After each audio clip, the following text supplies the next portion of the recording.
You are watching the Vodka stream.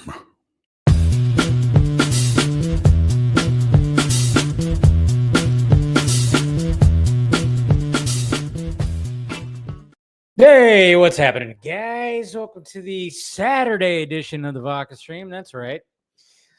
I know it's a little weird. It was a little weird. I went out on a Friday night. I can't remember the last time I went out on a Friday night. When was the last time that I had a Friday night and I wasn't doing this? It kind of tripped me out too. I was like, what is happening? It felt like a Saturday. But good to see you, folks. It's right. We're doing it. We're doing the Saturday edition of the Vodka stream right here. So let's go ahead and let's put on a little bit of music right here. All right. And I'm doing the wine tonight. I'm doing the red wine tonight. So cheers, guys. Sadly, I did not pick up some of the sparkling water that I usually get. I totally forgot to. And I was like, I didn't feel like going out today and picking it up. So I was like, you know what? I got wine. So I'm going to be sipping some wine. So anyways, how we doing out there? Let's see who's out there. Clone Avenger, what's happening? Kyle Chandler looks dope as Old Man Hal, which funnily enough, well, I'm going to talk about that. I'm going to talk about some things that, of course, happened since Film Junkie Live. So, but I'm going to talk about that image and everything. But Pierre looks perfect as Stuart. Lanterns continues to be my most anticipated comic book show. Yeah, I agree. I think a lot of people agree with that. What's going on, Braden? Good to see you. I finished my rewatch of Daredevil. Sadly, I don't think I'm going to get around to it. Today, I didn't take advantage of like thinking about like, oh yeah, I should have probably started rewatching. But it's not. It's whatever. What will end up probably happening is after Born Again comes out, I'll probably go back and do a rewatch of the other seasons. So yeah, gonna do that. Versus Seed, if a cosmic green vodka came out from space, would you drink it? Yes, of course. Right here on the Vodka stream, I would drink it. Yeah, 100%. You guys would probably see me go keel over or something like that. I don't know what would happen, but I would still give it a shot. Why not? What's going on, James? Hope all is well. Yeah, things are going pretty good. Maybe James Gunn should get the Russo brothers to do Justice League film. Screw that. No, we do not need cross-pollination for sure. Don't see the forced hate for Lantern's teeth pick. It's not like it's their costumes. Yeah, I know. We'll talk about that too. I'm going to talk about that. What's going on, Anna? Always great to see you. Hello. We got Abel right here. Are you excited for Daredevil Born Again? Yes. And that's what, let's see, today's the 2nd, right? No, it's the 1st. Duh. Happy March, by the way, everybody. So yeah, that's coming out on Tuesday. So I'll give my review on Wednesday's Film Junkie Live. So that'll be like, I guess, the thing. I'll be giving my reviews on the newest episodes. But yeah, we're getting 2 episodes, right? So that should be fun. Cannot wait. I've seen clips and stuff like that. Just great. Shano, good evening, Dave, and happy March. I hope you had a great last day of February. I'm certainly excited to see Superman 2025 movie shot picture of Superman's boots and cape on tonight's stream. Yeah, figure you got to put that on there. And of course, it'll be, I'll talk a little bit about that too. Talk a little bit about that, obviously, on the opening, but we'll be discussing it with the panel. Taladia plays. What is going on? We, of course, got Ryan right here. Good to see ya. And you're reading Loba right now. And hello, sweetheart. Hello, darling. We got Miss Lisa. Good to see you as well. We got Chris Balga, which, of course, will be joining later. So a Marvel artist thought it was a good idea to share concept art from the future Avengers films, thinking there wouldn't be consequences, as Morgan Freeman said, good luck. Seriously, just pretty crazy. We'll talk about that, though, of course. Evening, Mr. Rampage, Johnny Rampage. Great to see you, brother. All right, we got RJ right here. What is happening? We got Jalen Harris. Good to see you. We got Phil right here. Of course, Phil will be joining the panel in a bit. Do you think Marvel purposely? I'm going to get to that. I'll get to that. That's right. We'll get to that. What's going on, Axel? Watched Highlander 1986 today and enjoyed it. Yeah, it's been a while since I've watched the original Highlander movie. Chris Lambert, Sean Connery. I gotta rewatch those. I know they're going to be, of course, remaking them and everything. Or, of course, Henry Cavill. So that's great. So, yeah, cheers, guys. Appreciate you guys tuning in. Of course, I know it's a little bit different. It's not on Friday, which was, I know it was weird for me too. Oh, geez, I just totally skipped over you, Jason. Wow, sorry about that, Mr. McKinsey. I don't know why. I totally was just like, wait a minute, totally forgot to ahoy, ahoy, Mr. Jason McKinsey. Thank you for this $30 super chat. Jeez. Again, it's Saturday. Everything's all crazy. It's all different. It's all weird.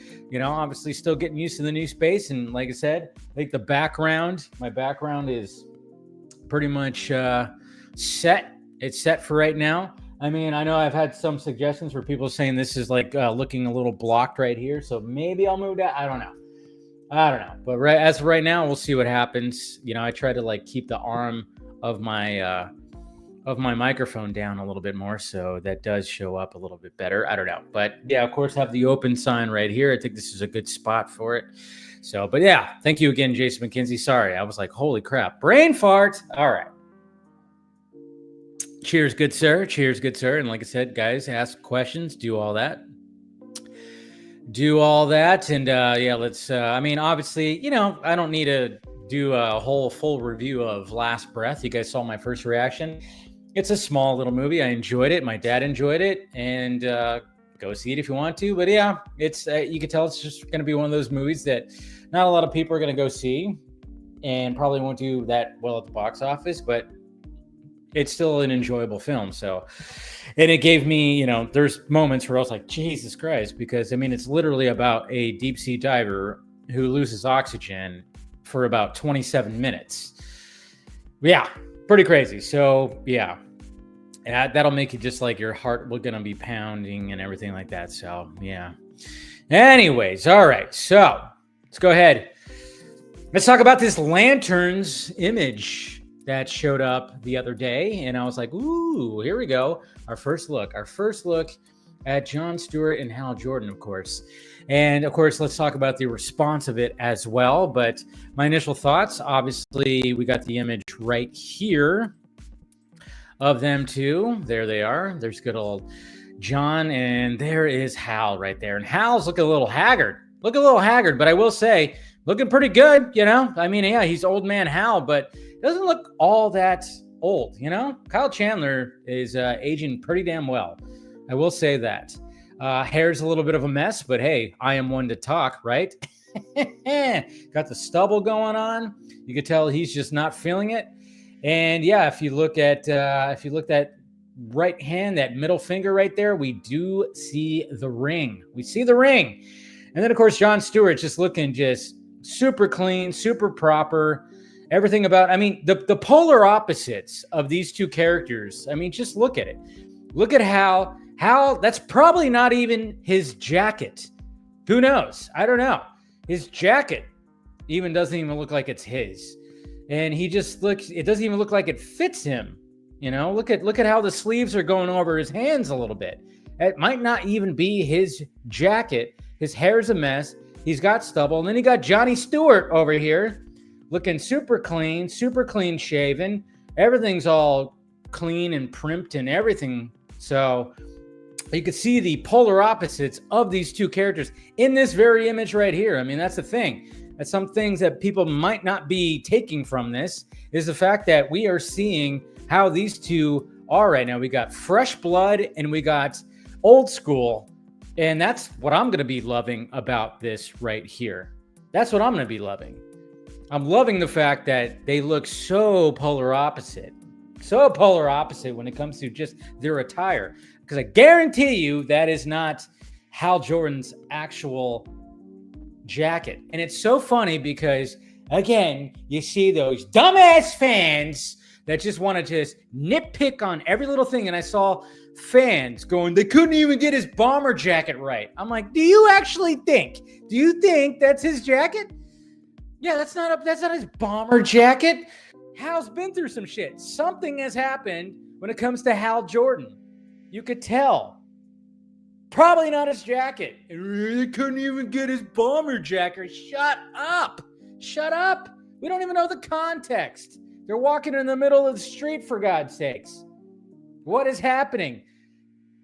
Mr. Jon Stewart right here doesn't even have his ring. He doesn't have a ring. So are we not having, is there a thing where the context is something is going on? Jon Stewart is somewhere investigating, doesn't know about the lanterns or anything, and bumps into Hal Jordan. I don't know. Because Jon Stewart, I mean, obviously his hand is looking a little bit different, but it's not showing like it is for Hal right here. But I'm assuming he doesn't have his ring yet. So we're going to see him eventually get his ring. And then, of course, people are like complaining about the designer ring sucks. I'm like, oh, my God. That's the thing. Again, welcome to 2025 fandom. I mean, the nitpicking is just going to be so much more. I mean, that's the way it's been, obviously, in the past couple of years, you know.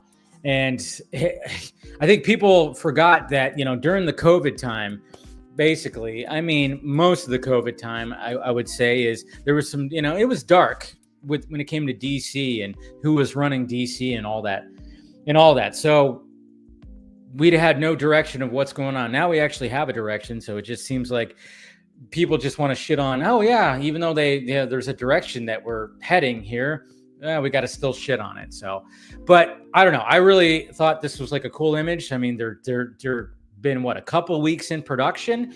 I know there's some fans out there that thought they should have had a first image of both of them in their costumes, full on in their costumes. And so I saw a lot of that. That was a complaint. Like, how can you not show a first image of them in their costumes? When I'm going, well, I don't think that's when it comes to this story being grounded and showing kind of like, hey, yeah, we'll get to the point where they get out into the cosmos, but we're going to establish this right here. Not to mention cheaper, because let's face it, Warner Brothers in DC, they're not going to have as much money to just like do a full on balls to the wall, $250 million budgeted show that's going to take place in the cosmos. Why not have this grounded Earth-based story that's supposed to be like True Detective, which what I'm really curious is like the chemistry between these two. That's what I'm really looking forward to. And I think this image is a good first image, you know, naturally. But of course, you're going to have fans out there. You're going to have fans, particularly, you know, those certain fans that are like, oh, no, this is not it.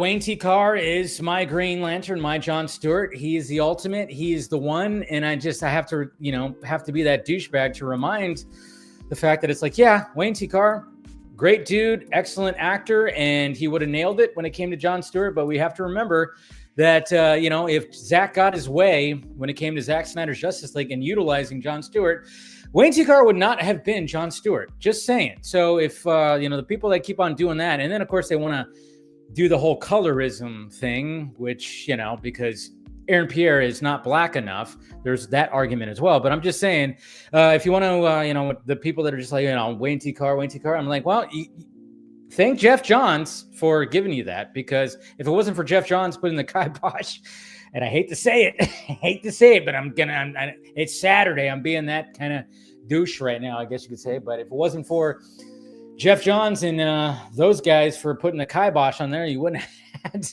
have had it.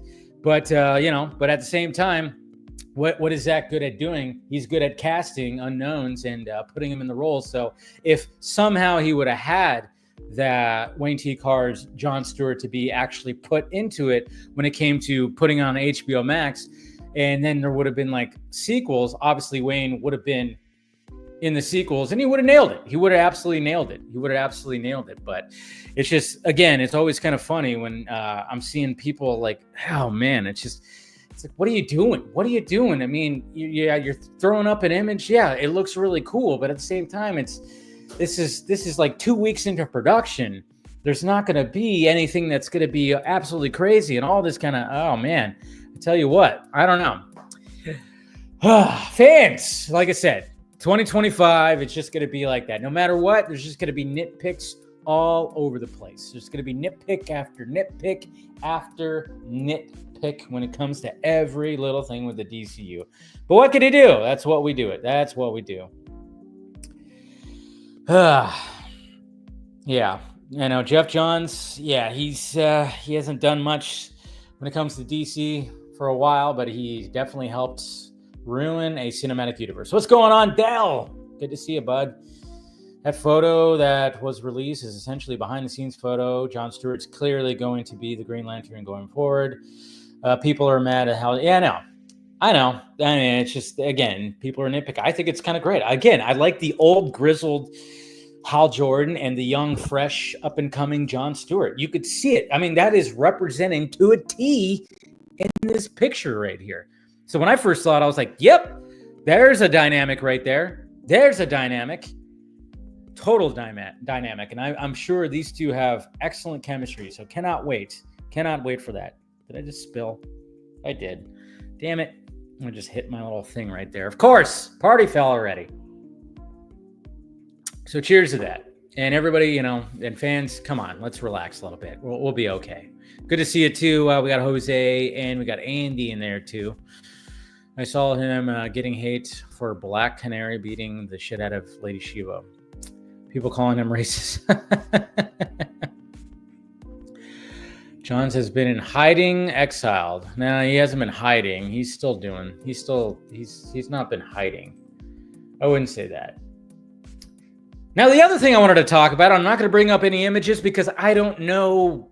I don't want Kevin Feige to snipe this stream, but obviously you guys know about the big, huge concept art leak that happened. I mean, I did utilize one of the images in my thumbnail and, but I'm just like, I'm not going to go through every single one of them because I'm just kind of going, well, I don't know if I should, just in case it's in the thumbnail. Sure. But I'm going to leave it at just the thumbnail.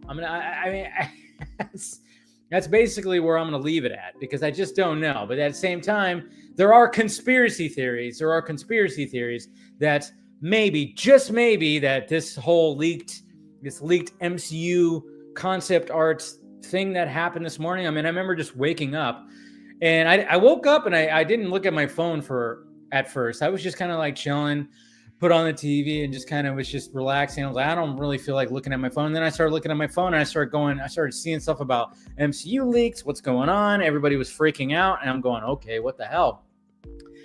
And naturally, yeah, there was some concept art leaks that had to heavily do with Doomsday.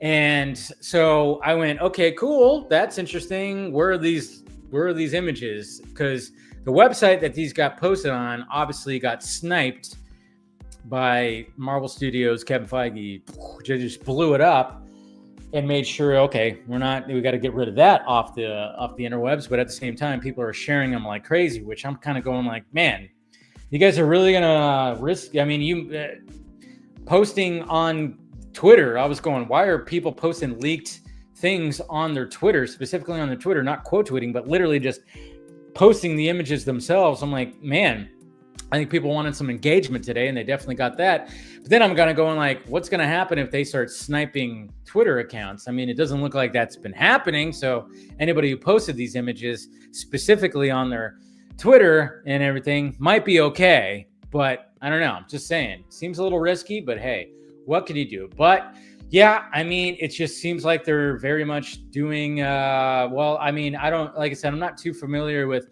some of the concepts when it comes to that, but it looks a lot of medieval time kind of stuff. I mean, there's literally like a really cool shot of, we got Doctor Strange that's standing there also with Doom on his throne, which looks pretty damn interesting. I mean, there's a lot of things.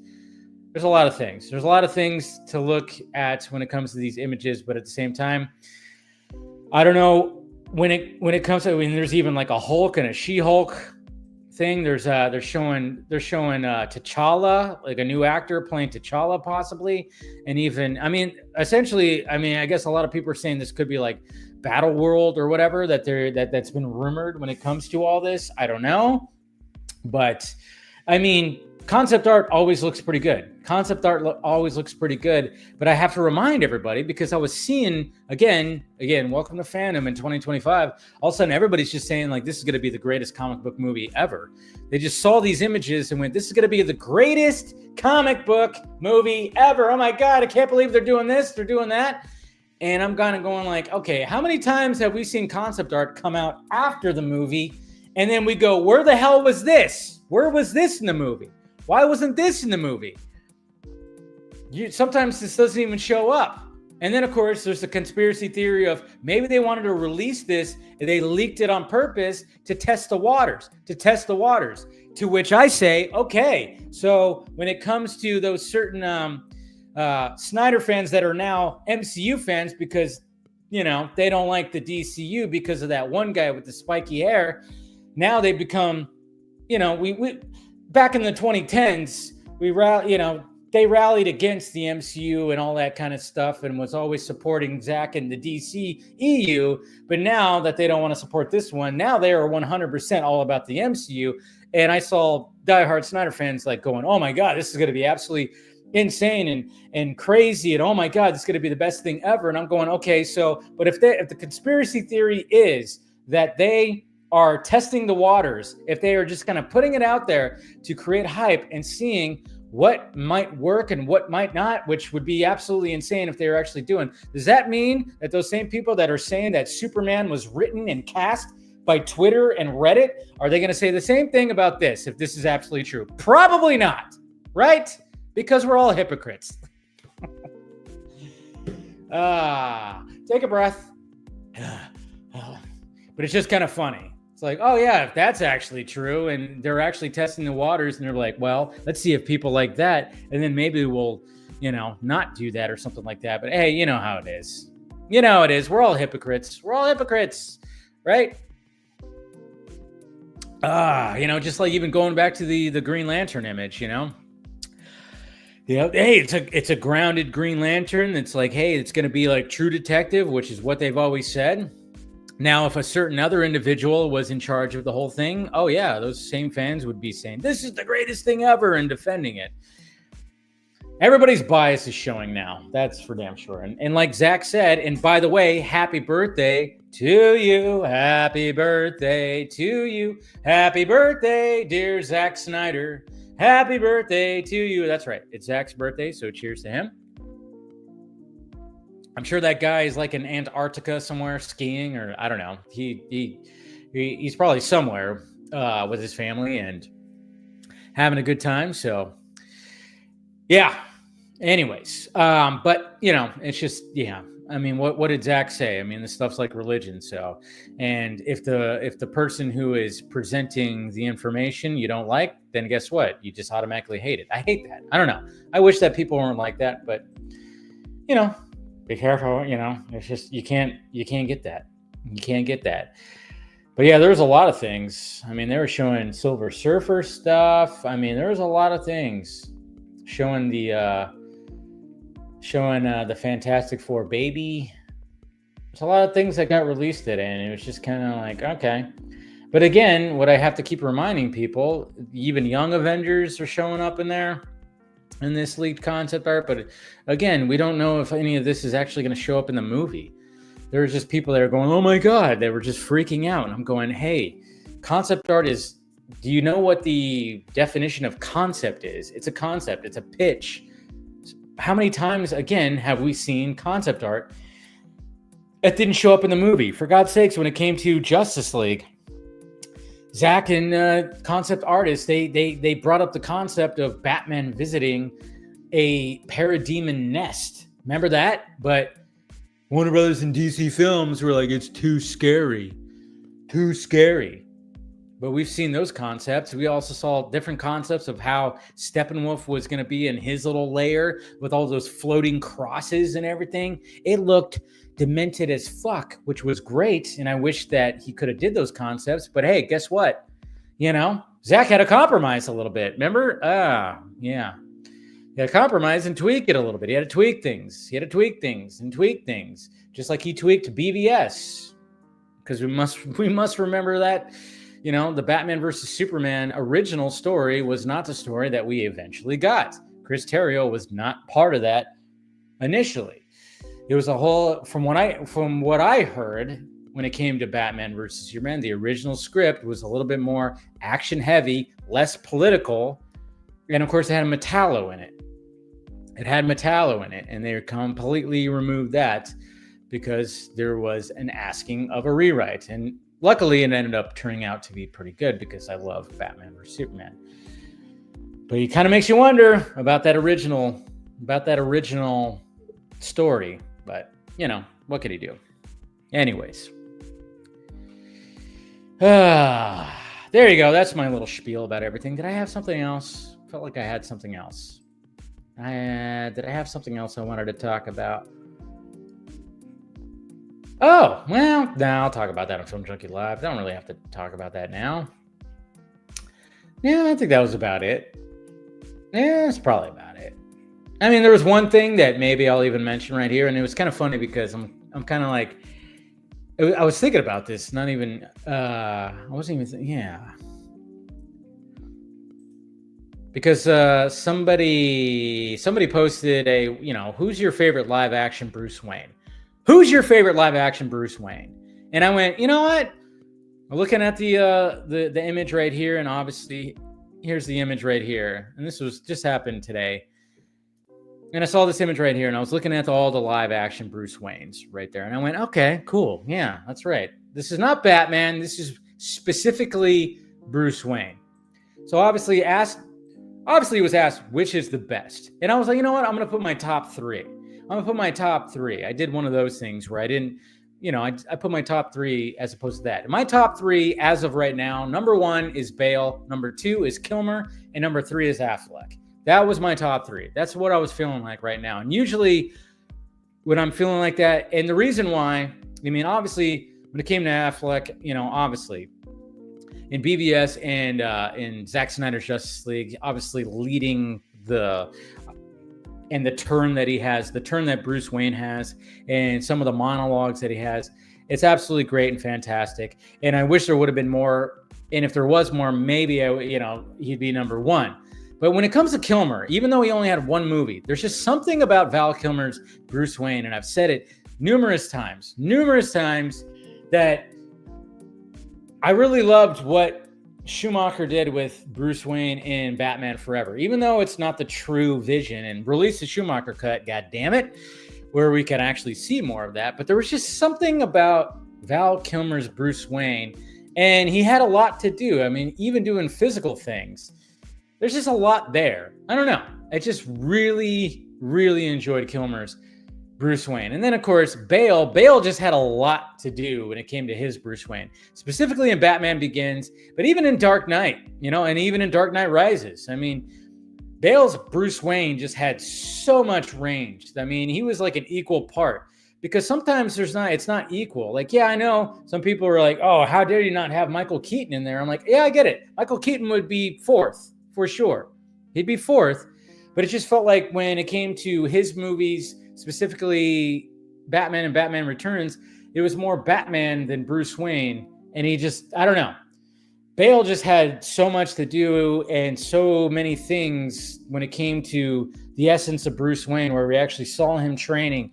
We actually saw him do what he did, and just a lot of physical stuff with even him too. And I don't know, there was just a lot that Bale had to work with. And then, of course, even Kevin Conroy's right here. But at the same time, it's like Kevin Conroy is the GOAT when it comes to the voice. Yeah, he made one live action appearance when it came to the Crisis event, which was great to see that. But that's why I was like, I'm not going to even consider that, because it was just like a little appearance right there. Of course, you have Pattinson. Some people are like, hey, Pattinson's there. I'm like, well, yeah, but I think Pattinson, he needs to, hopefully, in the Batman 2 and 3, hopefully there is a 3, that we see like a growth in his Batman. So, but anyways, yeah, there was that happened, but good times. Let's see, I'm gonna start sending out some media rights.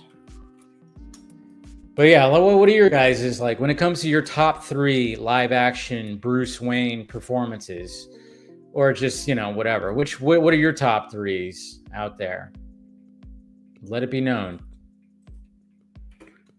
Not Batman. Doesn't have to be anything to do with Batman, but specifically Bruce Wayne. What is your top 3 when it comes to Bruce Wayne? I don't know. It's just like, I think just Bale had a lot more to work with, and I think that had a lot to do with obviously the way Nolan wrote it.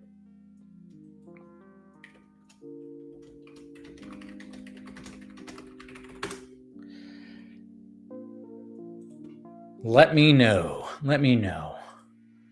But like I said, anytime I have ranking lists, they always fluctuate. Sorry, let me see. I'm just trying to send out the invites right now.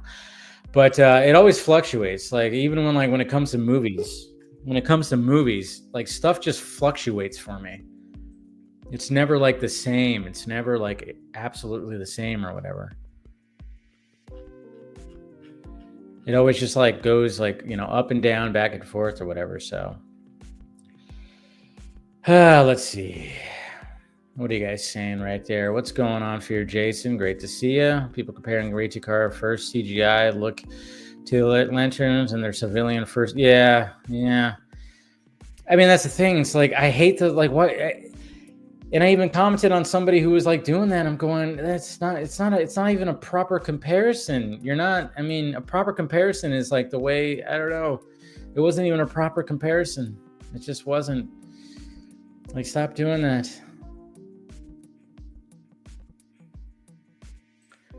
Yeah, he probably did. You're probably right, Jose. He probably did leak him himself. Who knows?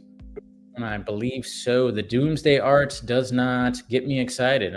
Okay, so you're one. There's a lot of people that got excited for it. So, but that's the thing. One of the other things too is like, I'm still not all about Robert Downey Jr. being Doom. To be honest, I'm still kind of like, So, I don't know. The Doom stuff is cool, but remembering, yeah, exactly. Only spoiler I really want is if RDJ is a Doom bot made by the real Doom. That would be interesting. Didn't even think about that. What does it always go back to, Snyder fans? Well, I don't know, because I was looking, I'm just doing from my perspective, man. I get it.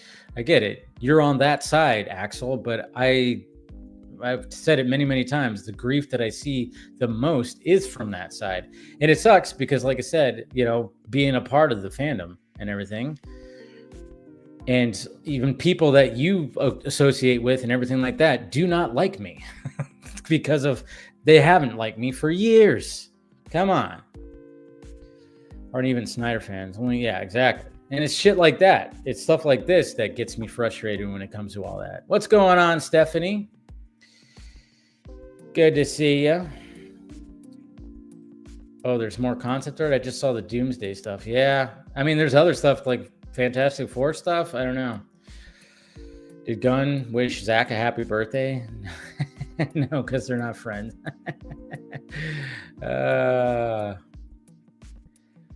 Okay, so Affleck, Ben, G. Val. Okay. And then you got Bale, Keaton, Affleck. Okay.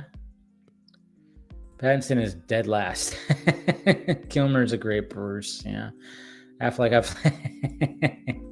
Let's see. RJ McReady. Can we all just have a huge sigh of relief that Pattinson isn't the DCU Batman? I mean, it was always never going to be that case, which is great. What's going on, Robin? I like Keaton and Pattinson. Never got into Nolan films aside from bits of TV reruns. Watching Reacher season 3. Okay, so you want Richardson? Yeah, you think you could pull it off? I know. I'm still not all. I don't know. I just don't feel it. I don't feel it yet. We got D-Red here. The Rock finally turned John Cena heel and Cena will main. Okay, so that's a wrestling stuff, and I'm not really into the wrestling thing, so. Yeah, and thank you for, of course, being a member, Robin. My friend never seen Batman. Which should I show? Which should you show? Which should you show? Are you talking about like nothing Batman? I mean, you could start with the 89 Batman. It's always a good starting point. Could be. The person who leaked those photos was an employee. There's no way in hell Kevin Feige would do something like that, Dave. He's not that desperate. Yeah, I know. It's just a conspiracy theory. I'm not saying that that's actually what happened. It's just tinfoil hat. That's all. And some people are putting it out there like, oh, yeah, it's leaked. It was leaked. It was leaked by them. Because, I mean, it's not the first time there's been some stuff that's leaked before, things. But I honestly, I'm with you on this, Mwamba. It probably wasn't. Who knows? Who knows? But at the same time, it's like, remember when the Spider-Man No Way Home behind the scenes of all 3 Spider-Men got leaked to John Campea, and then he just posted it on his show, and he got no kind of pushback, no kind of anything. That was a little suspicious. I mean, just don't be surprised if these studios decide to do something like that. Just to anything could be a PR stunt. Anything could just be a PR stunt, just to like good word of mouth and talking and everything like that. I mean, we just had one recently when James and fucking Zack Snyder took a picture together. Yeah, it was 100% a PR stunt that they both agreed on. Mind you, they both agreed on doing it. So, but at the same time, they knew it was going to blow up the internet. And it was like, okay, there's an opportunity to blow up the internet a little bit right there. So let's take a picture. I'm going to post it. And Zach was like, yep, all right, let's do it. Of course, Zach himself didn't post it. So, because he's not a part of that world right now, even though people want him to be fucking pulled right back into that world as opposed to doing, original shit. But, again, fandom will fandom, I guess you could say. So, anyways, all right. That's it. That's it for the opening of the Vodka stream, Saturday edition. And now we shall start pulling in people to have a nice little conversation. And thank you guys, of course, for joining in. And like I said, if you guys, when it comes to panel stuff, sometimes it's hard for me to, obviously we don't do the questions thing, but, if you really want a panel question or something like that, like I said, super chats, I'll always try to pull up and everything. So, cheers, you guys. Cheers to everybody who's supporting the channel and throwing out those super chats and everything. So, you guys are awesome. It's always great. Always great. So, Andy. Hello. Good evening, everyone. Happy Saturday. I know, right? Crazy. We're doing this on a Saturday. It's weird. Is it strange, though? I mean, you've done Saturday streams before. Yeah, I've done. Usually it's like the Patreon members streams. But yeah, it was just weird going out on a Friday night. And I was like, what? What am I doing? It's just Saturday, right? No, it's Friday. Holy crap. But wasn't used to it. But I love that you moved the open sign to the spot we talked about. You helped suggest that. And I was like, yeah, you're probably, yeah. So if anything, it was likely my mother, because having lived with her for my whole life, it's like I've now become like default through when it comes to just like decorating and stuff. So if anything, it's probably her, because she would probably been like, oh, Dave, sweetheart, you need to cover that empty space up somewhere. It looks very nude. Yeah, no, I know. I mean, I knew I was going to cover it with something. I just didn't know what. And then when you suggested the open sign, I was like, yeah, that makes sense. Because now it's balanced with all your lighting. All your lighting is very balanced. Yeah, and then I could put another square. Yeah, because last week it was like all this light was coming up on you, and I'm like, there's nothing there. So yeah, no, it works. Like right here, it was like not working, and then I have my little noise canceling panels, and I was like, oh, I could put another one of those like right here, just kind of fill that out. So yeah, no, it worked. So thank you, I appreciate that. And then we got William joining from the Sci-Fi Center. What's up? Hi, William. Yeah, man. I mean, without you on Fridays, I'm left to my devices. The drinking, the hookers, and the drugs. It's like when Chris Ron Swinson stopped doing his show. Yeah, when Chris Ron Swinson stopped doing his show, I told him what was going to happen to me, and he never came back. So happy Saturday. Well, yeah, but happy Saturday. Yeah, it won't be like a normal thing, but hey. Yeah, no, it was just like I said, one of my buddies was turning 40, so he was having a whole little thing, and it was fun. It was a lot of fun. I saw some people I hadn't seen in a while. Always great when that happens. And we got Chris joining. What's going on? Oh, the beard is on. You saw how good Aaron Pierre was looking, all clean shaven. So he inspired me. Like Felicity fans growing up to the other when she cut her hair off, and now nah, I'm kidding. All the weekend news just drove me insane. So I says, you know what? Deal with it. It's like no more. No more. Can't do it. But how's it going, Chris? It's good. It's good. Yeah. Nice, relaxing Saturday. So can't good. complain. Date night with the wife, and now just hanging out with you all. Hey, there you go. Gotta love that. And then we got Phil. That's also joining. What's happening, sir? Hey, Phil. How's it going? Hey, it's going pretty good. Nice William, shirt. you can always tune into my show on Friday, and you were there, by the way. I appreciated that. I think William's frozen. I think he might no, he's not. Or he fell asleep. Perfect. He wasn't moving. Yeah. Customers just texted me they're coming up too. Oh, okay. That makes sense. They always text me when they're in the parking lot. So. You were perfectly still for about 3-4 seconds, so I was like, I think he's frozen. But yeah, good job on that. Yeah, well, because I'm upstairs, they'll text me to make sure I'm here before they come all the way up because the elevator's not working. So, okay. Sucks. Yeah, interesting. But yeah, thanks guys for showing up on this Saturday. Hopefully, guys, your Saturdays are going well. I will confess, I watched the Die Hard 4 and 5 today. I don't know why. It just happened because Hulu decided to pick it for me. Live Free or Die Hard, and then of course, what's the other one? It's a Good Day to Die Hard. It's a good day to do something with that movie. Yeah, that's absolutely What's the one with the hacker? What's the one with the hacker? That's Live Free or that's Die Live Hard. Free, yeah.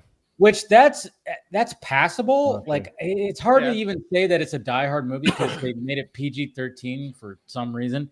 But at the same time, I can still enjoy that movie because I just don't look at it as a Die Hard movie. If I just look at it as it's just Bruce Willis doing Bruce Willis things and it's like a fun action, crazy PG-13 movie, I'm okay with it. But then all of a sudden when they came to the next one, I'm like, no, fuck this movie. I can't even. Some franchises just run out of time. What's that? Sometimes franchises just run out of time naturally. Like the Expendables. Halfway through Expendables 2, somebody should have said no more. And they didn't.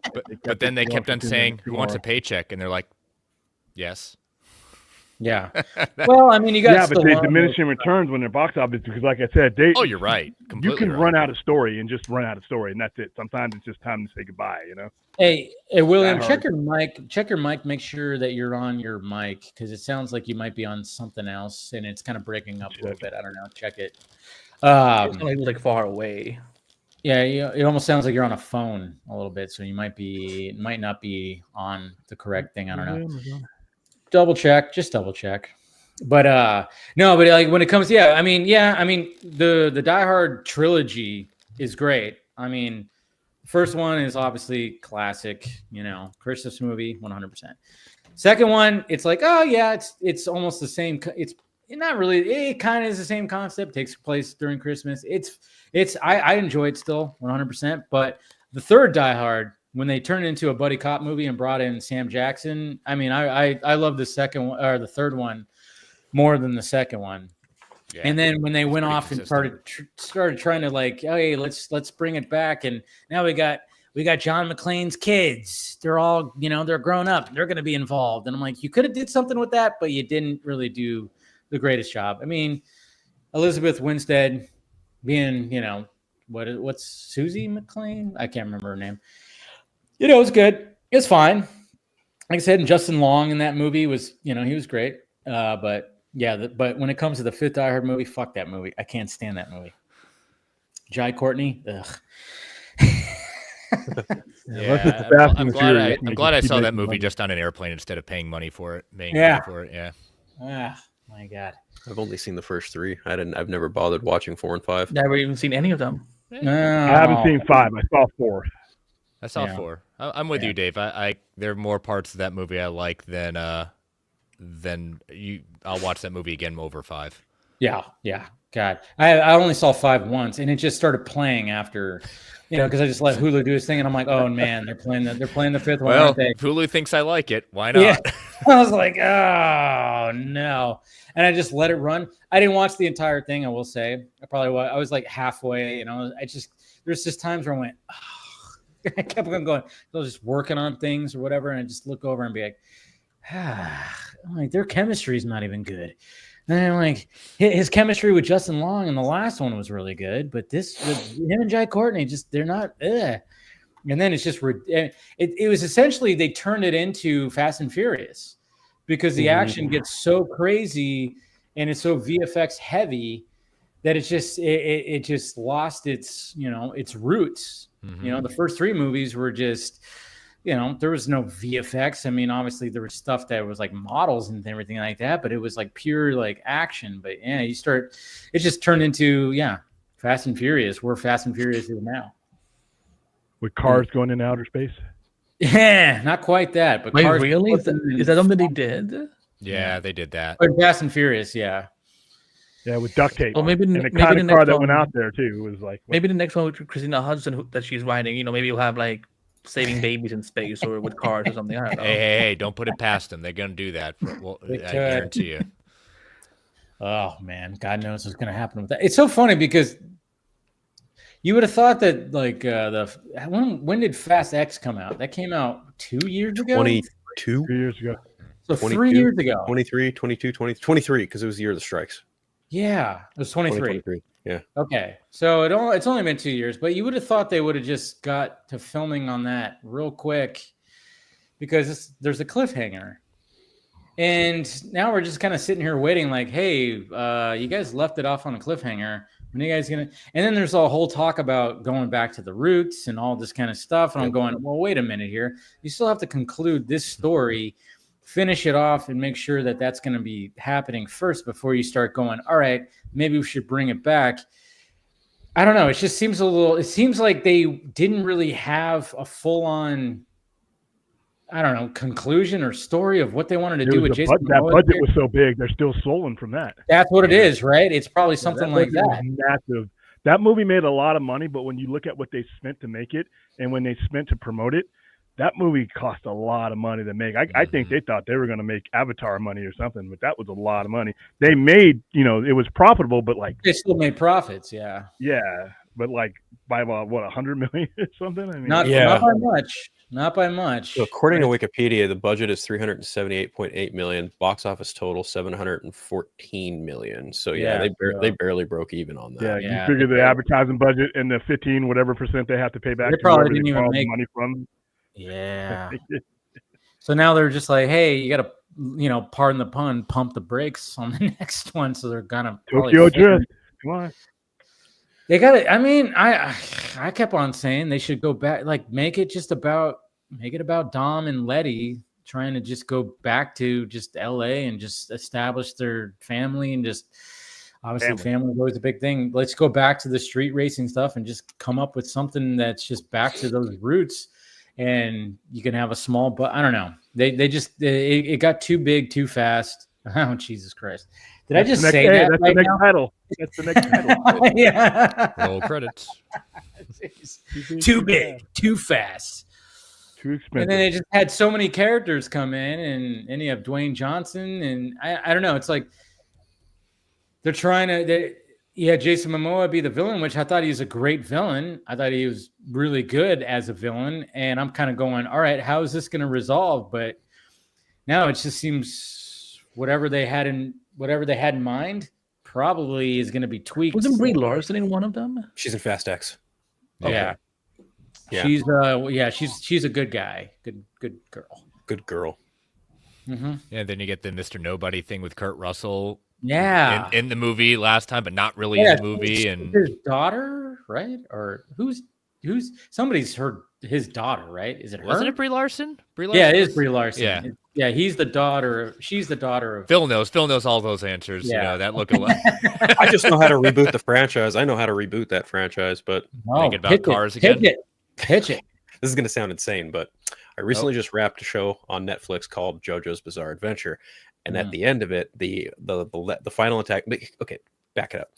Each season in JoJo's Bizarre Adventure takes place over the course of a certain time period and focuses on a certain member of the family of Joestars. And then in the final season, the final part, the antagonist of the show the antagonist of that season, winds up getting this ability to accelerate time so fast that he inadvertently wipes the universe out and creates another Big Bang, thus creating an entirely new alternate parallel universe.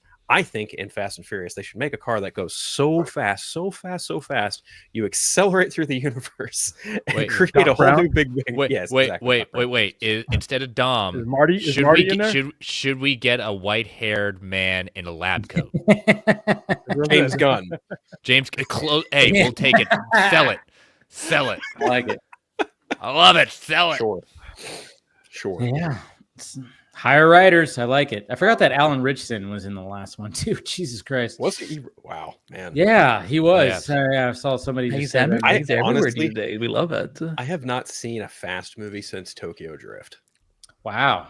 Yeah. Wow. And that's where I wondered what the franchise was doing at that point. I almost gave up on it at that point. Well, I mean, when it came to Tokyo Drift, that was like, they literally that could be considered a spin-off because there's just no original players in there. But at the same time, I mean, there is a cameo from Vin Diesel in that movie. Right. But and then they finally full on see, I give love to the fourth Fast and Furious because that's when they brought the main players back. Paul Walker, Jordana Brewster, Michelle Rodriguez, and Vin Diesel all came back. And it was like, okay, so Vin Diesel, obviously Dom and Letty are on the run, and Brian is trying to find him. He is the FBI agent. And then, of course, I forgot what Jordana Brewster's name was in there, obviously Dom's sister. So it was just kind of, they started pivoting to being like, okay, now we have this bigger story of not just racing cars. Now it's Dom on the run and Brian's trying to go after him, even after what happened in that first one and what's happened prior. And then, of course, Brian ends up going rogue. But I think the fourth one is really, it was really good. And the fifth one was good too, just because then it started turning into a heist movie. Then when it came to the sixth one, that's where it started getting more ridiculous. You get Dwayne Johnson in there. And it started getting really then it just started going really crazy. But again, they're entertaining. It's fine, And I saw Hobbs and Shaw, so I take that back. I did see Hobbs and Shaw was decent. Yeah, it was fun. That's actually pretty good. Yeah. And once they did the safe thing where everybody should have been dead, once it got unbelievable, like there are certain things you can suspend belief for. But some of the stuff they're doing, it's like I'm waiting for Acme suitcases to arrive, Wile E. Coyote to join the fray because it just got. Well, Wile E. Coyote is already there, William. It's called Dom. Yeah, I mean, straddling a rocket. They have the same life expectancy because nothing happens to these guys when they do. Or the crazy 50 or 100-mile runway for the last one, and somehow Gal Gadot still survived. Oh, yeah, man. She's dead. Wait, she actually died and then she comes back? Yeah. Well, you never had a body, but there you go. Yeah. Some of these movies have already been a little bit ridiculous for quite some time. Like a little. Yeah. Like, it's about fucking cars. I mean, it doesn't had a very long. I think it was the fifth one, or maybe Logic went out the window around 4 or 5 or 6. Yeah. Something like that. There was a very long runway where a lot of things were happening, and it was just like, holy crap, how long is this runway? And then she ended up dying, but then she ended up coming back. And it was just, of course. They all come back. Nobody's dead. She tucked and rolled and survived. Yeah.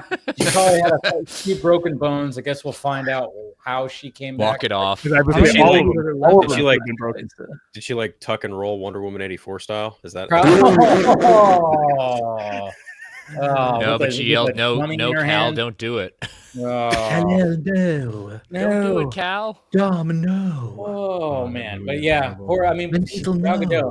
she had quite a run when it came to her making cameos of pre-existing characters in front of green screens. That's for damn sure. Now she's going to be the evil queen. Oh, arguably the best part of that movie. More than likely. True. She gets to really live her true self finally. So good for her. So what happened this week? Did anything happen this week? Like, we had something. We had we had a little DC press thing that got announced with a bunch of things that were apparently nothing to some people, but I thought it was a good chunk of things. It wasn't anything. Oh shit! I'm playing games at the same time, by the way, just so you know. No controller in my hands this time. FYI. I'm playing. What you playing, Andy? Now that you admit it, I'm playing Dead by Daylight. Oh, I stand corrected. My bad. I thought it was Marvel Rivals. No, it's okay. Like I have layers, lip. No, but it's always one of the two. It's either Dead by Daylight or Marvel Rivals. It's what I see when or Counter-Strike. That too. Yeah, whenever your name pops up in my little Steam thing, it's one of those 3 games. So yeah. And I am dead. Okay, so you have my time until the next round. Oh, good. But yeah, we had some updates, some announcements, and I don't know how you guys are feeling about it. I thought it was like, okay, cool. I wasn't expecting much. But there was stuff. I applaud them for being as I'm not saying James Gunn isn't candid, but I was more impressed by how candid he was with saying probably shouldn't have gone with some certain writers. We're needing to pivot with certain he didn't have to say those certain things, but I'm glad he did because it adds more credibility in the sense of, okay, I'm not as worried in the sense of we're admitting we're mistakes, but we're being upfront about what we are going to be focusing on. He's trying to be transparent, which is, I think that's what he, obviously there's sometimes where he doesn't have to always say things, and sure, I get that.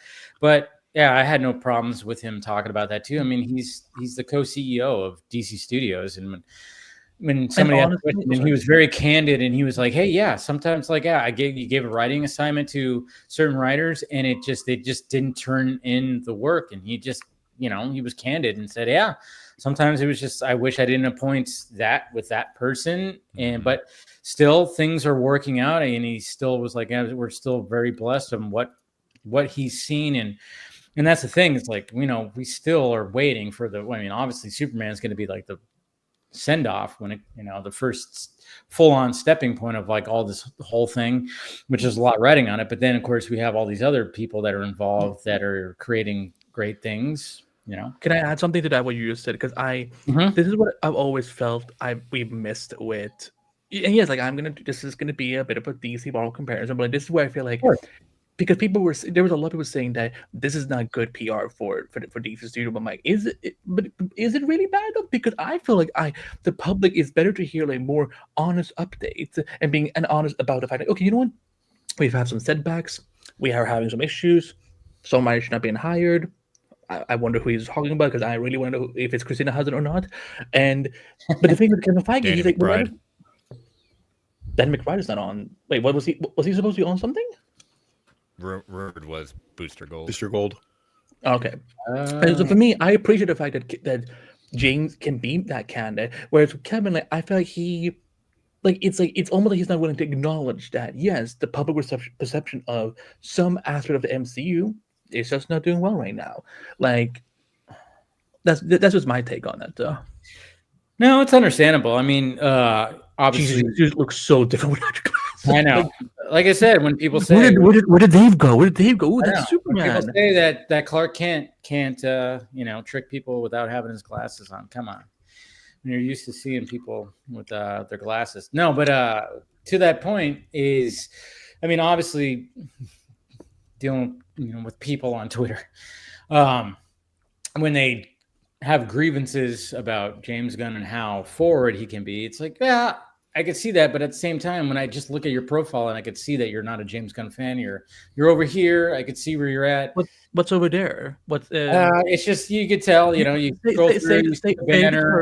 Term. Yes, it's 100%. It's always like, okay, and I hate to say it, but it's always like, yeah, there's like the diehard Snyder fans that are they're the ones complaining. I'm going, well, you wouldn't complain if it was so and so doing this. I had somebody who obviously is very much about David Ayer and the Ayer cut and stuff. And I'm going, hey, were you okay when Ayer was very vocal about all the stuff? And then look what happened when Ayer was trying to be as vocal as possible. All of a sudden, he just stopped and cut it out and was like, hey, I'm getting now death threats. And because I was trying to do this and I was supporting this and blah, blah, blah. And it's like, I don't know. Nobody's going to ever know how to navigate the social media space, not even James Gunn or anybody.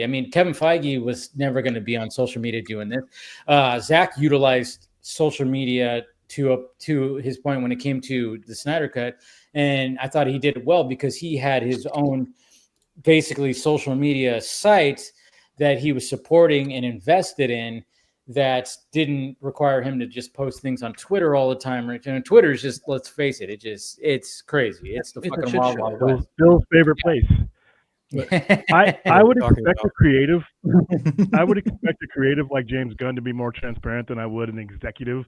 And actually, and I know James Gunn is an executive now, but Feige came up, has been an executive for like the last 20 some odd years. There's just a structural organization of communication that you just do when you're running something like that versus when you're more closer to the creative. I consider James Gunn closer to the creative side. So when he's going to be more transparent, he's going to express himself differently.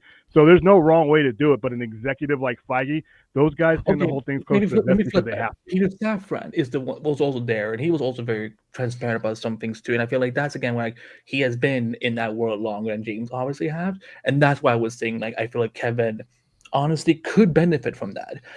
Especially we know that there's been some stuff going on really lately, certain X-Men creators gone, or but even Safran wasn't that before. Safran prior to this wasn't very vocal.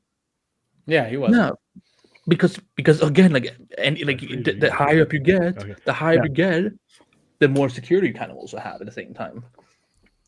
So now I feel he probably wants to. When you're Kevin Feige, and like I said, you have people, he's seeing things from 30,000 feet, and everybody's like, oh, the MCU is this or that, or it's in a malaise or whatever. And I'm like, a guy like that's going to look at the totality and the overall functionality and results of his entire franchise. I don't think guys like that really panic when a couple movies don't do. Like I said, they don't sit around a poker table coming up brainstorming, say, what can we do to make this amount of money? They make their adjustments. They make their money, and then they go about it, and they don't panic out loud is probably the best way to say it. Whereas old DC would panic out loud, they would react. They're not as reactionary. So there's no wrong way to do it, but the way that the old DC brigade used to do it, to where if they didn't make adjustments, they just did wholesale changes and it disrupted their product. What James Gunn is doing is making adjustments, which is good because you want somebody who doesn't box themselves in with one set of circumstances. If he had an idea, he came in with something like that, he sees a test, he sees a film test, he sees something like that, he decides he wants to change it. I'd rather have somebody like that than somebody that just stands on a rock just because they don't want to contradict themselves. So but then again, a guy like Feige not being transparent, it's worked for him. I mean, he's never he'll only talk when he's ready to talk about something, and so we, as I put in the chat, we have to deal with Scooper Madness on the MCU side, but until we hear it from Kevin Feige or Windenbaum, it's similar thing with as James Gunn said, until you really hear it from us, you can do it all rumors. It's a new age. It's a new age of obviously they're trying to get the DCU going, and James Gunn has not been a stranger to social media. I still remember his days where he the early days when he would be on Periscope, and he might have taken a something where he was feeling very relaxed, and he's just lying up in bed and just kind of just talking and blah blah blah. And it was like, oh, James, dude, maybe you should not be on a live right now on Periscope while you just took a Xanax or whatever the hell you took. It was just I remember I was like, oh, I remember one time I was watching and I was like, okay, let me see what this, and I was going, oh man, he's just in bed, just kind of out of it, and just kind of confessing a little too much. But at the same time, it wasn't anything that crazy. It wasn't like he was just going and crying or anything. If you wanted something crazy, just listen to anything Kanye West has ever said. Or Mel Gibson. There you go. Yeah. But but it was just kind of like one of the. But that's the thing. It's like we're dealing with somebody who's who's been in that space. Kevin Feige was never big on that space. I mean, even if people are going to compare him to Zach, Zach's never been big on that space. Zach is always good at being cryptic, which is what we loved about him, and that's what we loved about when it came to the whole him pushing. Was he also very was he very limited on Twitter during 2013 to 2017? Because there was not a lot. Yeah, Zach didn't post all that much. He never posted all that much. Mm-hmm. He posts stuff where he knows it's gonna okay, this benefits, or he needs to do it because he was never very active. I mean, James was very active on Twitter, but of course now he doesn't like Twitter that much, so he's more active on Blue Sky and Threads and whatever. But at the same time, that always, everybody screenshots that and throws it on Twitter. So, but I think Gunn just knows that it's like, yeah, I'm going to take that approach. Yeah, sometimes maybe he doesn't need to answer the same questions over and over again that people ask. Oh my God, how many questions did he answer about the Batman 2? I feel like I know. That's between now and last September. Hey, is Pattinson actually the DCU Batman? Is he? No, I don't think we. No, he's not. Hey, no, he's not. It's going to been be 5 a Batman. seconds. It's going to be a Batman Is movie. it true yet? No. And it's never going to be true. I don't give a damn how much you want that shitty Photoshop to be true. It's never going to fucking happen. No, hold on. There's been some good Photoshop. Go off, Phil. No, there hasn't. They're fucking terrible. They're dumb. And they make no fucking sense. Julian Bell has done some good work. You know what? Yeah, Julian Bell. No, but Phil, it's been 10 seconds. Is it true yet? I agree. No, I agree with you. I'm glad that this is finally put to rest because, like, again, I love. No! Sorry. I was agreeing with him, but okay, fuck me, I guess. Like, I love when scruples get to be proven. Like, look what one of the big takeaways from this whole DCU thing was Daniel Craig was never in for Southern Rock. Yeah, and that was from THR too. Yeah. And see, so that means that even the trades can be now getting wrong information too. So again, but everyone was like, he's been in talks, but he's gone now. Like, the one that made me smile. The one that made me smile was getting the whole Daniel Radcliffe getting kibosh. That was fucking amazing. Oh my God. Oh, that was just so random too. Like, out of all because it and we talk about this all the fucking time. People want to put stock in what that fucking rat says, and people just don't. Oh, it's Jeff Snyder. He talks shit about James Gunn. We're gonna take his word. Fuck all the way off. Fuck that guy. I love that. Fuck that guy. And you know what? Fuck him for coming into my Facebook DMs too, wanting some kind of fucking answer. Fuck Jeff Snyder. Anyway. That guy's hey Jeff, if you ever do that again, I want to talk to you. By the way, posting shirtless pictures of yourself on Twitter, but someone that was weird. Yeah, that was so strange. That was very odd. Goofy shit, goofy big rat energy shit for sure. As far as I just lost my appetite. As far as James Gunn being like transparent, like cool. Like he answered some questions. Him and Saffron fielded questions from journalists and entertainment people, like what the fuck ever, like it happened on Friday, we got the news on Monday, it's all gravy. Am I surprised some of the stuff is on the back burner? No. Am I surprised some of the stuff is moving forward? No. Am I shocked that there are pivots happening? I will just point, and I don't really want to make the Marvel comparison, but it's immediately came to mind as you guys were talking about it. When they were developing Iron Man, there was another project they were developing, and it wasn't the Incredible Hulk. You want to know what it was? It was Ant-Man. They didn't make Ant-Man until the end of Phase 2. Yeah, all the way back then. Oh yes. Yeah, Edgar Wright. Edgar Wright had been attached for the longest time. Yep. They had that test footage, which looked awesome. It was supposed to be the original Avengers. It was supposed to be the order of the original Avengers. There's test footage. Correct. There's test footage. Yeah, you could look it up. You can find it on YouTube. They debuted. So it's not like it's like been deleted, or it was something that was like leaked. It was 2012, I think, at Comic-Con is when they showcased Ant-Man test footage. Yeah, and if I'm not mistaken, really cool. It was, yeah, it was awesome. And Edgar Wright's one of my favorite directors. Yeah, that's the reason I was excited for Ant-Man to begin with. Then there's even a draft of the original Avengers movie with Wasp in it. Like Janet Van Dyne was supposed to be in that movie. They switched out Black Widow with her. Yep. Yeah. Because they didn't want to try and make a team movie, but then also doubly have to explain like Janet Van Dyne's origins, et cetera, in the same movie. So I think it was Zach Penn who was like, yeah, no, let's just swap it with Black Widow, and she's in Iron Man 2 already. We already have her introduced. We can just have her come in here, et cetera. Yeah. So things change. Like this is not exclusive to DC Studios. I think James Gunn, being who he is, and thank God he's sober now, like having seen everything from behind the scenes as a director, he can now take that knowledge as a producer, as a co-CEO, and he knows, like, to his best knowledge, like what he thinks works behind the camera, both from a director perspective and also even maybe from a producing perspective, because he's had to deal with so many of those people. Maybe more specifically, you want to talk about the superhero space, Kevin Feige and D'Esposito, people at Marvel. whatever, or even at WB when he got the Suicide Squad gig. Like, he's seen how both sides work, and he probably looked and went, I see what you're doing right. I see what you're doing right. I see what you're doing wrong. I see what you're doing wrong. I'm not going to run DC Studios like this. I'm going to do it the way I think is going to be beneficial. And frankly, the way he's doing it now, he has a fucking plan. Walter Hamada did not have a plan. Jeff Johns hardly had a plan. Zack Snyder had a plan, and they fucking pulled that rug out from under him unfairly. So anyone who knows Walter me, had parts of a plan. Walter's plan was listening to Jeff Johns, and it didn't fucking work. Yeah. So that guy was not. Listen, Hamada wasn't an evil dude. He was in over his head. He was not qualified for the position that he was in. I think we can make it that Walter was a bit evil. A little bit of both. It's a little bit of both. Yeah, but I think for the most part, if you look at the whole Warner Brothers structure from that era, it's a bunch of people who had no business in the jobs that they were in. 100%. From Emmerich down, they had no business near what they were doing, and it made them look. They may have been evil, but they looked a lot worse when you're not qualified to do the base functions of your job, and they just couldn't do it. Hamada was a key person like that.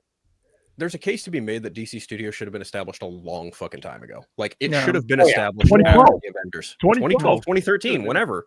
You know, it should have happened much, much sooner than it actually did. Yeah. Because we'd be where we are now in a much cleaner position as opposed to how we actually got here. Exactly. Sure. And we got somebody else joining right now. Yeah, because they didn't have respect. See, the Warner Brothers structure.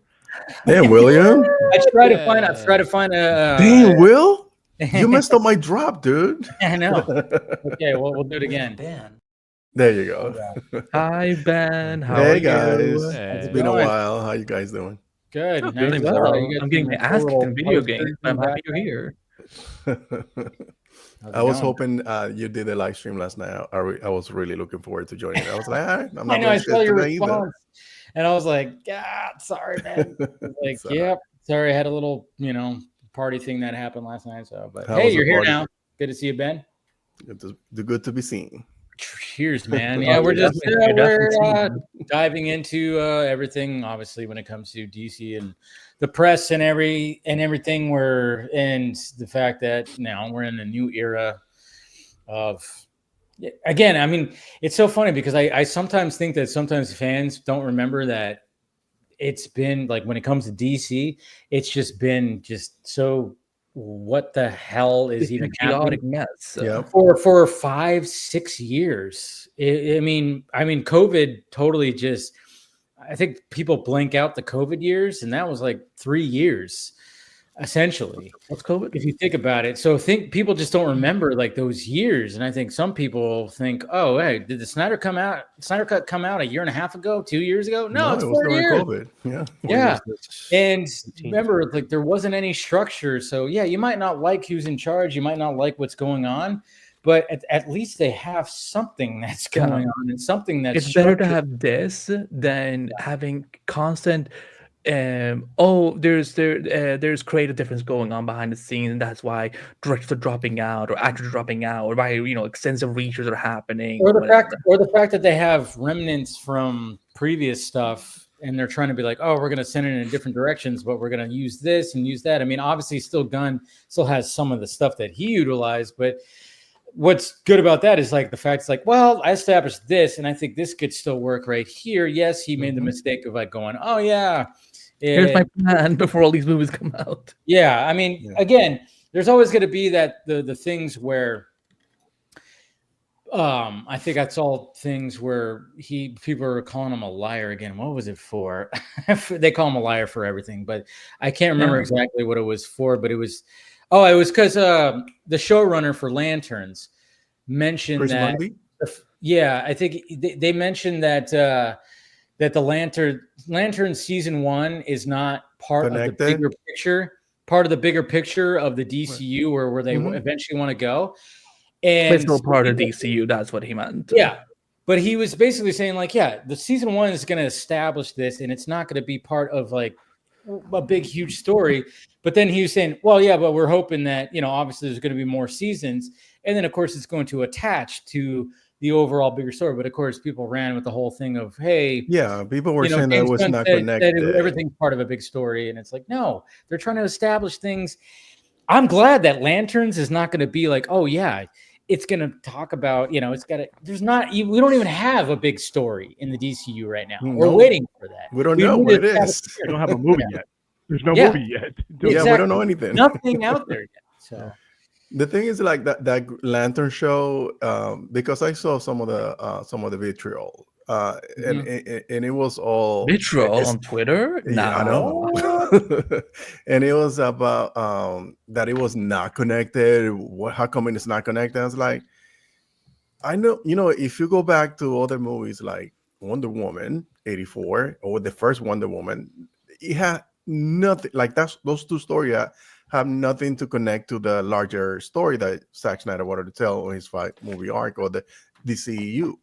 But it's still Wonder Woman, which is part of the DCU. So they can tell a contained story that is associated with just the Lanterns or the Lanterns universe, and it doesn't have to adhere to the larger story, but it's still within universe.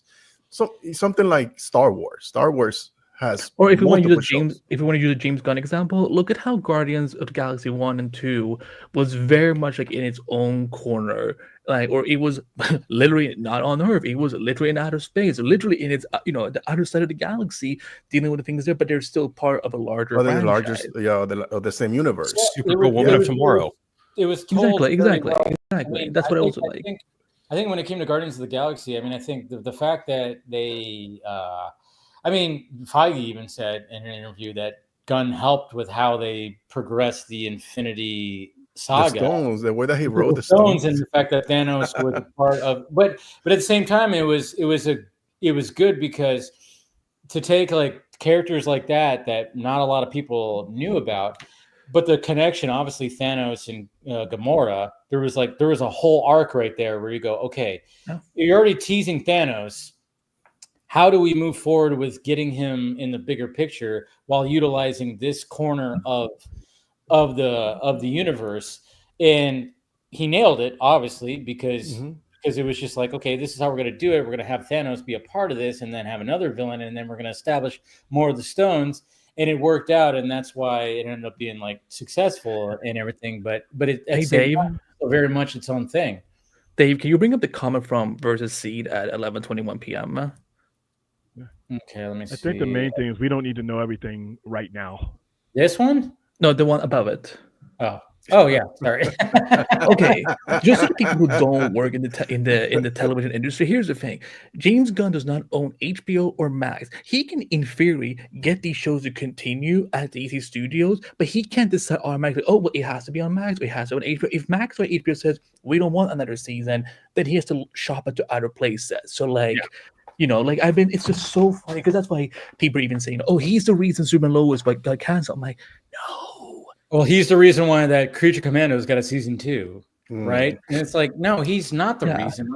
Like maybe there's negotiation stuff like that, but at the same time, they're looking at numbers. They're looking at they're going how much it costs. Animation is cheap, so they get animated a series that gets views. And they don't have to invest a lot of money, so it makes total sense. Zazoff is why Superman and Lois is gone. That's the one guy. Zazoff made that. Yeah, Superman and Lois was expensive, and they weren't getting a lot of. Let's not count on the CW because the CW was just waiting to have an excuse to be able to get rid of their expensive properties, so they can just buy in, established shows from other countries because that's what all they're doing now. Right. Well, he had to get it off of his loss sheet. He had to get this is the problem. He had to get that in order to get certain benefits and write-offs and be allowed to write certain things off. You have to be making an active movement towards if you have something that's losing money, so it's called your loss sheet.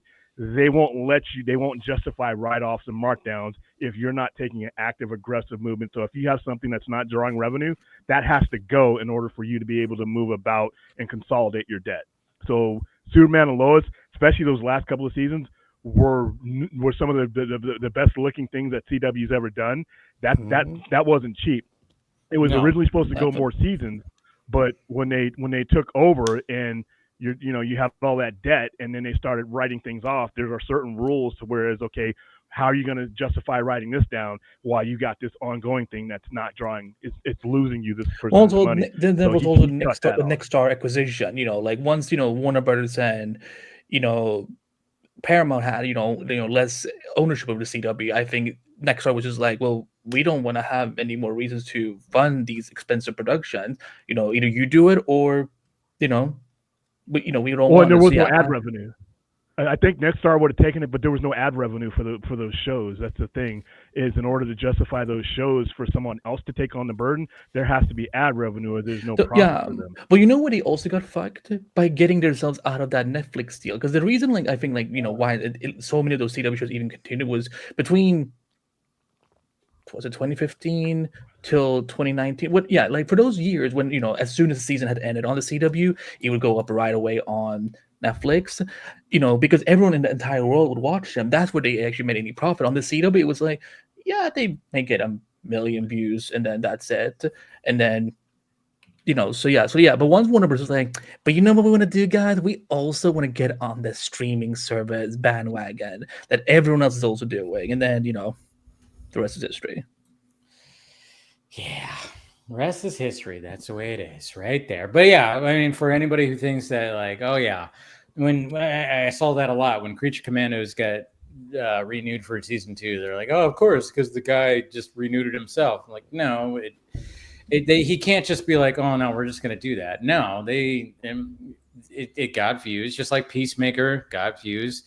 I mean, that's the thing. It's like, it's always funny because when people see things that they don't like, they're like, that didn't get views. And then of course, when numbers come out with things they did like that didn't get the views, guess what? I mean, it sounds like they're trying to like what? Like what? Don't say it, Ben.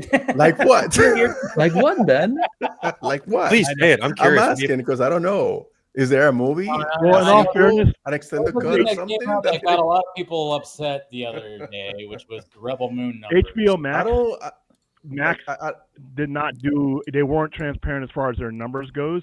Oh, I'm sure. So it wasn't really. You didn't have any way. Like you could tell me, okay. Max, that's not exclusive to HBO Max. Every big studio is not at all. They were the worst at it.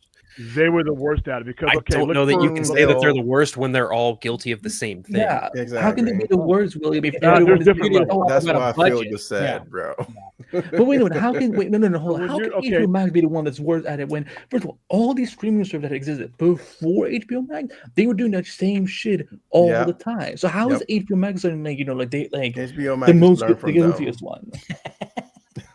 Like actors literally striked over this shit and how much they were getting paid. Well, how much they weren't getting paid. Okay, I froze. I didn't hear that last part, but they were the last ones to start submitting numbers.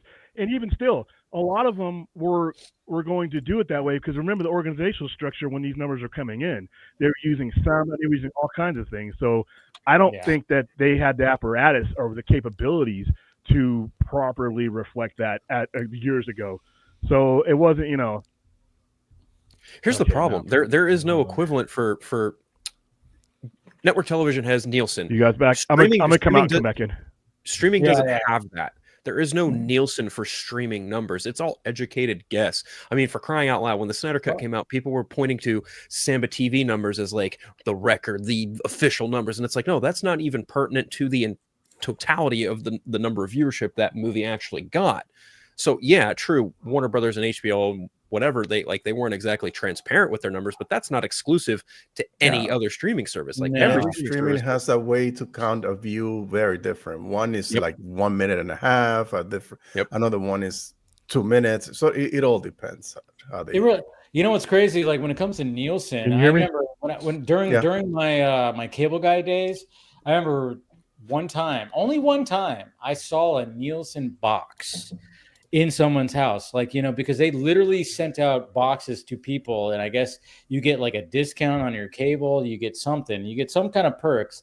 You literally have a box. This is before like digital was like the biggest, and I started cable. This was like back in 2005, 2006.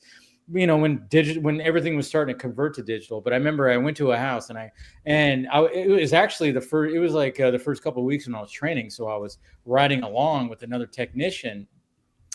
And I saw the box and I was like, what is that? And he was like, oh, that's a Nielsen box. I was like, oh, really? So that's how and he was like, yeah, apparently they put them in, certain homes, and then they do like an estimate. Everything's an estimate. There's like a lot of estimating. It's like taking a poll. So certain people have it, and then they were able to gauge from that. But it was very strange. It was like, because it looked like a modem, because it had like blinking lights on it. It was very weird. But now, like you were saying, Ben, is like now that it's all digital, they can just measure it differently. They could just see all they know how long you're fucking on the service. They know when you log out. There are people that are like measuring every little analytic. I mean, we're all an analytic to these streaming services, which is we're a number to them. It's crazy, but hey, it's the business. That's how they do it. Because I cut out for a big chunk of that. You guys were saying about when did HBO start reporting their numbers though? Good question. I have no idea. I don't know. But you talking about HBO Max, or you just talking about HBO in general? Okay. Well, he's still having troubles.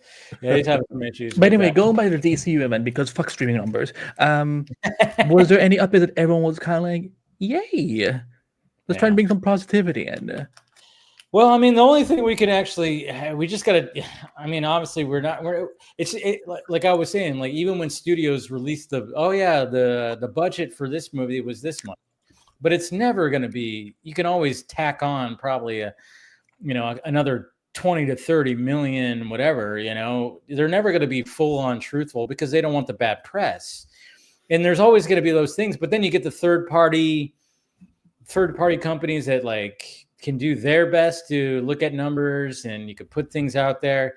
And it's always like a funny thing. Like I said, when it comes to that, and when it comes to fandom wars and everything, everybody, just like when it comes to Rotten Tomatoes and critics, people want to utilize that as as ammunition to be like, well, there's this, but then all of a sudden, when something you like, a report comes out, oh, it didn't get the good numbers, or it didn't get that. Well, you guys are biased. It's like, well, what the fuck are we doing here?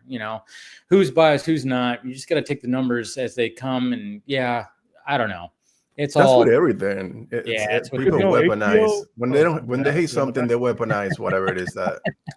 Are you gonna keep doing this shit? No, the internet. Well, no. Okay, so before I think I'm good now. No, what I was saying is because I remember back the only numbers I could get, because I was looking for it, were like Samba, and they were keeping track of what I was watching on terrestrial TV. I don't watch hardly anything on terrestrial TV. I like just sitting at my home. I'm here watching it on the computer, things like that. And then there weren't any accurate numbers, and a lot of that is because that kind of public-facing numbers for any company that controls stock prices, investments, and things like that. So when it comes to those, it's really hard to trust without a solid third-party system that regulates everybody, and they didn't have that at all times. That was what I was trying to say before I got cut out 10 times. Okay. No. I mean, I don't know. The way that they measured shit before all this digital stuff, it's crazy because, like I said, there's literally people like in cubicles that are just breaking down numbers, and they're breaking down those numbers and then those numbers. Everything is such an analytic, and being YouTubers, us, that have, our channels or our social media, we can literally just go to a thing where the platform breaks it all down for us. It's like, oh yeah, what's our numbers are scary. Yeah, and it sucks. I mean, I usually always have my main analytics page up. I always like to see like real time stuff because I'm like, oh yeah, how's that video doing right now? And I'll see spikes. I'll see all. It's like watching the stock market, for fuck's sake. It is. It really is. You become like that one shot Robert unit, like watching it like Wall Street. Yeah. Exactly. You can make in-show adjustments, though. If something's not hitting, you can be like, okay, let's. Exactly. That's the thing. But it's a good thing to do that because then it's like, oh, okay, well, let me try this or let me try this approach or something like that. I mean, it's a good tool to have. But I mean, I don't know how they do it in the grand scheme when it comes to the grand scheme of things. When it comes to these productions, that's where you kind of go, man. I mean, I don't. When they look at those numbers and they're just like, I mean, it sucks. I got a question. This is where the numbers are skeptical. I mean, I'm not knocking this particular content because I actually enjoyed both of what I'm about to bring up. Okay. Now, when they want to make a decision, so say for instance like Peacemaker, I remember that I enjoyed Peacemaker, especially from episode 3 up. I thought it was a great show. They justify that based on the Suicide Squad. Did they? And they were cheering those numbers before they, anything was even out, and they were justifying that, which means sometimes companies just they fudge these things to justify their decision making. Now, I enjoyed the Suicide Squad. I know I'm in the minority. A lot of people don't like it. I really like the Suicide Squad. And after that episode 3, I was hooked on Peacemaker. But their justification of it was kind of weird. But that's what they did with the Batman and Penguin. We didn't even know they did the Batman made $770 million. This was before the movie even came out. They were doing a Penguin show before the movie had even come out. How could they have known that this was going to be a hit and be like, oh, you know what? A Penguin show. Now, listen, I love Penguin. People know I am glad the show happened. That window was a lot shorter between Suicide Squad and Peacemaker. No, I think it was the magic of having the guy who did Guardians of the Galaxy movies and $2 billion making films. Wait a minute, Ben. Are you saying that James Gunn is a brand? What? There you go. So how dare you? Having that brand associated with that show, it was very appealing to them. So it probably was an easy thing for them to say, okay, you know what? It's going to be cheaper than doing another sequel to Suicide Squad.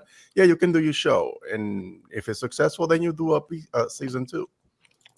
That's pretty much what it's also justifiable. Right, it's also really easy to justify a TV show about a dipshit in a fucking toilet helmet that costs next to nothing. It costs next to nothing to produce. The way Lip has how you really feel, Phil. Like it costs next to nothing to get John Cena in that outfit. And no knock to him. Like they have a very specific way of doing that character, and that's fine. I think John Cena is a perfectly admirable actor. But again, like the cost of making that show as opposed to doing something like the Suicide Squad, boom, like the cost is just substantially cheaper. Yep. And then you like take a hard look at that show. It was shot practically, a lot of practical sets, real world stuff they were dealing with for the most part, outside of those fucking weird butterflies. But yeah, like it very much is just like a very, dare I say it, grounded story about, again, a fucking idiot in a toilet bowl helmet. But it swelled with people. It swelled with people. It gelled with people. Like people like John Cena. It was an interesting story. Yeah, people like again. I would say humor is subjective, but I understand it for sure. Because I'm notoriously just not a fan of Peacemaker. But I will also posit that show season is substantially a much better written show than anything Titans ever put out. Period. Bar none. End of conversation. It's just a better written show. That's ultimately what I'm getting at. But either way, because I've never seen Titans. Good, you're not missing much. I saw a couple episodes. You ain't missing much. Not everything on Titans was perfect. Every season had potential.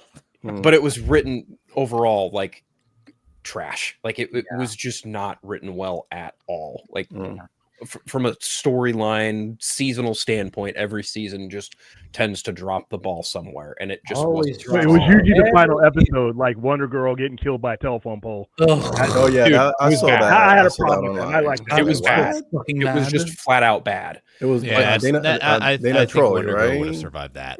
Whereas when it comes to Peacemaker, I famously fall into Chris's famous words of "It's just not my tempo." I can acknowledge that it's well made, well written, whatever.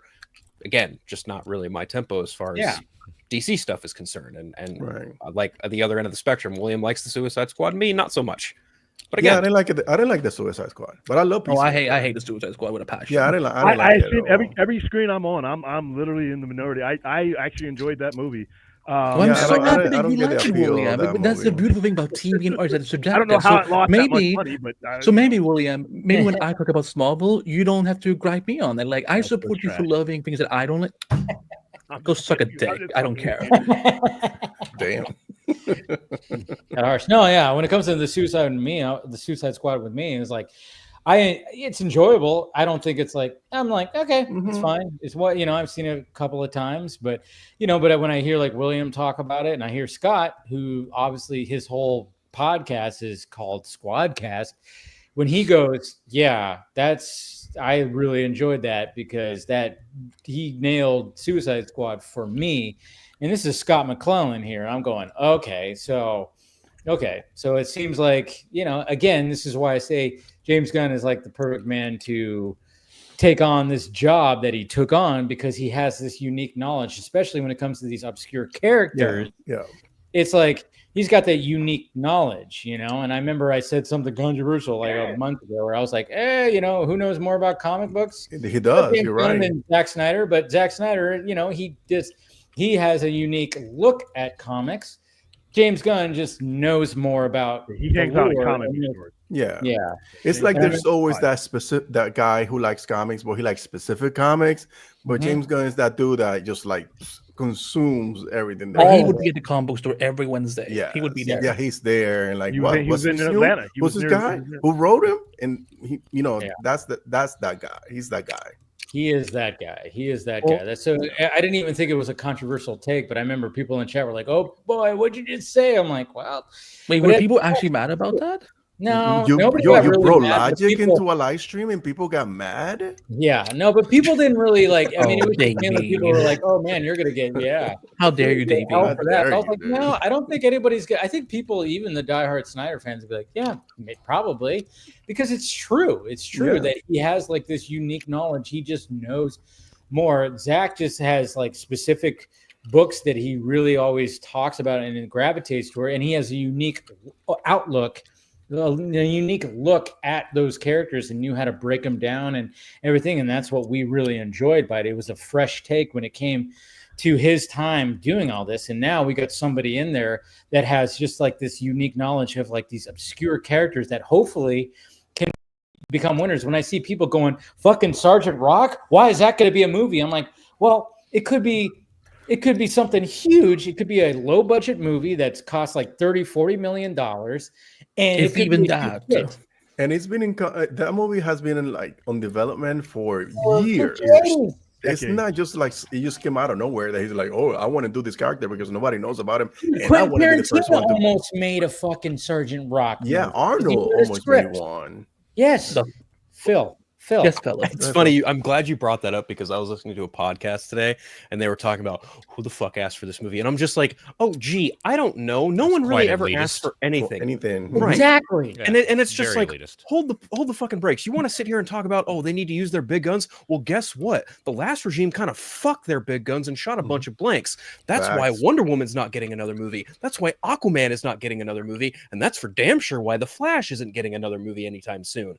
So when you want to do Sergeant Rock, who face facts, he was kind of already shown in Creature Commandos. That's why they probably showed off GI Robot for a fucking reason. Yeah, and be there. I'm not trying to make it political, but in the current real world landscape, a movie about a dude and a robot killing Nazis.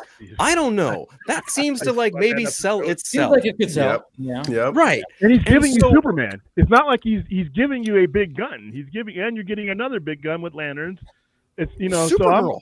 A Supergirl. I mean, she's not like Wonder Woman or Batman, but still, she's up there in that totem pole of she's starting it on for crying out loud. If you were starting it with Sergeant Rock, maybe that might be questionable. But here's the thing about when it comes to James Gunn, nothing he did in Marvel was ever what gave me faith about what he could do in DC, because that was a different structure, that was a different set of circumstances, and different genesis from where these characters come from. So you have to respect them and write them in a different way. And the reason why I like Suicide Squad, and then from episode 3 up with Peacemaker, is there is a story structure there that he can apply that makes me care about fucking Polka Dot Man. And Starro was a kaiju. Starro was just stamping around. I'm like, okay, hurry up and get this big giant star shit off my screen. And then when he turns around and he says, I was happy up in the stars floating. Looking at the stars. You realize that he wasn't the monster. It was all those other assholes who all then needed to die. So he made you he can get, so when you're going to throw a character like Sergeant Rock or even Peacemaker at me, he seems to understand DC. I don't care what he did in Marvel. That's great. He got paid for that. He seems to have an understanding of DC. Now, my only issue with him, understand characters. It might not even be a quality issue with him. He's looking like he's tending towards the JLA Giffen era, which, rest in peace, Keith, I can't fucking stand. But that's not a quality issue. That's a preference issue. That's like if somebody so now we're talking about preferences. Okay, he's a product of the '80s. Of course, that's the era he's going to kind of lean into. Oh my, that's good. You know what? And that's fine. he has chosen that, and that's I have no problem with that. That's going to be my only thing where I might be like, this may not be for me, but I'm not going to be like, fuck that guy. He just chose an era that I'm not that much into when it goes in, but that's fine. But yeah, I'm not into JSA either, but I'm waiting to see what he does. No, he's a JLA. JLA. Okay, JSA is Ben Sweetheart. That's completely. There you go. Even that. That's a complete different. That's just a society. But Lanterns is something that really, no matter how JLA he is, you're putting Lindelof on something like that, and you're giving it that premise. So even if he goes full cartoon with Superman, I'm gonna be like, okay, get me to Lanterns. That's where I'm at right now. Hey, Superman is great, bonus. I got Fantastic Four coming out 2 weeks later. If Superman is great, bonus. It just get me to Lanterns, because the more when they assembled that crew that's going to be working on Lantern, that's a dream list. He literally got the people who I would have said, hey, can you get these guys if you haven't, not thinking that would ever happen, and he has them.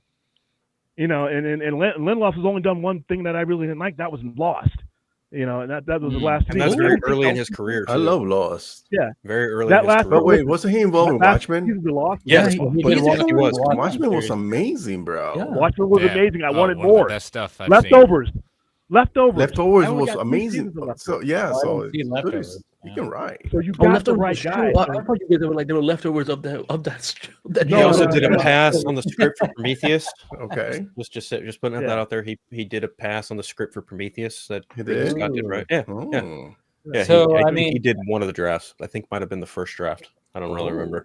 But yeah, he's got a writer credit on it. Sorry, Dave.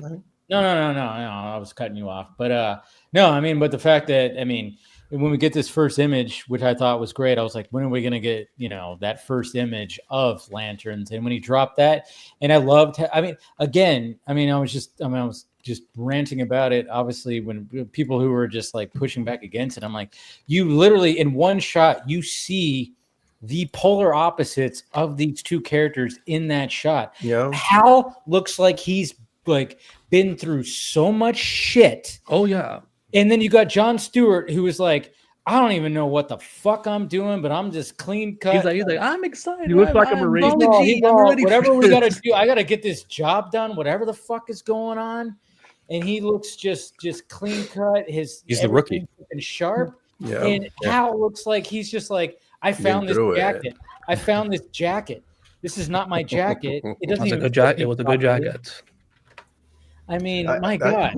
I saw somebody complaining, why he doesn't have a bomber jacket. Like, oh my God. I know. I saw it. Now they're just wanting to complain for the sake of it. It's like, it's just so pathetic. And like, the fact we even got to see it with one of them wearing a ring. I'm like, listen, I have never so quickly in my life zoomed in onto someone's fingers. I'm like, I know what these men look like. I need to see the fucking ring. Look at the ring. I like the style that they went with. Somebody was bitching about the ring. That what's the name? The Ryan Reynolds rings look better, but you know what didn't help that fucking movie? The ring didn't help that fucking movie, so the ring won't fucking matter. So it's just this bad faith arguments is just. I'm so sick of it. It shouldn't be this exhausting being a DC fan. It is, but yet it is. But but again, it's just like you could tell, like this is probably not even his jacket. No, his hair's a mess. He's got the stubble, and then you got Mr. Soldier Boy over here with his big fat watch. His, and Soldier Boy's a whole different character. Most Marines tend to have a watch. No, but he got that military look. Yeah, he got that military look, and then you got, this is. I am so looking forward to seeing this chemistry and this dynamic. Yeah. I mean. And Kyle Chandler looks, if people are like, he's too old. Fucker doesn't look that old. If that's what 59 looks like, my dad did not look like that when he was 59. My dad did not look that young when he was 59. He's probably not even playing a 59-year-old. My father turns 59 this year. He don't look like that. That's for sure. Yeah. So the picture describes precisely what James Gunn said when he made the announcement. 2 terrestrial space cops in the middle of the heartland, making what is it? What's the name of the show? Investigating the murder of an investigator.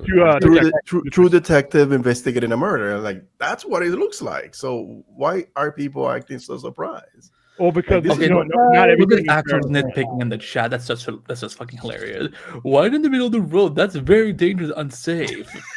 Well, they're Green Lanterns. We don't even know what's going on. Yeah. We don't even know what's going on in the scene. Out of one picture, I was gonna do a video about this, and I saw somebody talking about, well, the ring. You can tell the ring. I was like, this cannot be my fucking life. 51 and talking about fucking. We're talking about aliens. So, but if you look at just that picture, there's some things you can tell, because if you look at the clean cut Marine, if you look at him from top to bottom, that's John Stewart. That's that These clean shaven hair, the clothes that fit tightly. You look at the other guy, who is an Air Force guy, but he's long away from the Air Force. You still see some basic standards there, but you also see that he's lived an entire other life outside of the military. Yes. Oh, yeah. John Stewart is closer to his military lifestyle. So that picture is perfect for where they're supposed to be in their lives. So I was excited to see that. I was excited to see that. I was like, he looked like I said, Superman could suck on July 7th. And I'm going to lie to you. If they ask me, it could suck. And if you ask me, if Warner Brothers what a or great could be anything. What a great, I mean, if you're going with that attitude, sure. I'm going to say it's great. Can I get the lanterns? Whatever you need me to tell you, so I can get to that, I'll tell you. Fuck it. Do you want to see a second season of Lanterns? Yeah, yes. I want to see the first season. So let me say this: if Superman fails, we're gonna get a first season of Lanterns. That's what I want to say, by the way. I don't think we're gonna get that's what I'm saying. Like, we're gonna get a first season of Lanterns, but I don't know if we're gonna get a second season. Yeah. Superman only needs to make. Be honest with you, if they had the right conversations in Zaslav, that scares me. If they had the right conversations about their expectations, Superman really only needs to make to let you know that you're on the right road, 450 to 650. Now, I know that doesn't sound like a lot. No, that's no. Hold on, because you got a lot of damage you're undoing. You got a lot of. That's not. No, I disagree wholeheartedly. If it makes more, great. I get what you're saying, but I cannot agree with that. How much do you think it needs to make? Because this we get into some scary territory. Then if we had this discussion like at least once a week. But I mean, 650 is pretty. If you go from 500, you said 450. He said 450. Yeah, but he said 450. We don't even know how much it costs to make the damn movie. Yeah. No, we don't. That is true. They might have to take a hit on this to get in the right direction, to get the perception of the product going in the right direction. Because, okay, you can have some financial success, and that's great. But you also you want a critical success. You want the momentum going. You want the perception of your product. Not having a financial success it can be detrimental to the product. Well, I'm not saying like 150 million, but 450. Let's say they did 185. They spent 185 on it, right? Right. Now, if this was just a Scott, if it's 185, he only needs to make 500. Yeah. Now, if we didn't have all the baggage in history, let's go 6-7. But we do. So you're trying to get those fans back, the general guys that have just drifted away. They don't hate. They've just drifted away, and they're like, what is your product? I don't even remember it. You're getting those guys back. And I think that might take a little bit more work than just a big box office number. I think the perception of the overall, because I've always said, this isn't about Superman. This isn't about one movie. This is about the mood towards your brand. So if you make 450 to 500, let's say 500 million, and everybody who saw it is saying that movie blew me away. And now those people who are trepidous, they're not going out to the theater, but PVOD.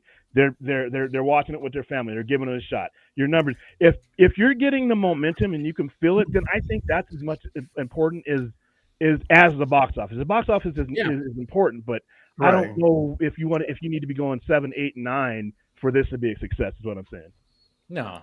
It doesn't need to make that much money, but obviously everybody looks at the $1 billion thing, which I hope that people now are like, all right, can we not have that? There's always going to be those movies that do. It seems like once a year there is a movie that's going to make $1 billion, and I'm not expecting Superman to do that. I'm not expecting Fantastic Four to do that either, or something like that. But I don't even know if 2025 is going to have $1 billion movie. It seems like Avatar. I don't know. Jurassic World. Avatar, you think so?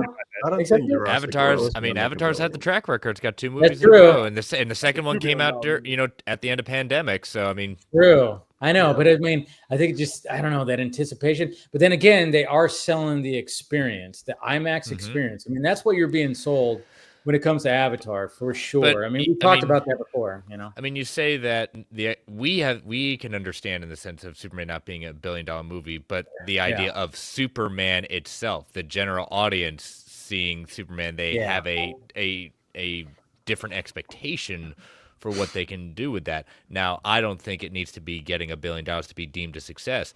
no, but I think it needs to be definitely above 500 million in the sense of I Warner agree with Brothers in Warner Brothers' eyes for it to be deemed worth the hype, worth everything. Because they're if they're at the poker table, they're going all in on this. Yeah. This is their big thing. This is why they decided to go with Superman as their lead in for the new DC studios.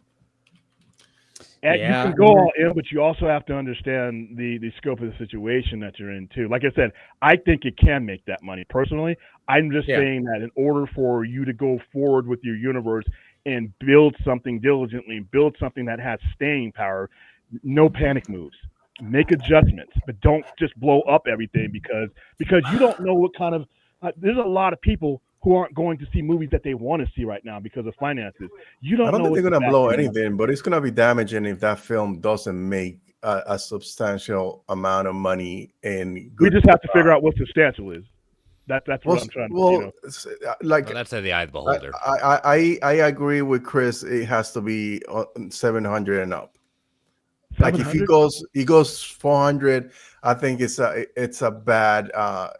It's gonna look bad in the court of public. Well, it'll look bad for that, but I mean, he's talking about the justification of still moving forward with. Oh yeah, no, that's yeah. You could see 500 million. Given your last outings, the last outings that the whole audience saw, given the numbers that they pulled in, if you come in and your starting point. This is without Batman, which is your sure moneymaker. You're going with something that really isn't the moneymaker in comparison to Batman. If you were to get 500 million, personally, I think they should be popping champagne. Now, should they settle for that at that point? No, but you build on that. The 500, that's the starting point. That gets people talking about your project. And like I said, you're making other money. You're selling crypto dog biscuits. You're going to make financially. You're going to be able to measure, other things. Like I said, that Farmer's Fresh dog food.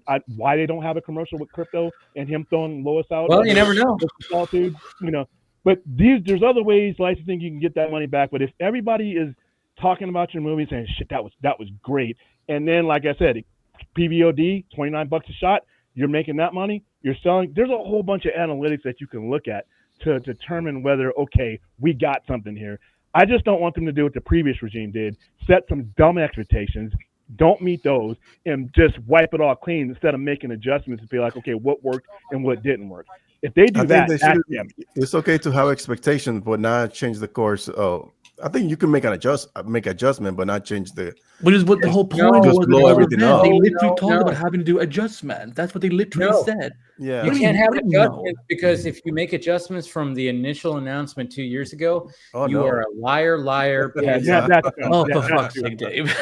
I've seen that. We're like, wait a minute, did he say? It's like, oh my god. Like even if something as simple as end credit scenes, which he said, listen, I'm not opposed to end credit scenes, but I'm opposed to introduce or teasing a character for on an end credit scene, because something he said is that he used Adam Warlock. Now he had to fucking adhere to Adam Warlock, whether he has a better story to tell or not. Now he has to fucking do that.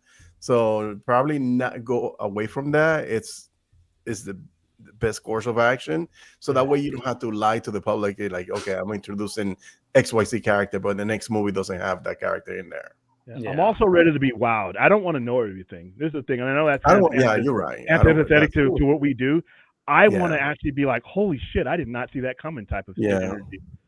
So I'm ready for that too. So whatever he gives me, I'm open. Like I said, when it comes to DCU, I'm open to enjoying it. But I understand why people would have legitimate gripes. Not the kind of people who go to the extremes. But if you're a customer and you haven't had a good time with what you paid for, you're going to sit back a little bit and see, hey, let that other guy taste it. And if he doesn't drop dead, I'll grab a bite type of situation. And I think that's where you're at with DC. Is people are going to be like, hey, you enjoyed that? Okay, maybe I'll give it a shot. And I think that's going to take time. I hope they give it time. You have the right guy. If you had James Gunn in 2013, we would not even meet each other because there probably wouldn't have been no conspiracy. If you had a studio head, that would have been, that's crazy. That's a crazy thought to think about. Like if they, that would have been weird. And Zach went over to Marvel Studios and directed Daredevil, or I don't know what the hell. That would have been crazy. But yeah, we'd a whole different. Well, I think maybe some of us would have connected, but no. But when it comes to this whole, I mean. It seems like there's going to be a bit for everybody, and I think like Superman's going to hopefully get a good word of mouth. I mean, that's what we can like hope for. I mean, I think it's going to do a good, it's going to have a good opening weekend for sure. But then, like I said, it's a tough month. There's a lot coming out. Jurassic World, and of course, Fantastic Four. I think it'll be fine. I think again. I think it'll be. I think those. And then of course, the second weekend drop. I don't think it's going to do like the weekend drop like Brave New World, Brave New World and Marvels and stuff like that. I think it'll have a drop, obviously, but I don't think it's we'll see what that drop is, but. I think there's going to, and hopefully, like I said, there's going to be a good word of mouth of like, hey, check out this Superman film. It's like, it's nothing like I've never seen before when it comes to a Superman film because they have these other characters. And even remember Man of Steel, it was a good success, but also it was well received. Man of Steel totally did well at the box office. Yeah, like it did way better than Superman Returns, and that's when we need to go beyond Superman Returns. I think that's the goal that they should. The thing is like Superman Returns also had its budget coupled with Superman Lives, and while it on paper looked profitable, it just wasn't. But even then, right, and Man of Steel made more than its budget back already in marketing alone. So everything else was cherry on top. That's why that movie's so profitable. And yet you still got chuds online going, well, it only made 607. It's just like, shut up. When people complain about all the product placement, I'm like, that's how you get money back. Like, Well, I don't think that had a huge drop in the second week. It was like 70%. But it also had the biggest opening weekend for Warner Brothers. But when you have I don't know. I think having that big drop kind of put a stain on that record that they had on that opening week. Possible. See, in these days, you look at the totality of the numbers because you don't stop counting the money until the money stops being made. That is true. If they'd have had that mentality then, because for BBS, I'm sorry, 70% drop, 871 is still 871. If I'm a stockholder, my dividends don't come from, did it drop 70%? My dividends come from that final count. Now, but as far as like with Superman being on a tough month, I actually think those two movies are going to help it. Because when you're going to the movies, you're in that mood. You're open and susceptible to other movies. When you get out and seeing the dinosaurs during summer break for a lot of kids, and I think and that dog, and you're like, okay, you start. That dog, Crypto's going to steal everyone's hearts. Yeah, it will. And then when you're leaving the dog and the guy with the S, it's not Joe Rogan's heart. Sorry. Yeah, you're seeing I saw that. So I think the atmosphere of July is going to help Superman. I don't think it's going to have the drop in that second week because people are going to the movies. And a lot of times they see multiple movies and you make your plan. Like I said, you make your plan from the moment you see a trailer and a movie poster. And that's all going to be in the theaters in July, before July. In fact, the Superman poster is in the Galaxy Theater right now. Yeah. It's in my theater too. It's in all the theaters. Yeah. Yeah, it is. Yeah, which is good. I'm like, that's it. But I do like the fact that they announced crypto shorts. Things that are going to be happening online. I'm like, lean into that, because again, I keep on telling people, I'm like, regardless of how anybody and Joe Rogan and his people feel, why do we care about what Joe Rogan says in 2025? Jesus Christ! Again, what I said, I'm uneducated. He's an asshole. Again. It's whatever. It's whatever. I'm just making the joke. Yeah, but I'm just saying, like, lean into it because, like, again, he is going to be the crowd favorite. Because when I went down that rabbit hole, trailer reactions, I mean, especially when it came to couples, and again, the female demographic, I remember it was like, it was always, the kids. And so So the fact that they were like, hey, we're going to do 4 crypto short little videos online. Seasonal shorts. Absolutely. So my great. daughter's 5 and she was like, Superman has a super puppy? Like, yeah, he does. Like, can we see that? I was like, see? They don't care how good the movie is. 5-year-olds are gonna be like, they want that dog. I'm not taking my 5-year-old to see Superman. I'm not taking my nephew to see Superman. He can barely sit through a movie on his own. Okay. Wait a minute. Wait, it's 5 years. Being 5 years old, is that way too young to see this movie? In today's climate, I'm watching it first. Fair enough. Actually, I'm watching it first. I know I'm gonna watch it a couple of times. Fair if enough. it's good. If it's good. But I mean, where's the PetSmart articles and the Petco commercials with the dog? That's what they need to do. They need there needs to be something with that. Well, there was news this week that they've hired some special executive marketing for Superman specifically. So he was amazing for Disney. Pretty good. That was a great pick. Here's the thing. One of the things that they said at the DC event, they said, while they won't have a big presence at Comic-Con, they will be at CinemaCon. So I think, I think why it's CinemaCon? Nobody gets because Superman is already out by the time he goes to Comic-Con. Why would you bring Superman to Comic-Con? It's already out. I know. Yeah, but why is cinema? You know how much it costs to get into CinemaCon if you can't get a press run? Sounds like a you problem. It's not getting into that. It sounds like a you problem, not a problem. Okay. Well, I'm not going to go for one movie. Fuck that. I'll wait till July. No. Like I get both sides of the whole thing where it's like, oh, CinemaCon, no matter what, like an online things that come out of CinemaCon shows up online and we all talk about it. Cool. But I mean, I get what William's saying, sure, because you do want to have other fees when we promote Comic-Con. Landers will likely be there. Peacemaker will likely be there. Supergirl. Not if James Gunn is not if James Gunn is saying.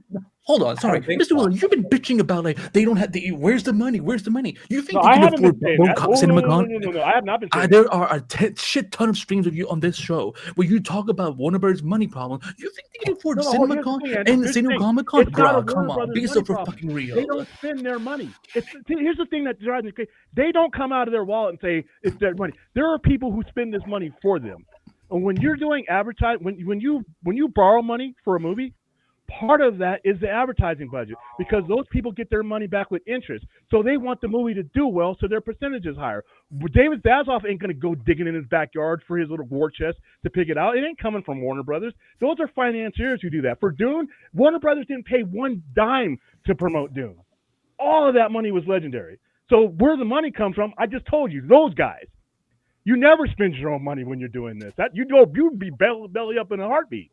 It's these all those guys, when you're watching the movie, those little itty bitty credits that are running by really quick before you're waiting. Okay, tell me what would you do? What would you do if you bring Superman to San Diego Comic-Con after the movie comes out? Yeah, tell me what to do. Okay, here's once again, my target of excitement is not just for the release date in the box office right then and there. I'm using this movie to get you into everything I got going. I don't want you to get excited for a day. Yeah, it comes out on July 11th, 100%. You're correct. But I don't want you to not stop. I want you, to continue to go to the movies. I want you to buy the dog treats. I want you to buy the plushies, everything. I want you excited about this movie for as long as I can. What that got to do with Comic-Con? Because Comic-Con is on the 25th. You're not that far away from the movie being released. And plus, here's another thing, and this is understated important. Fantastic Four, latch on. If there's a comic book conversation being had, fucking hijack it. All right, get in on that conversation and keep yourself there. What if the marketing is going to be tight because they're talking about Barbieheimer type of marketing? What if they're going to have some type of dual marketing with Fantastic Four? Another thing to keep in mind about Fantastic Four, the Marvel brand is not so hot right now with the whole Captain America film. And if that film, the next film is what's the name? The Thunderbolts. If that movie doesn't do so hot, probably DC doesn't want anything to do with Marvel as far as marketing, dual marketing. Well, so probably they're not going to they're not even going to look at Fantastic Four as a threat. I never see okay, so it's kind of the same with what I'm selling here. It's once you have it. What? Okay. Well, explain. Just explain. Keep explaining. Yeah, explain your opinion. when you market, when you have something that's doing really well, and you have a proven brand, and you're trying to get your brand established. So if I got 2 titles here, I got the best title that's selling. Let's just throw out it's X-Men or it's Absolute Batman. All right, I have Absolute Batman on my shelf. Now I have my customer in here. It's not just all about Absolute Batman. I got him in here. I got him in my environment. We're having a conversation about storytelling. We're having a conversation about comics. You think that I'm just going to let him walk out of here and just narrow it down to that? No, he's in the atmosphere. The energy is there. Take advantage of it. If you don't, you generally go out of business. You latch on. Listen, you're always going to have a brand that's bigger than you in a conversation. But if that conversation is lined up, you hijack that energy. You have to. I don't see how that's even something that even needs to be thought about. You have to get, and I don't see that there's any harm with keeping that excitement going throughout the month of July. I think you put in. Is this because of they're not showing up at Comic-Con? Because I feel I'm talking in general. I'm talking in general. I don't think there's anything that should be excluded. Why are you talking about in general when the marketing hasn't kicked off? They're already saying that they put in the whole machine, the whole Warner Brothers machine behind that film. So I don't understand what is it that they're not gonna do, or that they're not gonna do, or they're not doing. Why not be at Comic-Con? Because why we are so fixated on Comic-Con? Because look what happened with anywhere the Super. Wait, hold on one second. Because everybody was bitching about the Super Bowl. The Super Bowl didn't make a fucking difference for for the Flash. It didn't make a fucking difference for Black Adam. It doesn't make a difference for trap you don't want to films. Get into. So I don't think I think this idea that an event can be the determining factor whether a film is successful or not. When they have a marketing machine, you can be. Forget about movies. When they have a marketing, you don't know where to advertise, parents, for kids, in the 4th quadrant. When you market for the for Comic-Con, you are just targeting the geeks. All of us here, and that's about it. I'm saying this: nothing should be off the table when it comes to pushing this. Nothing. Yeah, but that's fair. I agree with you on that. But what I'm saying is that they're not being a Comic-Con, it's not gonna degrade the product as a marketing. No, it won't hurt the product. But why not keep the momentum going when you have that? Because you're changing your tone. I appreciate you changing your tone. That's what I'm saying. Why not? Sure, why not? I don't think my tone changed. But it's not gonna hurt the movie not being there. The universe. Did anything else happen this week, or are we just gonna talk about how much we really love money? I think William kind of has a point, not even just pertinent to Superman, but I think James Gunn saying that DC Studios not having a larger presence at Comic-Con seems a bit concerning, especially since Marvel had no problem bringing Deadpool and Wolverine to Comic-Con last year, and then they followed it up with Captain America, Thunderbolts, Fantastic Four, the announcement of the Russos, and Robert Downey Jr. being announced as Dr. Doom. And when DC Studios has now seemingly possible, we don't know for sure since they haven't said one way or the other. They said they're going to be at CinemaCon.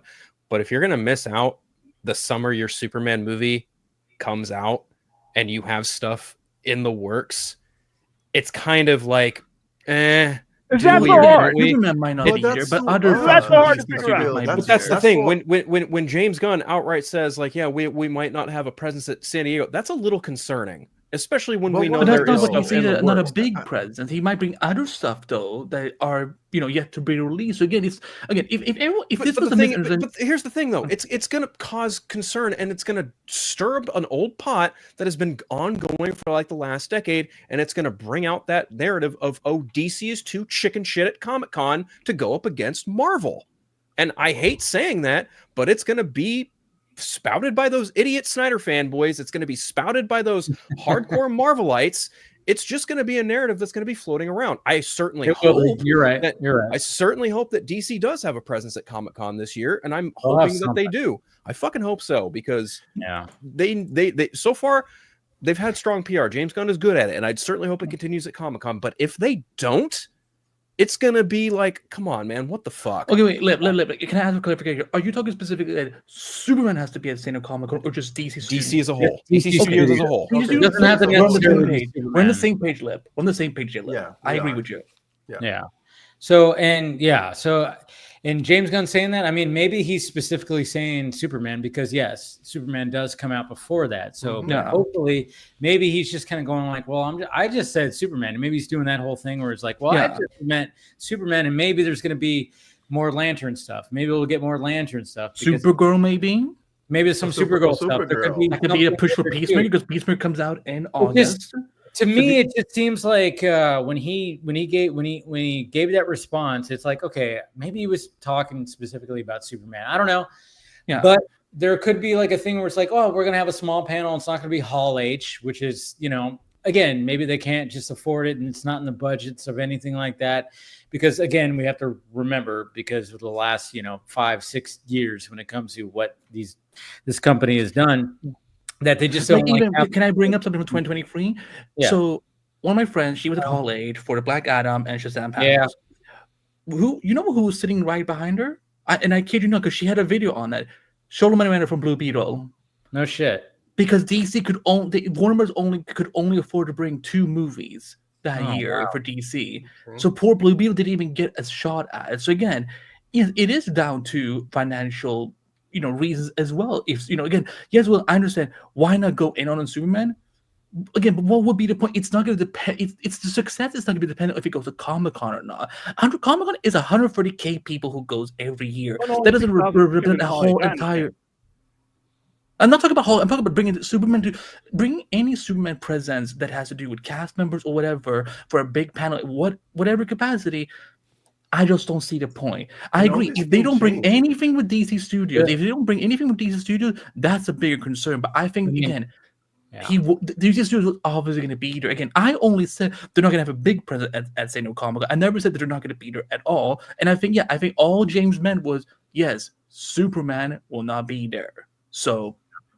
Yeah, he's specifically talking about Superman, and because it's like, how do you not have some kind of presence there, especially when they're probably looking again? There's everybody looking at analytics, numbers, and what the people are talking about when it comes to all this shit, and when we get to June, where they probably they're going to have lanterns already wrapped. Yeah. There's going to be more images, and then And I will say, Warner Bros. TV has usually been very, very good. Warner Bros. TV has always been usually very, very good. When DC lacks in the movie department, they always have things from TV there. Even freaking Superman and Lois went there for their final season, and the thing is, they never even got to see a Comic-Con panel because they can't. Yeah, they got to help. Do you know how few times there's been when Arrowverse shows barely get any part of the Hall A? So the fact that this was their first San Diego Comic-Con panel, but also their final San Diego Comic-Con panel, but they got Hall H. So again, I think TV will be good. No, I think there's going to be something there. There's going to be a reveal. There'll be reveals of something. I don't know. God knows what, but yeah. But the fact of the matter is like right now they don't have what Marvel Studios could possibly. I mean, I don't even think Marvel Studios really has anything, but I'm sure they have. They might do what they did with Deadpool and Wolverine last year. Is like, hey, bring everybody up on stage, and hey, we're gonna watch the fucking movie and blah blah blah, because it's perfectly timed, it's perfectly placed where they can do that. But when it comes to DC, it's like, well, we can't do that with Superman, sadly. But we'll show some other shit. Maybe we'll put out some things. We'll put out some things too, because I mean, no matter what, they'll put out some things, and it won't be just. I mean, it's so funny too, because I mean, by that time, it's going to be interesting to see where everything's at. First off, and obviously James posting the Superman boots, that whole shot, which I thought was a cool shot, which and again, come on, you fucking people out there. This is not an actual promo image. It was just James Gunn going, hey, a year ago today, we were shooting this out in the snow, and there's some boots, and people were like, geez, these promo shots are horrible. I'm like, it's not a promo. I wish there were more. I love it. It keeps the like I think it's cool. It's raw. Product is to keep the conversation going. Yes, you don't want to keep it going. Yes, it was a way to keep the conversation going, which it did.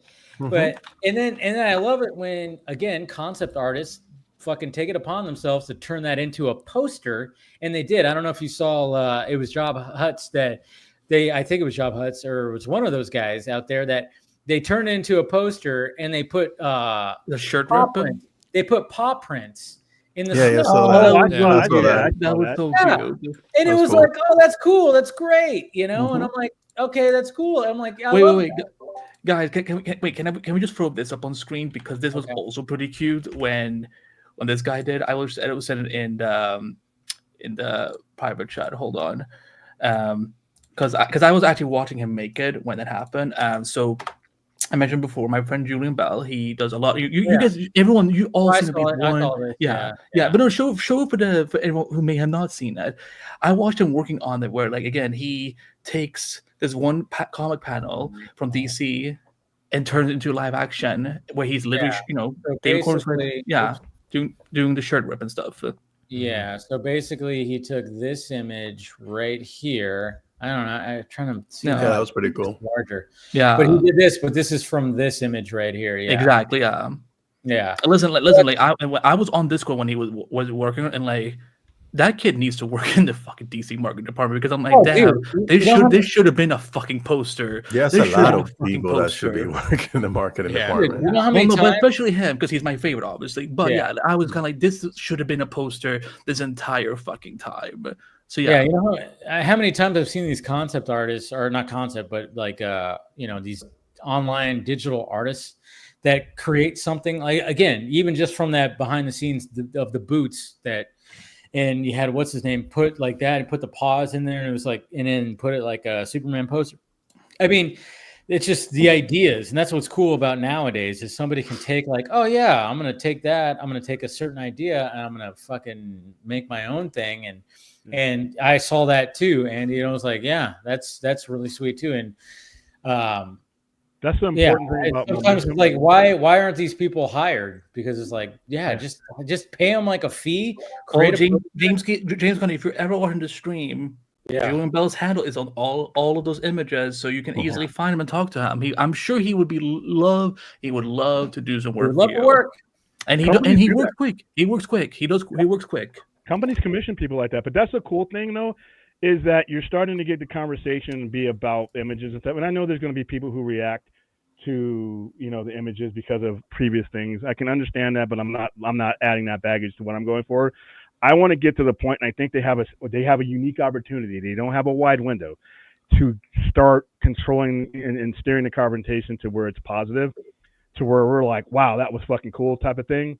And wow, what's next type of thing, instead of the conversation we've been having. I think from this point where we're sitting right now to July 11th and beyond, it's a good window for them to put out images, to do the dog commercials, to do the thing. Petco will pay you to do those things. They will license that. So, does Petco want to invest though?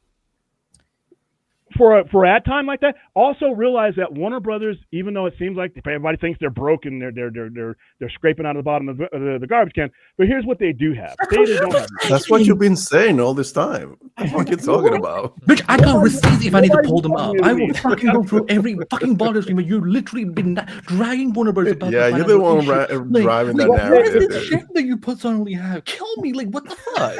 Here's the thing: you have CNN. I just want to go join this guy in prison right now. Good lord! Why you have Luigi? I can't. Because he's fucking hot and he's a warrior. I can't keep my frame of mind. Anyway, but you have networks that have ad space that you can barter for these things. You can trade. I mean, a lot of these companies, NBA, the 1 year you have it left. I don't know why that's going away, but you have to promote us, we'll promote you. You know how much ad space costs for NBA finals or things like that, or Western Conference finals. There's a lot of stuff you can do. TNT isn't it? Aren't they owned by Warner Brothers? That's what I mean. So when you go to PetSmart, you do bartering. So you scratch my back, I scratch your type of thing, corporate wise. There's a lot. I'm sure there's something probably in the works. I don't know. It seems like that would be a good opportunity to do something when it comes to crypto because they're probably crunching those numbers. I don't know. I don't know. When I speak on Warner Brothers, as debt. You can be in debt and still spend money. That happens. Trust me, there are billionaires that are in debt. Okay, well, I give up. I give up. You probably shouldn't have started today. You know what? I don't need to listen to someone who thinks he knows everything about financial just because he runs a comic book store. My dad has had free restaurant. Does that make him the god? I don't need to be taught. You act like that. You fucking act like that. I mean, act like you understand what I'm saying. Maybe that'll work. Oh damn! Shots fired. Watch out! First step to the conversation is, But hey, Dave, I gotta go. I gotta stream the run. Oh yeah, you got your stream. You gotta do. You'll figure it out. All right, thanks for having me, man. All right, man. All right. Damn.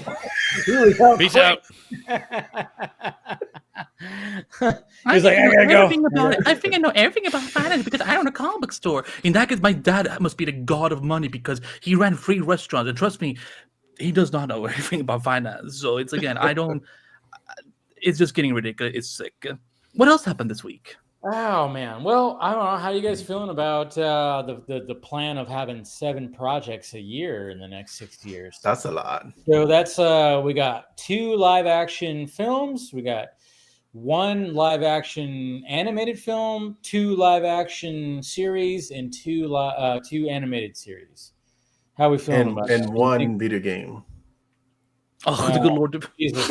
We haven't even scratched that yet. My Wonder Woman game. That Wonder Woman game. Oh my God. I know. I don't know why I'm like, even though I'm like, it's been 4 years, I was still upset by the fact that they canceled that. When I saw it, I was like, oh, there it is. I was like, I remember seeing that trailer so long ago. It just felt like, okay. I don't know. I don't know what goes on when it comes to these video games. I mean, obviously, when it comes to Suicide Squad versus Justice League, that ended up being a shit sandwich. Apparently, Gotham Knights ended up being a shit sandwich. It just seems like the DC video game world just was not doing great things. So I was like, I wasn't shocked that Wonder Woman game that I saw a trailer of 5 years ago, something like that, like a little teaser of like her, doing her thing. That was in DC Fandom, I believe. No, it was at the Game Awards earlier. Oh yeah, the Game Awards. You're right. Oh yeah, but just the fact that it was like, I was like, okay, yeah, that makes sense. But of course, fandom would be fandom, and everybody started pointing fingers at everybody and being like, this, and I'm like, good God, this is not like I don't know. It just seems like the video game world seems like if there's not a Batman game, an Arkham game that's coming out, but even then again, like when it came to the Gotham Knights game, that was essentially an Arkham game, and it still wasn't. No, it wasn't. Yeah, that's the thing. But they were they were basing it in that world, and it just they lied to us because initially it was going to be. It was initially going to be tied to the end of Arkham Knight, and then they were like, "Nah, you know what would be better? We will kill the Justice League Suicide Squad game for some reason." They were trying to connect it to that, and it didn't work. Yeah. Boy. They are working with NetherRealm and Rocksteady right now, and he just said it's going to be a couple years till we get a DCU game. But I'm still kind of curious. So, like, is it going to be like a tie-in to the movies, or is it going to be specifically, this game is taking place between, let's say, Superman 1 and Superman 2? Like, that's what I'm kind of be curious about how it's going to work. I think it's going to come down to what, like with everything, a story, and whether it's going to be appropriate to put it into the DCU or just do a good game. I just want Injustice 3. That's what I want. I want Injustice 3 already. Injustice? Injustice 3. I want Injustice 3 already. I want a conclusion to that trilogy. I just the long Ed Boon keeps on hitting about it. I want to play as Superman and fight Dr. Manhattan. That's what I want, because I want a better story than whatever the fuck Doomsday cock showed. So that's where I'm at with that. Yeah. No. Yeah, now you get it. Yeah. Doomsday cock. Do you think they're gonna do a more evil Superman though? I mean, what's more evil Superman? I know, right? Like, how much more evil do you get? I don't know. Like, my thought process of it is like, well, who do you have Superman fight after Brainiac? And in that world, and I think logically the next answer is Dr. Manhattan. But like, to the bigger point, when it comes to like a DCU game, I don't fucking care. Like, I just don't give a shit, because trying to tie in a video game into like a narrative that's already spanning like live action, movies and television and animation, I'm just like, okay, you're kind of asking people to do a little bit more homework than they might want to, maybe even like extra credit to some extent. And I'm just like, what the fuck, dude? Like, come on. Video games are meant to Chris's point, like, yeah, tell a great story. But if you're going to try and fit it into the confines of a universe, the DCU, and granted, you know, James Gunn said it's more akin to Star Wars, where everything is more scattershot across the timeline. Different time periods. It worked fine. I wasn't laughing at you. I was laughing in the comments, just so you know. It worked for the Matrix. That the thing is the Matrix isn't DC. Matrix games. Like, I get what you're saying, but at the same time, it's like, I would feel more comfortable. That's a little bit more small. That's smaller. Yeah, and it's even more inductive into that franchise because of what that franchise encapsulates. Because it's a simulation. Exactly, right. Yeah. Whereas with this, it's like, how exactly do you tell a video game set in the world that has other factors of storytelling accompanied with it? That's where I think the real struggle is going to come, because you can't just do like a Green Arrow video game and be like, oh yeah, this is like the origin or prequel to the Green Arrow TV show or whatever the fuck. Like it just, again, you're kind of forcing people to do something and pay more money than they probably already are. I don't know. I just think the video game aspect of it all seems kind of Can I add something to that, Lib? What happened? Let's say they do a Superman video game. Let's say it's like, okay, second place between Superman 1, Superman 2, and they use some Superman villains that he fights that they're like, okay, you know, we don't want to do anything with right now. But then suddenly, like, you know what? We do want to do something with Parasite, but we just don't like what we did with Parasite in the video game. Then, you know, it's like you have to refresh, go back, and kind of like, well, now we don't want this to be canon. So, like, that's why I'm kind of like, they maybe overpromise a little too much about video games being tied to the franchise. I think so. I think James Gunn producing Lollipop Chainsaw maybe gave him that little wild hair up his ass to be like, oh, we're going to do video games too. It's like, is that really a good idea? Yeah. I don't think so. Now, I do like the idea of DC studios being involved, like creatively, at least with more DC video games. Like, if it's not connected, who cares? But like, if they're like, if they're more in conversation about like, let's try and make more video games that aren't just Batman games. Yes, I get it. They make their profits, whatever. But there's so many other characters that could fry. But again, like, instead of that's what I like with DC Studios. It shouldn't just be about controlling this one shared universe. Control all things DC, whether it's connected or not, so that we have, you know, ongoing video games, ongoing animated shows. Again, like, they announced so many animated shows at this whole DC event, and I'm like, you know what? Fuck yeah! You're going out to your entire audience. You're going for adults, young adults, you know, the young kids. So it's like, I think that's the way to do it.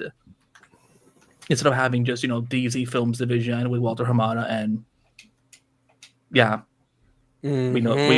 we know the rest of the history. I don't know. I think when they were setting all this up 2 years ago, and they were like, well, we can just, you know, expand on all these different mediums and everything like that. I think it was just one of those things where it sounds good on paper, and it's like, yeah, let's put it out there, and let's you know, put that out there. And then it's, again, what do we always talk about? Even this happens with the MCU. This happens with Kevin Feige. You know, you put out your slate, you put out your, hey, this is what it's going to be. But then you just go, oh, shit. But then when it comes down to it, oh, we're not going to meet those dates, or we're not going to do this, or it's not going to do that. It just seems like, you know, part of the marketing obviously is like, hey, we're going to do this. But then now they have to try to attempt to do certain things, and it just doesn't end up working, you know. And I think that's where studios are still having issues, and I think even DC Studios is having a little bit of issues when it comes to all this. So I don't know. That's just me. I'm like, when it came to the video game aspect, I was like, how is this going to even work? Like, I even thought, like, maybe it could work. I don't know, but I just never even really thought about that part of the whole slate in the grand scheme of things. It was like, video games take a long time to be produced. Yep. And then it's like, okay, but if you're going to tie that into like a initial universe, it's like, okay, yeah, and then you can have like whoever's playing that character voice the character in the video game. Cool. That sounds good on paper, but then it's like, well, how many opportunities are we going to get of somebody actually doing that, and is that going to actually work? And I think that's why a lot of people were pointing the finger at James Gunn for the Wonder Woman cancellation because it was like, oh, because you want to make it your own Wonder Woman. But then at the same time, there's like Wonder Woman fans were like were pissed because they were going, well, we don't really have Wonder Woman content coming, even though Paradise Lost, they just totally are looking at Paradise Lost as not a Wonder Woman. Well, they specifically want like that. They want Diana Prince back in the spotlight. They want. They don't realize that like, hey, this is supposed to lead to it. And it's like, let's first see where that leads to, because it does sound like a pretty cool idea. I always thought it sounded like a good idea to be like, hey, have a series that's like Game of Thrones that takes place on Themyscira, that eventually, the first season could be like, it'll eventually get to where we get a Diana Prince.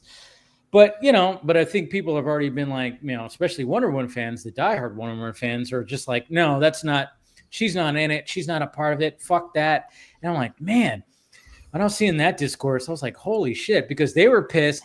And then, of course, the diehard Gunn and Snyder fans started like injecting their shit into the whole as one does. And it was just like, as they do. And I was like, oh my God, come on, guys. Like, this is not even about that. It's about just business and weird. And I don't know. When it comes to WB games, it just seems like they've been dropping the ball big time in the last few years. So I don't know.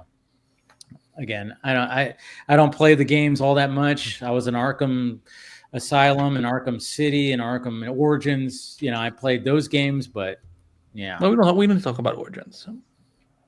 Origins isn't that bad. Yeah, it really is. It's not that bad. But I wish I'm not angry. I'm just disappointed by it. I mean, yeah, it's.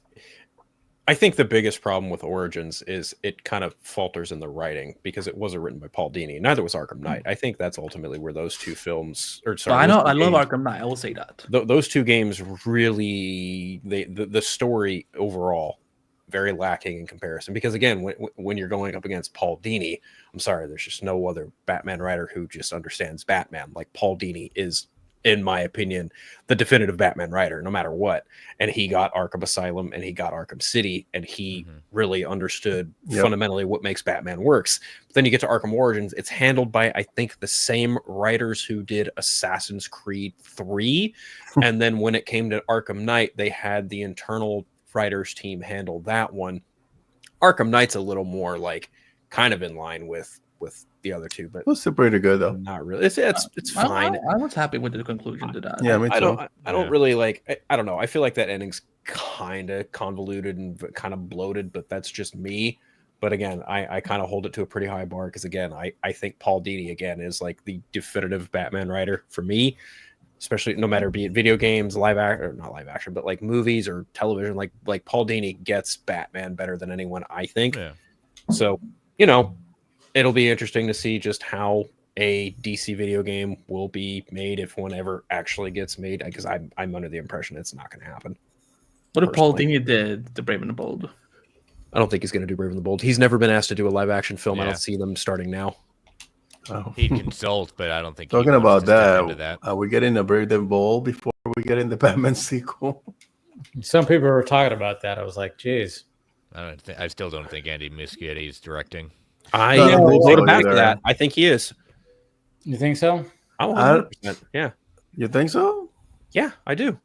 He's busy. He's working on other things right now. And, listen, I've said it before. I've said this point before. I remember when the rumors swore that James Wan was going to walk from Aquaman. That never happened. Wait, there were actual rumors about that? There were rumors that James Wan was going to... And then he took a picture in front of the Aquaman mural. I remember that. And I must have missed a complete. Sorry, Lips. Go on. I want him to get, if he's going to do it, if he's going to walk away, I want it to be under his thing. I don't want to be forced to walk away. No, I don't think he's going to walk away at all. I think he's just waiting for the script to come in before he determines when and where that will shoot. That's what I think is going to happen. I wanted to see his vision. I do. I think honestly, I think like given the nature of the story, including Damian Wayne, possibly the whole Man-Bat ninjas. It feels very in Andy Muschietti's wheelhouse. Very Andy Muschietti. I don't know. Do you think that it's still gonna be Brave and the Bold, or you think that they're gonna pivot into something else? Well, think about it. What was Superman initially? It was Superman Legacy. Then they just dropped the Legacy part to just Superman. So I think that there's a chance that like the title and like the overall nature of the film could morph into something more. I mean, obviously the basis of it is Batman and Robin, the Robin being Damian, but we've also, like Safran has said, and I quote, it's going to feature the Batman family, which if you read the Batman and Son book, there's really not a lot of Batman family in that, because it's predominantly just Bruce, Dick, a little bit of, Bruce and Damian, a little bit of Dick, a little bit of Tim, because Tim and Damian actually have a fight in the Batcave on top of the Tyrannosaurus Rex, and Damian actually hands Tim his ass. It's pretty gnarly. Yes, Andy? When you say like there's a little bit of Dick and a little bit of Tim, like do we talk about like they're in just one issue, or like that they appear in multiple issues but they have a very small role? They appear sporadically. Like they it's been a while since I've read Batman and Son. Yeah, no worries. If we can talk about it later if you want.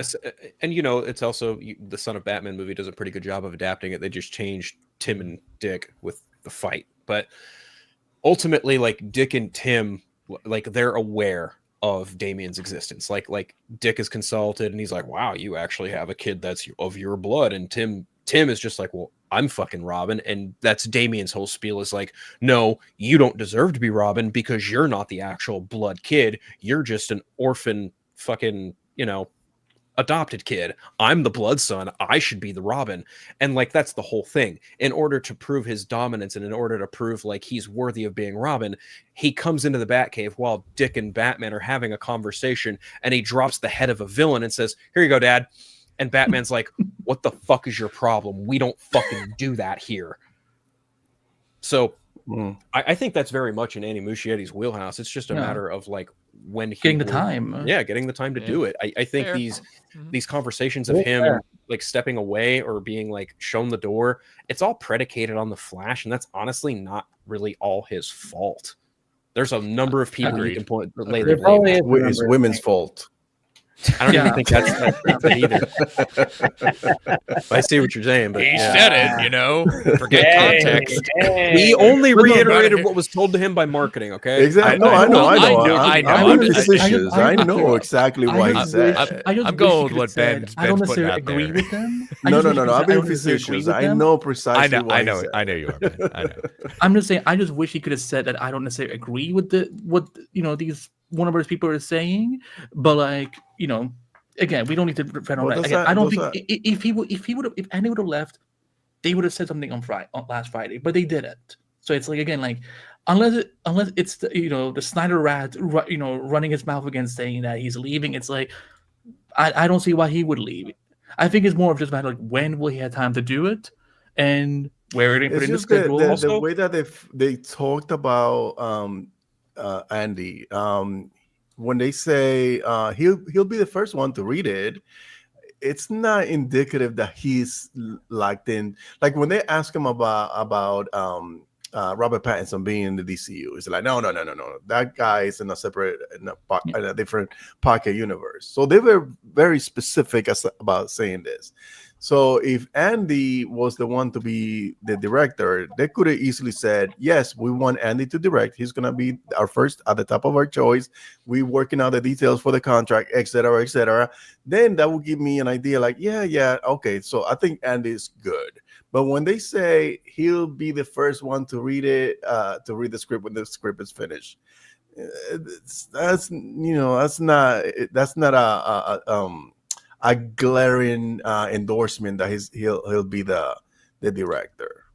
What do you think, Chris? Wait, hold on. I don't understand. Like, just because he's not involved with the script and they're going to present a script to him, isn't just that how filmmaking usually is? Like, someone gets hired. No. I'm not saying that. It's just that they weren't as adamant about him being the director as they were about the other announcements. Like they weren't so solid on this guy being the director. Like saying, like, okay, for instance, like if I'm making a video, whatever, right, and I'm gonna have Phil, Andy, and Chris being the main guy, right? I still haven't decided, and I say, okay, I'm gonna have Andy be the first one to read the script that I'm writing for this little video that I'm making. Does that mean that you're gonna be the main guy on that video? No, right? Because I haven't made a decision. So that's what I gather from that. Like, yes, he's involved, but I'm not saying that he will be the director. I don't know. I feel like if he wasn't going to direct the project, they wouldn't have him read it first. And also, it's pretty. How do I say this? Certain directors help out with the script, and certain directors do not. Andy Muschietti, and I just looked at it. He's not one who notoriously scribes at all. He gets stuff shown to him, and he crafts it from there. I honestly feel like, to some level, he might have been promised a Batman movie or something of that caliber, regardless of whatever happened with the Flash. I think he was promised something. I agree with you. That I think is where this is coming from. But I also think that if you look at anything in the Flash outside of the Barry on Barry stuff, the Batman stuff is easily some of the best stuff in it. It's really good. Yeah, it is. It really is. All those action scenes. Flash movie. That Flash movie. I felt it was a Batman audition for him, and I mean, you know what? I can trust him with Batman and stuff. You know, yeah, it's just a matter of. Like, I'm not wishing for him to leave, you know, and I don't think he's gonna leave unless if there's other part to come along his way. He's like, I'd rather do this, whatever. But like, yeah, I think it's just like I didn't see any problems with what James and Peter said last week of like he would be the first one to read a script, because I'm like, yeah, not every director is involved with scripts. So. Yeah, and like James Mangold, same thing. James Mangold is not doing shit for the DCU. I can tell you that. You think so? You don't think he's not? No, he's not. Oh, he won, dude. If he's making a Star Wars movie, if he makes a good, not even good, semi decent Star Wars movie, Disney is gonna lock that boy down for the next how many years. I see your point, but I would also say that directors make their own schedules, and he could very well do that Star Wars movie and then be like, I want to take a break. I want to do something completely wild and different. I want to go tackle my Swamp Thing now. That's what I'm hoping for. Right. Yeah, that could possibly happen, but I just don't see Star Wars and a movie can be anything. You're right? Like that movie can fail, and then he said, "Well, at least I got Swamp Thing to back, and he can go and direct that." But if that movie is even semi decent, I just don't see him stepping away to do a Swamp Thing film. Like that film is gonna be here. I don't agree with that. I mean, again, it's like, listen, directors. Look, when you work in Hollywood, you need them pages to come in constantly. So again, if it's like one of those things where like after he does Star Wars and he does Swamp Thing, even at one point, Patty Jenkins was gonna do that. She was gonna jump. What was Patty Jenkins doing? I'm sorry. Rogue Squadron. Yeah. Did she do it? Well, she obviously it didn't have it, but again, that's my point. But at film the time, is good. Apparently, she's still attached to it too, which is even more weird. Correct. That's what I'm saying is if he makes the film and the film is good, I just got a feeling that he's just not gonna step away from that and say, well, I'll be back. Let me do this one thing, and then in another 3 years, I'm gonna do a sequel to the Star Wars film. I don't know. To me, it seems like Mangold is just like, I'm going to do one thing, and that's it. Over here, one thing at a time, I'm going to get my bag. He's got that too. Yeah, he was doing things in between his Wolverine movies too. So do a thing and get a bag. Yeah, I mean, he did 2 Wolverine movies. He did. Yeah, but he did other things in between. I try to forget about the first one. Yeah. That one's not that bad. The Wolverine is not bad. Actually really good. No, Origins Wolverine. Origins movie. Origins Wolverine is the bad. Wolverine wasn't that great. Oh, but it wasn't that bad the final act wasn't all that great. But the third act has a little to be desired. I can agree with Dave on that. But the movie as a whole, there's some fucking good action in that movie. Especially the director's cut. There was some fun. I like the characters that he picked, and that's great. There's some good in there, but yeah, it's not a masterpiece, but it's okay. It's watchable. Dude, that fucking the scene on top of the train, that shit. Yeah, I was like, what the fuck is going on here? I love all the flashbacks in Japan, like when he covers the what is it, the bunker or whatever, and he gets blasted with radiation, and we see him like that was cool. I'm like, damn, that's some cool shit right there. That was fucking that was really cool. That was pretty cool. But Chris, I know you got to take off, so don't leave us. Chris, where are you going? He's tired. He's tired. Man. Saturday. He had a date night tonight. It's a different night than. You got a date night. Oh, you're gonna need to close the deal. I had a date night, and then I came and hung out with you all. this was the second I part had of date date night, and then you happened. Oh damn! You got priorities Wait, all can you fucked up, my Can friend. you give us a quick take on the MCU leaks? What's that?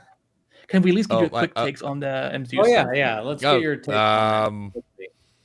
Feige's sniping a lot of people.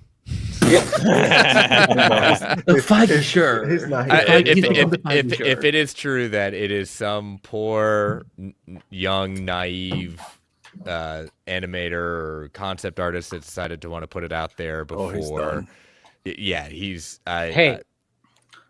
You went out swinging, but you're pretty much nuked your entire career at that point. Pretty much. Hey, the fact that you're leaving and you're kind of teasing that's good for it's good for Marvel Alliance, right? Yeah. Well, what I'll say this: it is the stuff I've seen. It's pretty much taken from Hickman's run of 2015 Secret Wars. Like it's very much, which makes me happy. I'm very cool to see it. Like seeing God.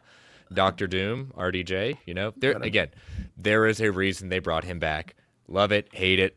People complained about saying when we gonna get RDJ back, and then they bring him back, and then people get ticked about it. It's like you can't have it both ways, Yeah, so we're gonna have that. Wait, so are you saying that Hickman? So you're saying that they're gonna introduce the Beyonder, and he's gonna take the powers from the Beyonder and create his own universe? I don't know if they're gonna take ideas from it and maybe move it into something else. That's what they're good at. Is Beyonder that a character from the final season of the animated Spider-Man the animated series?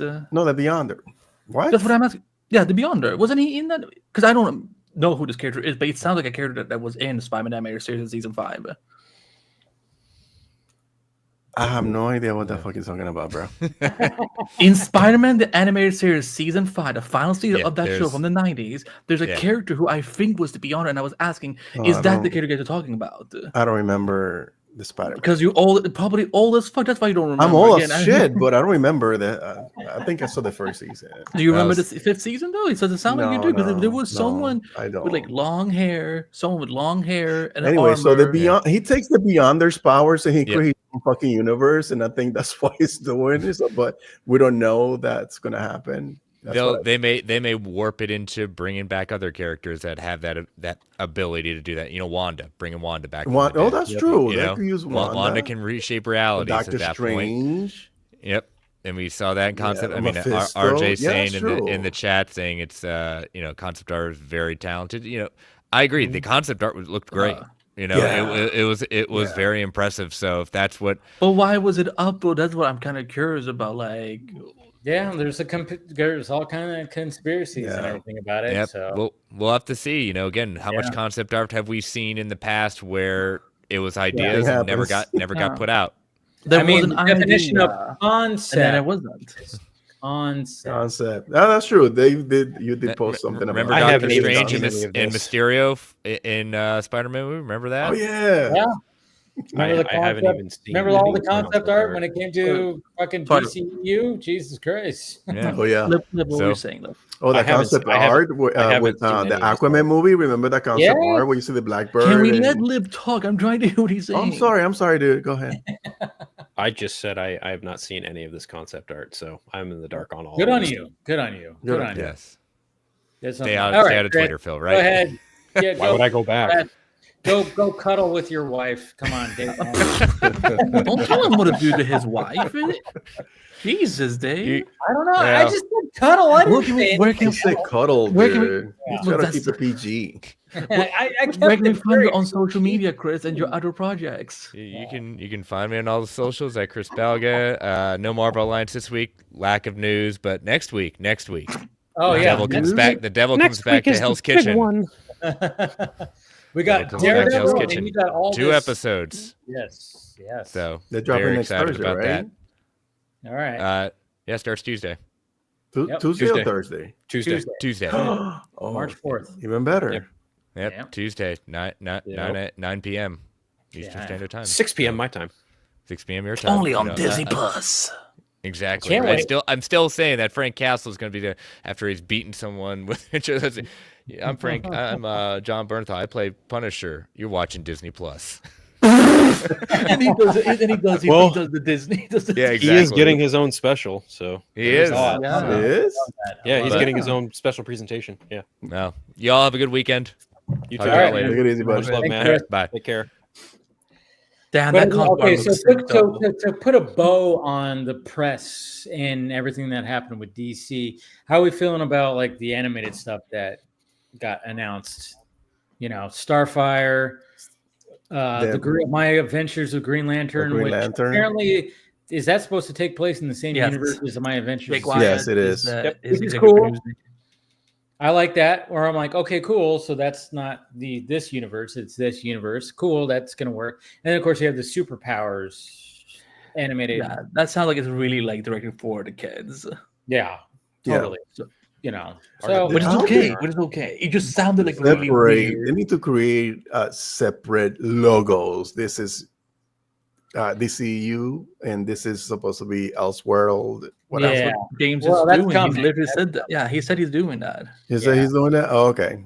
yeah. Oh, he just reassured somebody even like recently. I think it was even today or maybe yesterday that they're Okay. working on that logo. That's not going to be, So then, I think they're probably realizing that, when there are things that are not connected to this universe. Yeah, because it Of was course. weird when I watched that logo come up on the Penguin series. Like, wait, this is not. Okay. Yeah, that's the thing though. But it's still DC Studios. This is studio. Yeah. So I mean, but I think they're realizing that when there's something that's Not different, connected. different universes need like a different tweaked kind of logo, even though it's still DC Studios. They'll still say DC Studios, but just tweak the logo where it's like, okay. You know this how is- it has like the old Superman and then it switches to DC Studios? I think what they could do is like do DC Studios and then switch it and it says like Elseworlds and it's their Elseworlds logo. Oh yeah, and it gets Yeah. like Like the that would OG one work. from Yeah. the book we did. Yes, that one. yeah. The They one could with do- like the star and the circle, like all that shit. Yeah. Yeah, that Mhm. would be ideal if you ask me. But yeah. whatever they want to do.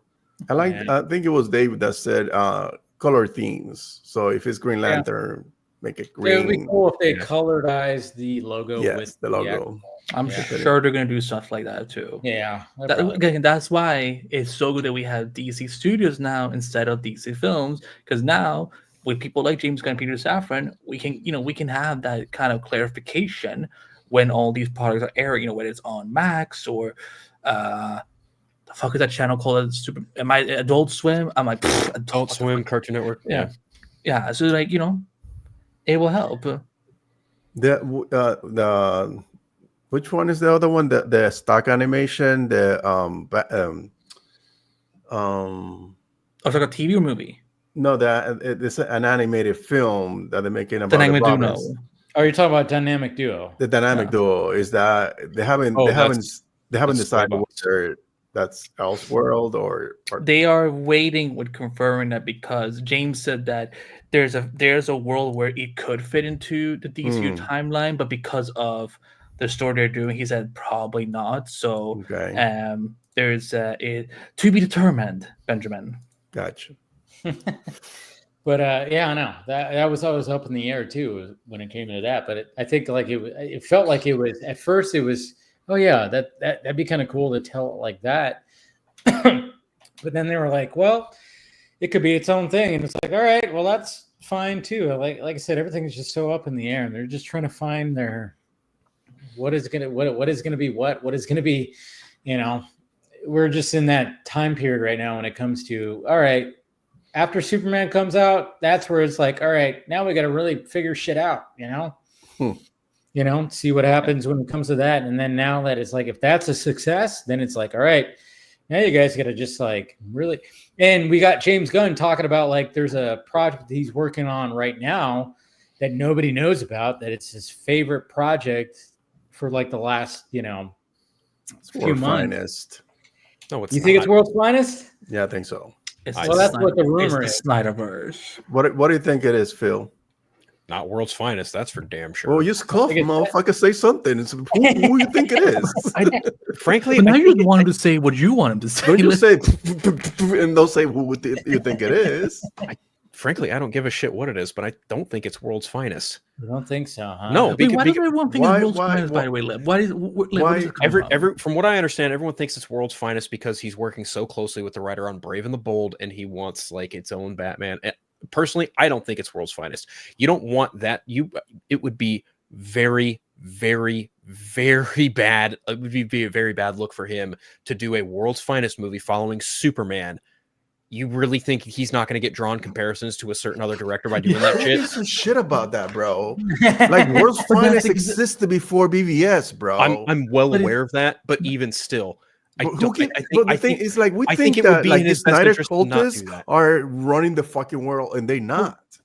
Like we think like these people are running the world, and they're not. Who gives a shit? Let him just Ben. Just let him finish. Okay, I'm sorry. Go ahead. Honestly, I think it's probably some kind of other fucking quirky team or something. I don't know. I don't think it's world's finest. I think that's kind of. You think it might be the the whole Bane and Deathstroke? I don't even know that he would do that because Matthew Orton's apparently writing a version of that. Yeah, they did talk about that. Yeah, I think. You know what? Now that I really think about it, maybe it's something in the vein of like the Terrifics, Mr. Terrific, Metamorpho, something like that. I don't know. But I don't think it's world's finest. I don't think it's world's finest because people are trying to connect dots that just aren't present yet. I mean, you have a point. You have a point when it comes to as much as I was like, that would be interesting. But like when I put it out there, the responses I got on Twitter were World's Finest or Green Arrow, which was kind of interesting because I was like, I don't know. I was like, did Gunn shown any kind of interest in tackling Green Arrow? I mean, I'm not saying that will be. Yeah, has he ever teased anything when it comes to that? I don't think he has. Yeah, he hasn't really talked about like Green Arrow, but a lot of people are like, "What if it's Green Arrow?" I was like, "Yeah," but I don't remember him. I think we'll know when. But I get what Phil's saying because I think I've even said it too. I'm like, yeah, that follows like the same. You have Superman, and then all of a sudden you do the crossover with Batman. Hey, of course, not the same thing. It's two different, And again, I want as much Batman as possible. I wouldn't care if it ends up being World's Finest. But that does seem like it is a little too on the nose of like it is, but it wouldn't come in the same sequence. True, it wouldn't be like that. It wouldn't be the sequel. There would be differences. Yeah, because I got a feeling that we're gonna get Superman in that Supergirl film. Yeah. Just like he brought up a good point. When Gunn posted Deadman on his Twitter early on, maybe something with him. Ooh, could be Dark Deadman. Ooh, what if it's just like dark? Finally, I've been waiting for like fucking 9 years for that. Yeah, I don't want him to do World's Finest either. I think that's again let because again Avengers because he's made it clear himself that he's not gonna have time to write and direct as much as he has prior to launching DC Studio. Like, again, like if it is something he's attached to, it will probably be something that will be released in a couple of years. Well, look at it like this too. I mean, how taxing is it for him to make this Superman film? Obviously, it's very taxing. Now you're going to go right into doing a Superman and Batman film? Yeah. That would be just absolutely he would be bald after this. I've always said like he turned gray, he turned white, like his hair turned white and through COVID and stuff like that. I'm like, dude, the dude is just going to lose his hair if he continue. I mean, so that might be a little too much. So yeah, I could see him be a co-writer on something like a. Oh yeah, he could be. But again, like it's gonna be down the line. Like again, he's finishing Superman and Peacemaker season 2, and whatever he's writing, again, it may not even be released in a couple of years from now. So I could see it being a variant of. I think we'll know when Peacemaker comes out. That makes say it again, Lip. Say it again. Justice League International. Like his brother's Maxwell Lord. Like an like that, yeah. Guy Gardner's in it. I don't know. And Batman is in it too. Exactly. And he did say that Batman is probably going to show up before Brave and the Bold. And Clayface, Clayface, but could be something else too. And like, when are we going to get the big three? Right? Wonder Woman. Oh wait, and Aquaman. We're missing Aquaman. I haven't heard shit from Aquaman. I know. I think it's just. I wonder why we haven't heard about Aquaman. It's a little too close. That's what Ben. Ben. It may have been something related to what happened 2023. Yeah, there's a reason why Shazam, Wonder Woman, Aquaman, and Flash are all benched. Yeah, because they're figuratively underperforming. speaking, Yeah. not only because they're like just from a general audience perspective, like that They perception of those characters is just so fresh. They want some space. They want some space. You want space. Yeah. That's also probably why Lanterns is a TV show and not a movie, because regardless of how that movie performed, people still talk about that movie and they're like, ugh, Green Lantern. Oh, dude, I've seen people on Twitter just like now they're like going, oh man, maybe we were too harsh on the 2011. You know who also said that? You know who also did? When I interviewed Mark Guggenheim last year for the show Whisper, we were talking because we talked about Green Lantern, and then the movie obviously came up, and he was kind of like, he's like, I'm not gonna name any specific titles, but look at what has come out since then. You're like, you gave a shit for Green Lantern when you've dealt with this. It's like, yeah, Green Lantern in comparison is watchable to some of the things that we've had. It's watchable. Sure. It's watchable. I think they just picked the wrong villain. Well, I think they picked the wrong director. Mark they Campbell didn't have the wrong director. I agree. Because Mark Campbell was not. Mark Campbell should never come in. They should let Greg Berlanti direct the script that he initially written, which is actually like you guys can find it. For people watching it, you can find it online, and it's so much more charismatic than the film we actually got in 2011. I don't know who the fuck did a rewrite on that, but it was bad. It was bad. It was really bad. Jeff Johns was not you can hate on Jeff. Yeah, like he knows Green Lantern stuff. Like calm the fuck down. No, he was like, who's the fuck? He knows Green Lantern. I agree with you on that. No, I know. There was just a lot of issues when it came, and it's so funny too because when I'm seeing people like praise that and they're like posting images, I'm like, you guys realize that now like the two actors in there are like now on a shit list when it comes to people. Like that's literally where Ryan Reynolds and Blake Lively met. They have been in this fucking controversy, and it's just kind of funny because now people are like, we're going back like maybe we were too harsh on this movie. I'm like, yeah, but now this is bad timing because now people are hating Ryan Reynolds and Blake Lively because of the whole Justin Berlanti thing. And it was Baldoni. Radioactive. Justin Baldoni's doing a pretty good job making himself look like a victim. That's for sure. It's a whole weird thing. Their names are in the headlines every day. There's like every day, like there's like what the other side doesn't update, and then the other one doesn't update, and it was like, y'all. Like I can't even keep track of it anymore. Yeah. Like, I stopped. I talk about it every now and again. Like when it comes to certain things, like the last thing I talked about was when, obviously Ryan Reynolds and Blake Lively were at the Saturday Night Live 50th anniversary, and everybody's like, "Oh, this is bad optics." I'm like, they're just showing up to a thing, which is cool. And then they, of course, Ryan Reynolds he made fun of it. And I was like, "Yeah, lean into it." Like I tweeted that out. I was like, "Yeah, just lean into it." But that was like the also scripted. Like that was probably like people were like Blake looks so pissed. That was fine, but then of course at the same time I'm like, yeah, maybe it wasn't the best optics, but at the same time, in my personal perspective, I'm like, the way that he said like when they were like, "Hey, how you doing?" He goes, "I'm fine. Why? What have you heard?" And it's just like that was a perfectly executed comedic timing right there, and I thought, yeah. That worked. That was a good. Although I do really wonder what the conversation between him and Blake looked like when they got home. Like if she was, because like she looked pissed. She did look annoyed. She kind of did look like, oh God, we're doing this. We really are doing this. But at the same time, it's like, Ryan Reynolds. It was just released like today. Ryan Reynolds was the second highest paid actor of 2024. So, I mean, come on. They're rolling in it. It's like, come on. They'll be fine. They'll be all right. Dwayne Johnson was number one when it came to the male actors. Ryan Reynolds is number two. I mean, come on.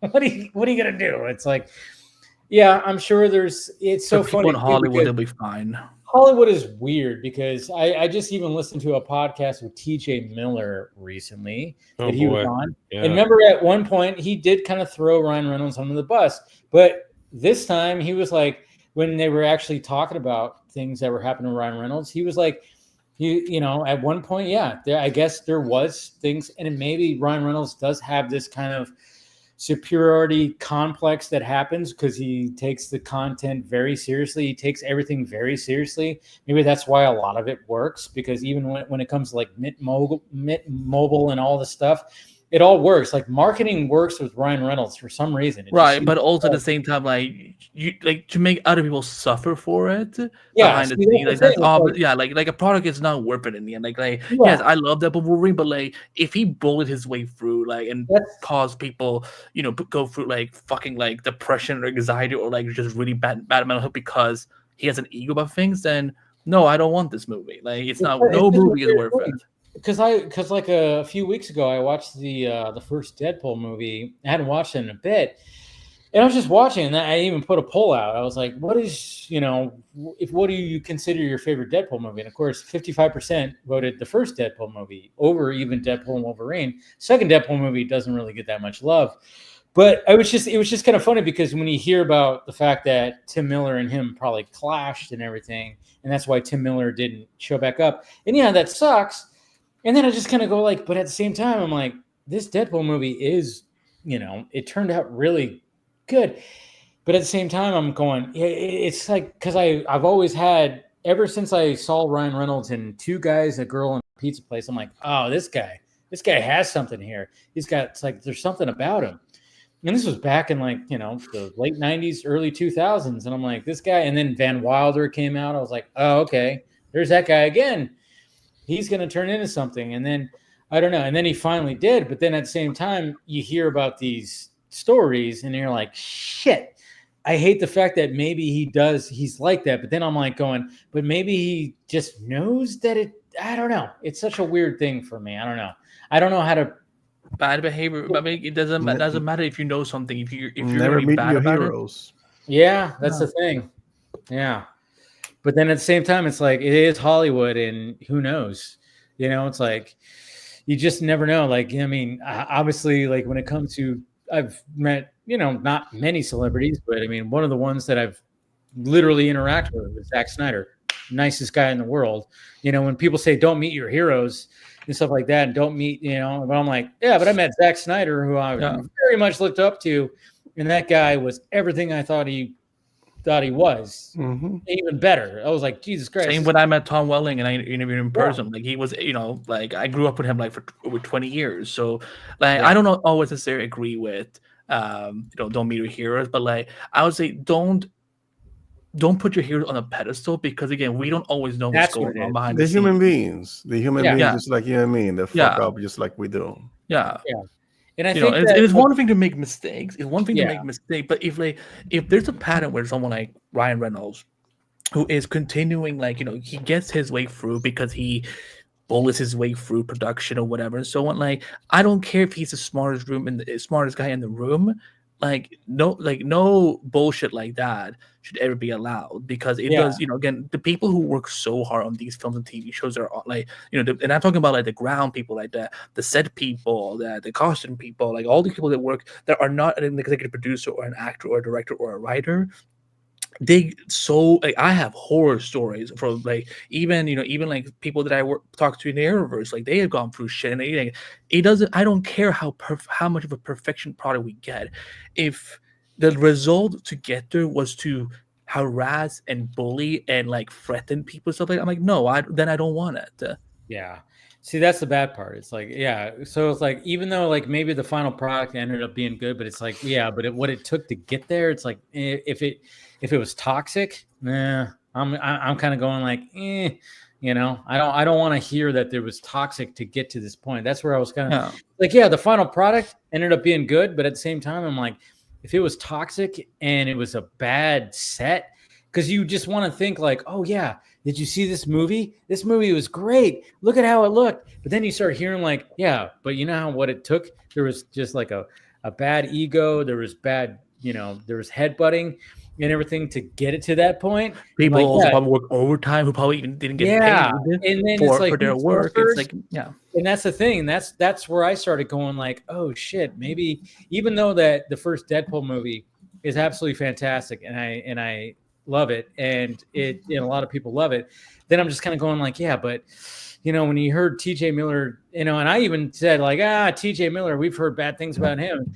Then I started going like, well, shit, maybe I was wrong about that. And gladly eat the crow. No, just because T.J. Miller did shit and like he says shit about Ryan Reynolds, it doesn't negate the things he has done. Like two people can be shitty at the same time. Yeah, see, that's the thing. It's like it's just one of those things where you just kind of go like, all right, I'm just gonna enjoy the content, and then of course when you hear about the stuff behind the scenes, I'm gonna fucking address it accordingly.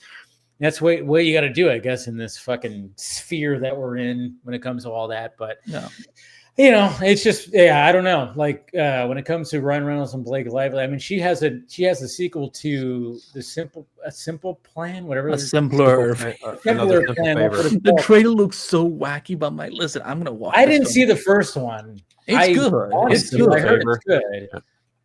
Yeah, it's good. But I just wonder what all this is going to affect. I mean, obviously they're both well off. They'll be fine, but at the same time, it's like they still want to be. Anna Kendrick has she don't throw my girl into the. She's like she has done nothing wrong. She's nothing wrong. No, I'm not saying she did anything wrong. But you just kind of wonder. I remember Rebecca Ferguson talking about in an interview, like, this one male actor, and he didn't like this. And then a lot of people, after all this stuff came out, was like, oh, was this the movie Life that she was in with Ryan Reynolds? Was he the one that was this male actor? I mean, who knows? She's been in a lot of movies, and who knows? Yeah, it very well could be because of everything that's been brought to light.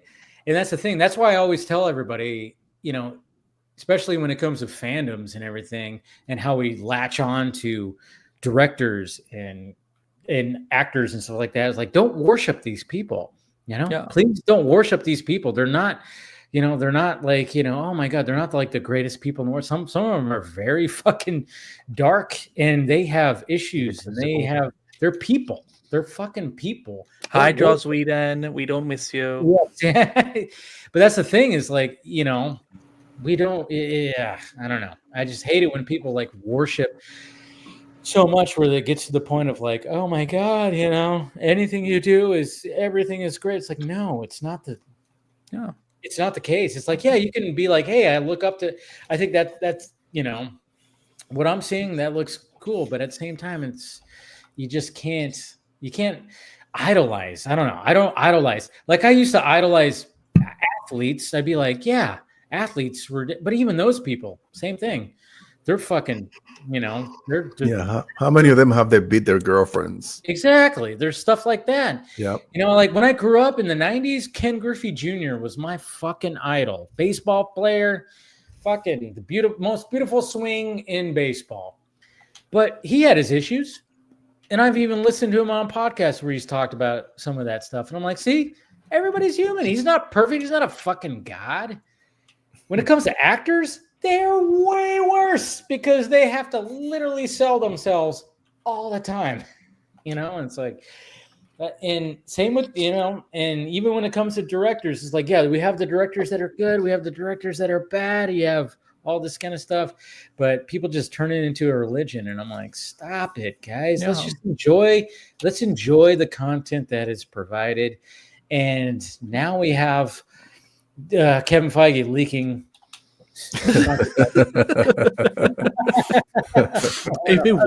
Because listen, like I get it. Control leaks does happen, but like this, I'm like, oh no. If Kevin Feige was having a day off today, his emails and calls are just being, his phone is being spammed. He's kind of like, the fuck do these people want? He had to get a new phone because his phone overheated. Yep, for sure. But one of the biggest things that I saw, did you guys see like that? Wait, Lip. Do you want to be spoiled on this? Like, do you want to hear this? Like, because he said he hasn't seen, and I think, are you staying away from it, or like, are you open to hearing about it? I think if you come to this live stream, you are opening yourself to. Listen, like I want to give him a check, Ben. I swear to God, I'm being considerate. That's all I'm trying to be. He'll answer. I think he's. Yeah. I don't care. You see? Yeah. I just want to be thoughtful. Like, that's my boy right there. I knew he wasn't gonna care. Yeah. There's. I know the gist of the story they're pulling from the movie anyway. If this concept art is indicative of that, it's not going to be surprising. Well, one of the things that I thought was like interesting that made me rub my chin was the fact that they showed T'Challa. Yep. They showed T'Challa, a version of T'Challa who is, of course, obviously, there's always been that fucking back and forth of whether they should recast. Yeah. And just how he looked with like his cloak or cape or whatever the hell that he had. I was like if he's gonna be in this world and they recast, I'm for it. I'm for it. It's so easy. They can just bring in a variant from another universe, like maybe his world dies, and also like when I even because I saw the one where like he has his cape and stuff, I'm kind of like, damn, this reminds because there's a video game coming up called Marvel 1943. Thank you.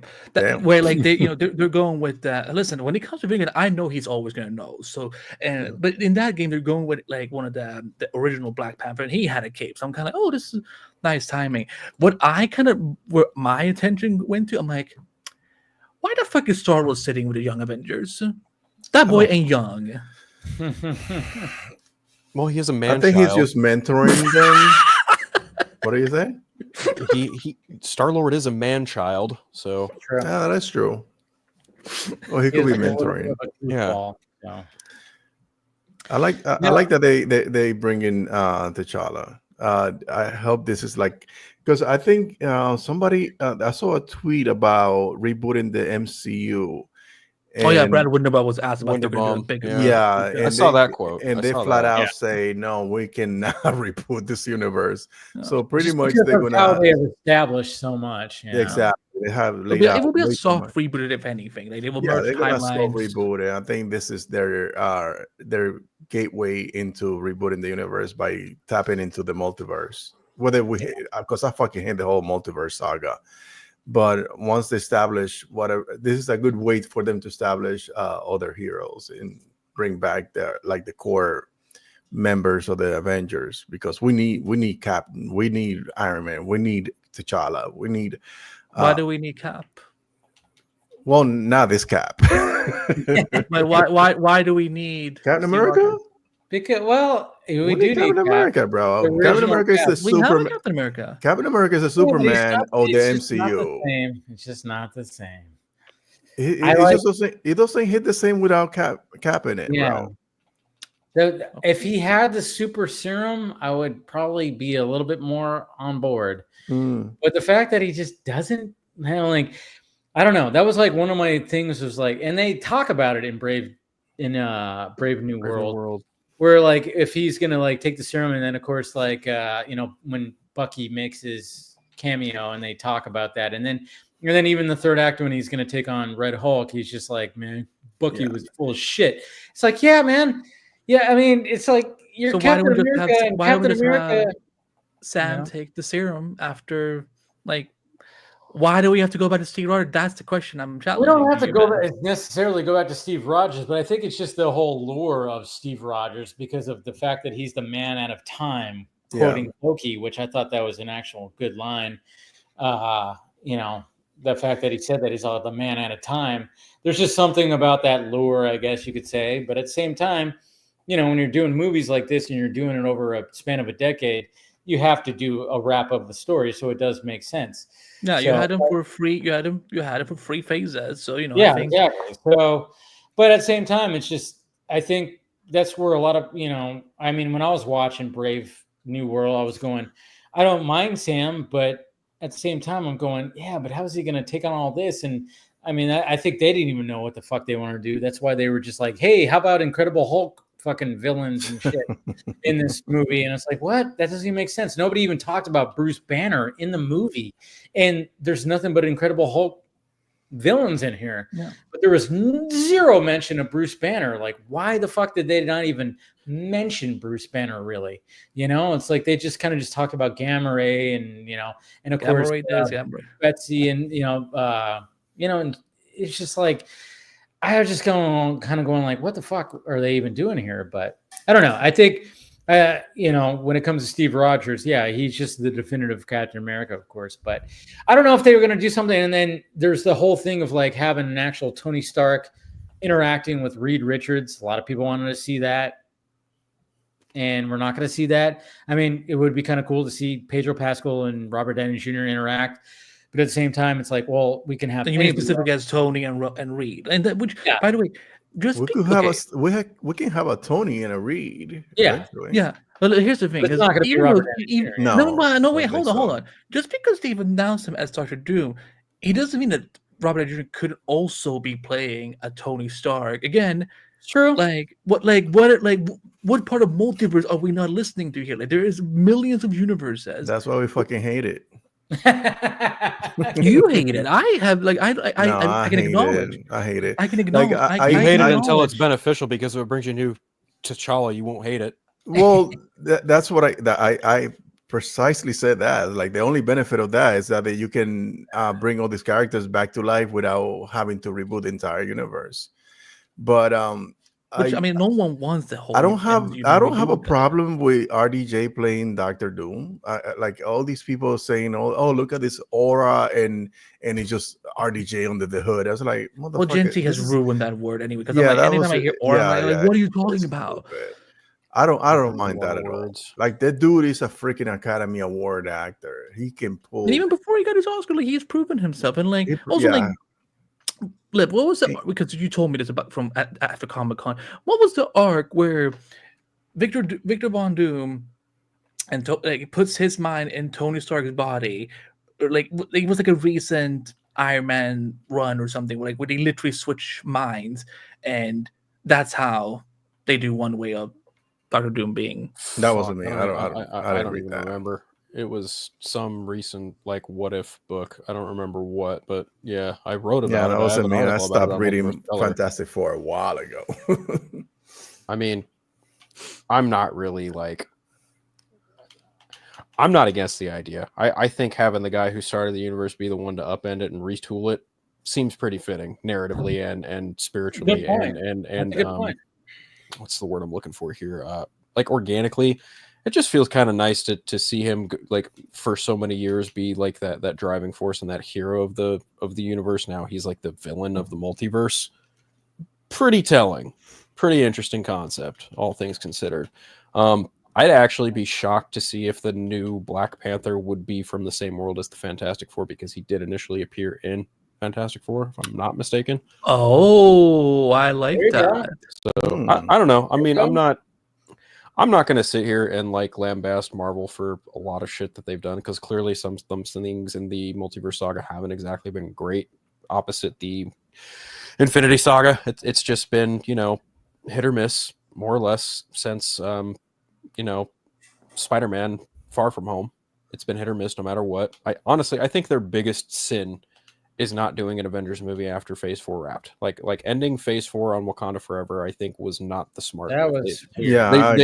They should have established the Avengers sooner. As far as Sam being Captain America, I go back to that line in Falcon and Winter Soldier where he tells the reporter, like, every time I take up this suit and put that and wear that shield, there's going to be someone who hates me for it.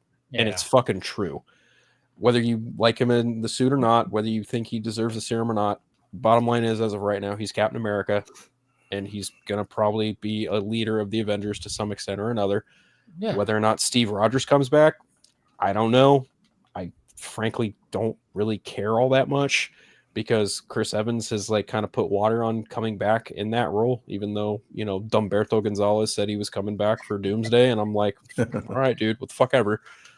I don't believe you, but whatever.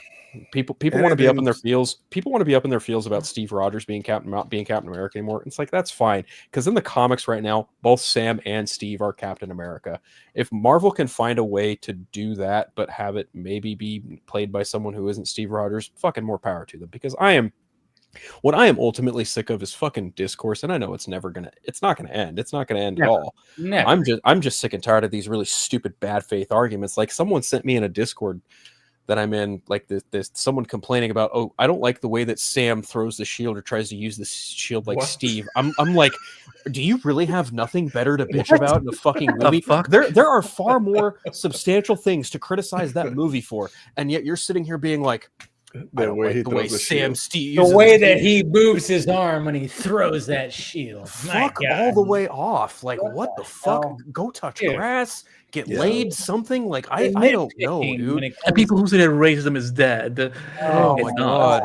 The way that people nitpick some of this stuff. I just like when I see it in my mentions, I'm like, Like what are you nitpicking? You're nitpicking what exactly are you nitpicking right here? Like it doesn't even make sense. No, it doesn't. I was watching Spider-Man 2 today. I watched that doing on a Monday. rewatch. I love that movie. Raimi Spider-Man 2? Yeah, Remy Spider. Yeah, I love that movie.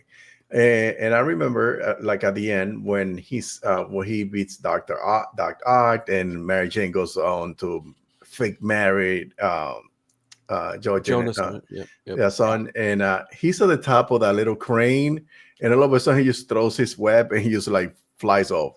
And this is a little island that is in the middle of the freaking river. Yeah, there's no.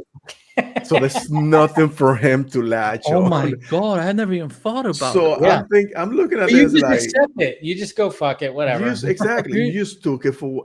This is one of my favorite films, and I'm like, this shit wouldn't fly today. People would nitpick that shit so hard. People would not give a fucking pass to Spider-Man if it would have done that today. I just love the fact that there's many of them like that.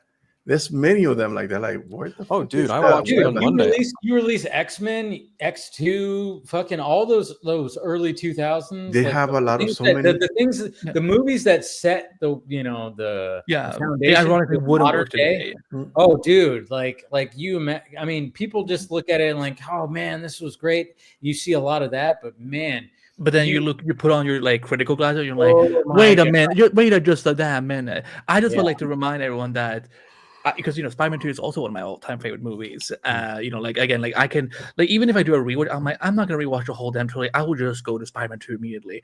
But I love the fact that and I oh god, I wish William was still here because he hates Smallville so much. The Spider-Man 2 came from the Smallville dudes, so I'm just putting it out there. So you have Dan to think. And from what? Michael, he came from what?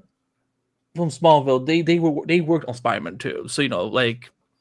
They gave, they not only gave us one of the most definitive Superman projects of all time, they gave us like still the most beloved Spider-Man movie of all time. So, yeah, same guy that Smallville helped do. Spider-Man. Right? Yeah, a lot of people don't know that. There's even some shots in Spider-Man 2 where Doc Ock and Spider-Man are fighting. I'm like, this is noticeably computer generated, but people don't give a shit, and it's fine. Like the fight on the train is all CGI, 100%. 100%. All of it, but it's fucking amazing. I'm like, this fighting is fucking awesome. You mean they were actually on the train? I know. I mean, hell, I still remember.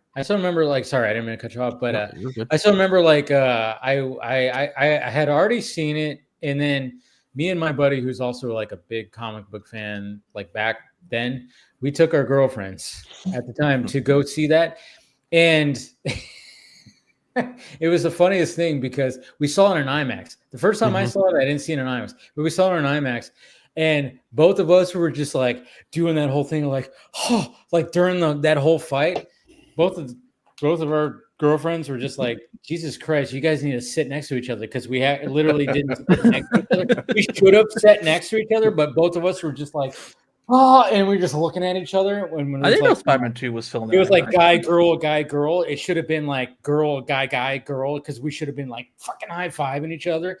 But like they were both just like, Jesus Christ, why do we sit like this? And I'm like, sorry, we just why didn't you switch again? Why didn't you switch seat in the middle of like, But it was the funniest thing because it was like, why didn't we not sit right? Because we were looking at each other like, oh my God, this fucking on IMAX, like Jesus Christ. It was insane. I didn't know Spider-Man 2 was filmed in IMAX. Oh yeah. I don't know if it was. I don't think it was. I think some scenes were in IMAX. I just remember seeing it in IMAX. I saw it in IMAX the second time I saw it. I don't think it was natively on IMAX. Yeah. No, I don't think so. And I still remember seeing the Dark Knight in IMAX, and man, it was also second time I saw it. And then I remember that shot when he was like in Hong Kong when he was about to leap off that building. That shot where you see it going above, my fucking stomach dropped like I was on a goddamn roller coaster. I remember just going, oh my God! Like I was like, Jesus, Christopher Nolan, you bastard! My God, love you. Yeah. Was there anything? Sorry. No, I was saying that those films like were amazing. Like I rewatch all of them, and it's just saying what I said earlier. They wouldn't they will get destroyed on social media. Now it's crazy where things have gotten. Yeah, fandom has gotten like fucking really bad. It's gotten amped up, and that's what I keep. I've told people that too. Where I was like, when I was defending Zach and his Superman and his all, I'm like, yeah, that was a pain in the ass. Yeah. But it's so much worse now when I'm going, hey, I'm defending now this guy, and it's just like. That's because you and I are being paid by Warner Brothers to do that. I know, right? Because they did the exactly the thing that we said that we would do. Yeah. Support the creators, respect their vision. Hopefully that they do a good job. If they're shitty, then we say, hey, that was a piece of shit film. Supposed to be about creative freedom, right, guys? There you go. Yeah. But it only fits them when it fits their guy, not everyone else. The creatives, it's all. Was there anything else from those Marvel leaks that kind of stood out to I mean, Doctor Doom looks. I mean, if that's what Doctor Doom is going to look like, that's a damn good costume. Doctor Strange, you said? Or Doctor Doom. Doctor Strange was also in one of those shots, which was interesting. Where? There was a shot where it's like a far shot where somebody is on their knees. I don't know who it is. That's Reed Richard. It looked like. Is that Reed? That's Reed, right? Yeah. Okay. Yeah, and then you got Doctor Strange standing. So it seems like Doctor Strange is also part of Doctor Strange. In that, is he on the left side or the right side? Because I'm looking at it right now. He's on the left side. You're looking at it. He's on the left. Oh, that. Okay. Yeah. Okay. That's Doctor Strange right there. So he's a part of Doctor Doom's little, And that's Reed Richards' wife right next to Doctor Doom. Okay. I was like, damn. That's telling. Yeah. Yep. Because Doctor Doom names their second child. Yeah. So people are talking Valeria, right? That. Correct. It's Valeria, yeah. But at the same time, it's like, again, people need to realize that, obviously, what's the story that they're pulling from?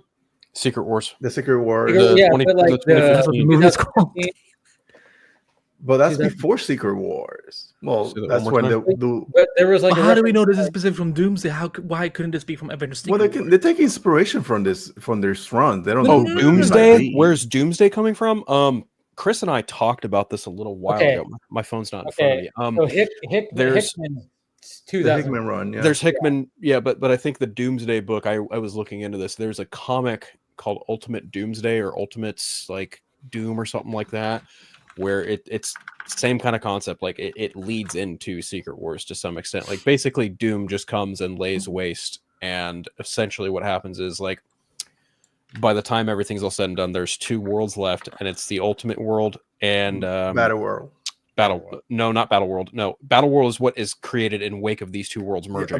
You're right. It's 616 and 1610, the Ultimate Universe and the Marvel mainline universe. They clash together, and then Doom is made God Emperor Doom of Battle World. Yeah, he creates. Look what I posted in the private chat. Is this the comic you're talking about? I think it might be. I saw the name of it, but it might be that one. Enemy. Enemies. I don't know. That'd be the one. Ultimate Comics Doomsday. That might be it. Yeah. Mm-hmm. Okay. But so what I'm kind of curious about is like how the Russos and everybody's gonna obviously you have to translate it in the movie world and translate it to people who don't know this stuff. And again, and then but that's why it's not gonna be a full-on adaptation, though. Yeah, they usually never are. They're never, yeah. But at the same time, that's why I keep on telling people, I'm like, hey, these concepts leaked. That does not mean that we're going to see exactly this in the movie. I mean, how many times have we seen that where we see concept art that comes out after that and go, oh shit, they had we already talked about this, but I'm just saying, like people were like, when I woke up and I was scrolling through, man, people were freaking out and they're like, oh my God, Doomsday is going to be peak and it's going to be the greatest. I'm like, whoa, let's pump the brakes here. I hope it's good. Don't get me wrong, but I'm just kind of going like. That's if some of these things are even there's even a shot of I think they call it Hulk Village, and I'm like, hey, that'd be cool, but it doesn't necessarily mean it's gonna happen. And again, it's like even with the I think I even said it like when we brought up the Avengers Doomsday the Doctor Doom concept. I'm like, if this is what his suit is gonna look like, I'm in. But again, until we know who the fuck is working on what on these two films, anything is possible that it could happen or not happen. See, so when people were talking about the conspiracy about Marvel Studios leaking these on purpose to gauge, audience. I mean, they sure as hell got publicity from this. Yeah, for sure, and it worked. But at the same time, now it's like, oh wow. So now that you've seen the hype, now you guys have this added pressure. If you're going to be doing this, you better deliver, because if you don't deliver, guess what? Fans are going to fucking turn on you. People are going to be spammed. People already turning on that. Yeah. So that's the thing. Is like, I remember, I think it was RJ, like on Twitter, he was like, I think the conspiracy, and I was like, yeah, I understand that, but I'm saying that's a good way to get fans to turn on you. If you don't deliver on all this, when you see fans going, oh my God, they're going to do this, they're going to do that, they're going to do this, and then all of a sudden it doesn't show up in the movie, fans are going to be pissed. So it's like, yeah, if you're going to, it's. And when it comes to Avengers movies, like I'm like, when it comes to like their larger like end products like Avengers, I'm like, I give them the benefit of the doubt, because outside of Age of Ultron, I haven't been disappointed by a single Avengers movie that Marvel Studios has made. Oh, they've all been pretty good. Yeah. I'm hoping that. I hope that. Let's see how much the young Avengers are going to be involved in this film. Well, there is that concept. There is a concept that has them in it too. But yeah, I'm not feeling none of the young Avengers. None of them. I beg your fucking pardon. You can trash talk all you fucking one. I don't give a fuck. You do not trash talk Miss Marvel. What? I love her. Yeah, Miss Marvel. Yeah. She repping my city, so yeah, she repping my city, so that's the only one that I'm like, okay, I fuck with you. I like Haley Steinfeld. I think she's cool. I love, fucking A, of course. Kate Bishop, pretty cool. No, I don't like her. Kate Bishop's good. I also like Yolanda. Yelena.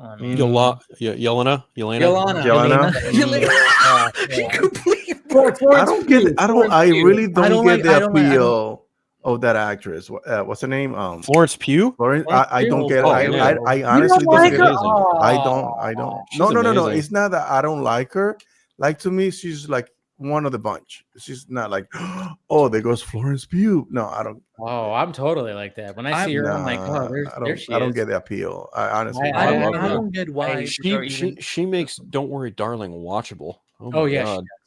God, that movie's not great, but she not makes great at all. She's the way that the actress they got for Cassie Lang, though, I'm kind of like, oh, she's the one that I'm like, she has to go. Didn't really like that. I don't know. She's barely like, she's not acting in Ant-Man 3. She's reading her lines. God, look, we have to go. We have to suit up. I liked her on Dune. She's always smiling. Yeah, I liked her on Dune, but I thought she wasn't like. Who was she in Dune? She was Prince Uralong. Sorry, I thought we were still Cassie Lang. Florence Pugh. Yeah. Sorry, and I was like, I thought you were talking about Cassie Lang. No. Cassie. Florence. Yeah. Catherine Newton is her name. Okay, Catherine Newton. Yeah, but Florence Pugh's amazing in a lot of what she does, in my opinion. No. Yes, me too. Even though I did it against my will, like I finally watched Midsommar. Oh my God, she was good in that. Lip didn't give me a choice. He was the moment he heard watch Midsommar, he's like, "We're watching it right now." I'm like, "Okay," and I'm like, "Oh damn!" But she's a really good actress. She's an okay actress. She's amazing. No. Why we throw amazing is such an overused word. Oh, totally. I don't think she's amazing. Florence is amazing. I think she's good. I prefer using the word amazing to peak. Yeah, amazing and peak are too fucking overused. Yeah. Wait. What is the peak reference to? What did I miss? I don't know. People say peaked way too much. I saw somebody say that Avengers Doomsday is going to be peak because of all these, concepts. Well, that's ridiculous. That's ridiculous. Oh, whoa! Let's pump the brakes. Like, I have faith in the Russo brothers. I have faith that this is going to be a good Avengers movie, 100%. But again, when I woke up, I was like literally just laying in my bed going, I just kept on, I was scrolling through my Twitter feed. You're the one who decided to wake up on Twitter. Okay, what are people talking about when it comes to leaks? I was like, what the fuck? And then I was like, I just typed it in. And I was like, okay, those are pretty cool. But I'm like, it's concept art. I'm like, you guys got to relax a little bit, pump the brakes. who knows if all this is going to make it in there? I hope it does, because I mean, well, the page was taken down, so like it was taken down, but doesn't mean that all will be used. But I do think like when it comes to some of the Avengers stuff, I feel like that. Yeah, the way Doctor Doom looks, I think that's what he's going to look like. Oh yeah, I do too. But then I'm still not fully on board with the whole RDJ thing. But I'm like, all right, hey, I'm accepting it. I like him as an actor. I mean, I'm subscribed to the Lips philosophy of like the fact that the guy who started MCU gets to be the one that ends this MCU. But he ended it when he died. Well, but no, what would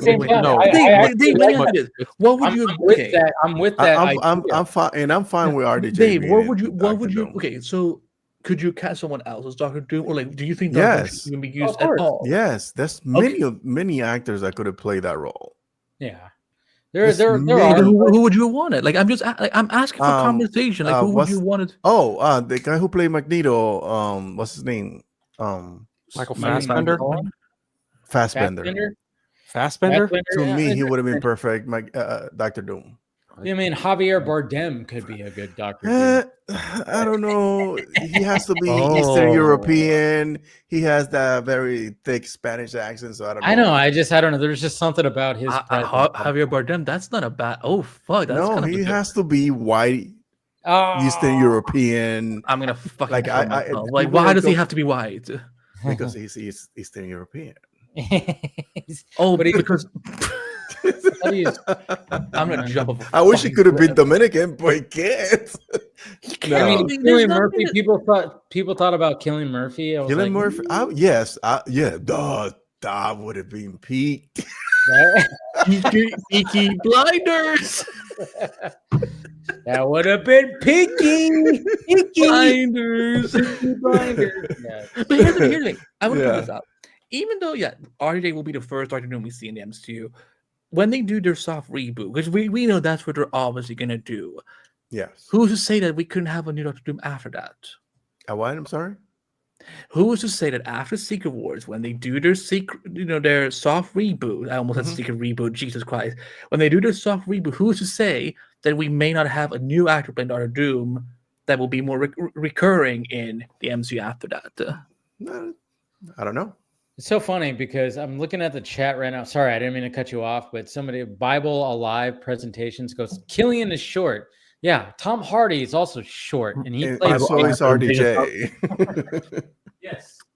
Yeah, RDJ is also 5. But you could put them on Apple boxes or shit. Like Jesus fuck, like who cares about legs? You guys gotta realize a lot of your actors, like Tom Cruise and all the there's a lot of people that are actually very short. I mean, Robert De Niro. Just type in Robert De Niro platform. Robert De Niro is short. I met him in life. Yes. Scenes, images of him wearing platform shoes. A lot of he's very short. So that doesn't mean shit how tall they are. You can make them look big. Again, Tom Hardy as Bane. He looked ginormous. He's short too. And he's 5'8". Yep. 5'8", 5'9". Okay, I'm just saying. Yeah, even he was pointing out, like, damn, how am I going to go up against Christian Bale, who is like taller? 6'1". Christian Bale is 6'1". Yeah. Again, it's like people are like highs or like, oh, they're too skinny or whatever. It's like shut the fuck up. Jesus Christ! Hollywood is making believe you turn people into gods. Yep. I mean, that's all. Tom Cruise was Jack Reacher, and look who's playing Jack Reacher right now. That's a fucking. Well, who was playing Jack Reacher? Alan Rickman. Oh my god! Yeah, Batman? I didn't realize Jack Reacher. I didn't realize Jack Reacher and Reacher was the same. I thought Reacher was like, it's just some cool thing they did. Yes. Tom Cruise played Jack Reacher, and now you have Alan Rickman. Never go back. Distinctly, Ben Affleck was Jack Reacher. 120 pounds. But that's true. And what's it? It's like one of those. What's the name of the movie? It's with Morgan Freeman. It's Morgan Freeman. It's Clear and Present Danger. Yes. Yes. Yes. Yes, because it's on. It was on Netflix. It's still on Netflix, I think. Clear and Present Danger. Ben Affleck was Jack Reacher, and Morgan Freeman's in it as well. He was the president. Jack Reacher multiverse right there. No. You're talking about not Clear and Present Danger. That was actually Harrison Ford playing. That you're right. Yeah. You're right. No, but it was which one? Ben Affleck. Oh, it was fuck. If only there was a way we could go to the internet and look up things. No, but Ben Affleck did play the character too, but it was Jack Reacher at one point. Yeah. It was some of all fears. Some of all fears. Some of all fears. That's what. These are all separate franchises. Yeah, Clear and Present Danger. Sorry, I got the wrong name. Yeah. But these are all separate franchises. These are not all connected like James Bond is. No. Like this was kind of like James Bond, where they just had different actors play the different stories and stuff like that. Yeah, but we got like a bunch of those like back-to-back films around that time. Yeah. I remember what was the other one? We had some all fears. The other one that we say, which was the one that we say?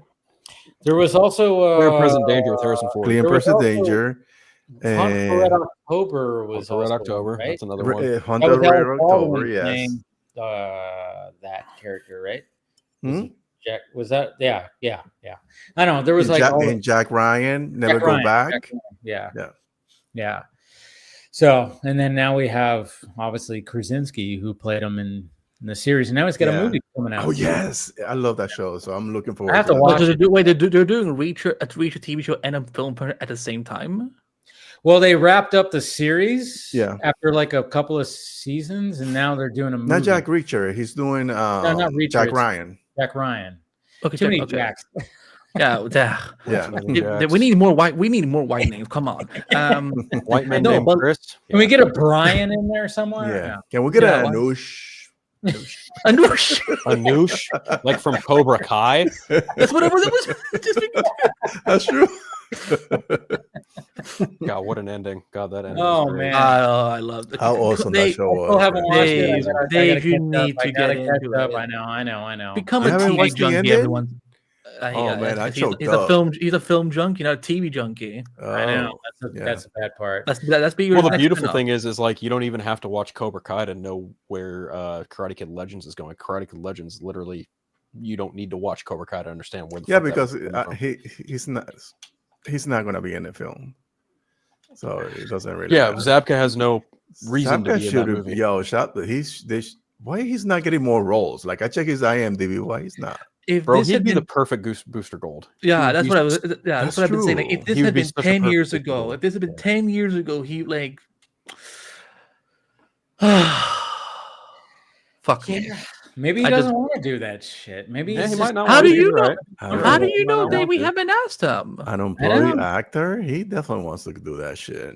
I know, but I'm just saying, maybe Willem Zabka is so much like, Johnny is so much like boosted, and I'm like, yeah, he does. Yeah, is it a football? And then you have, his Jaime is fucking Sholo. Yeah, exactly. Yeah, and that we heard that the animated TV show it's getting close to greenlit. So which I'm so happy for because I really enjoyed. There was because William had to run his mouth about the money so much. We literally missed so many fucking topics from the DCU event. Honestly, like no, it's not all right because I'm like there was so much to talk about. Well, I mean, there was that. I mean, we kind of talked about most of it. I think when it comes to the animated. Because everyone loves to talk about Zach. What did you all feel about what James said about we knew what we were doing? Oh yeah, I like that. Of course, that was fun. I mean, okay, so I mean, we still don't know exactly like when it comes to him and Zach taking a picture together. We don't know exactly why Zach. We don't know exactly why Zach was full on, I mean, maybe they just met up, but I mean, they were literally in that office that is the writer's room, and that's most likely Saffron and his office and everything. So we don't know exactly why Zach was like full on. Why did he show up there? Maybe he was just showing up to talk on the. He literally said they were hanging out, and maybe maybe if James is the one busy working, maybe. But James Gunn is a liar. You can't take him at his word.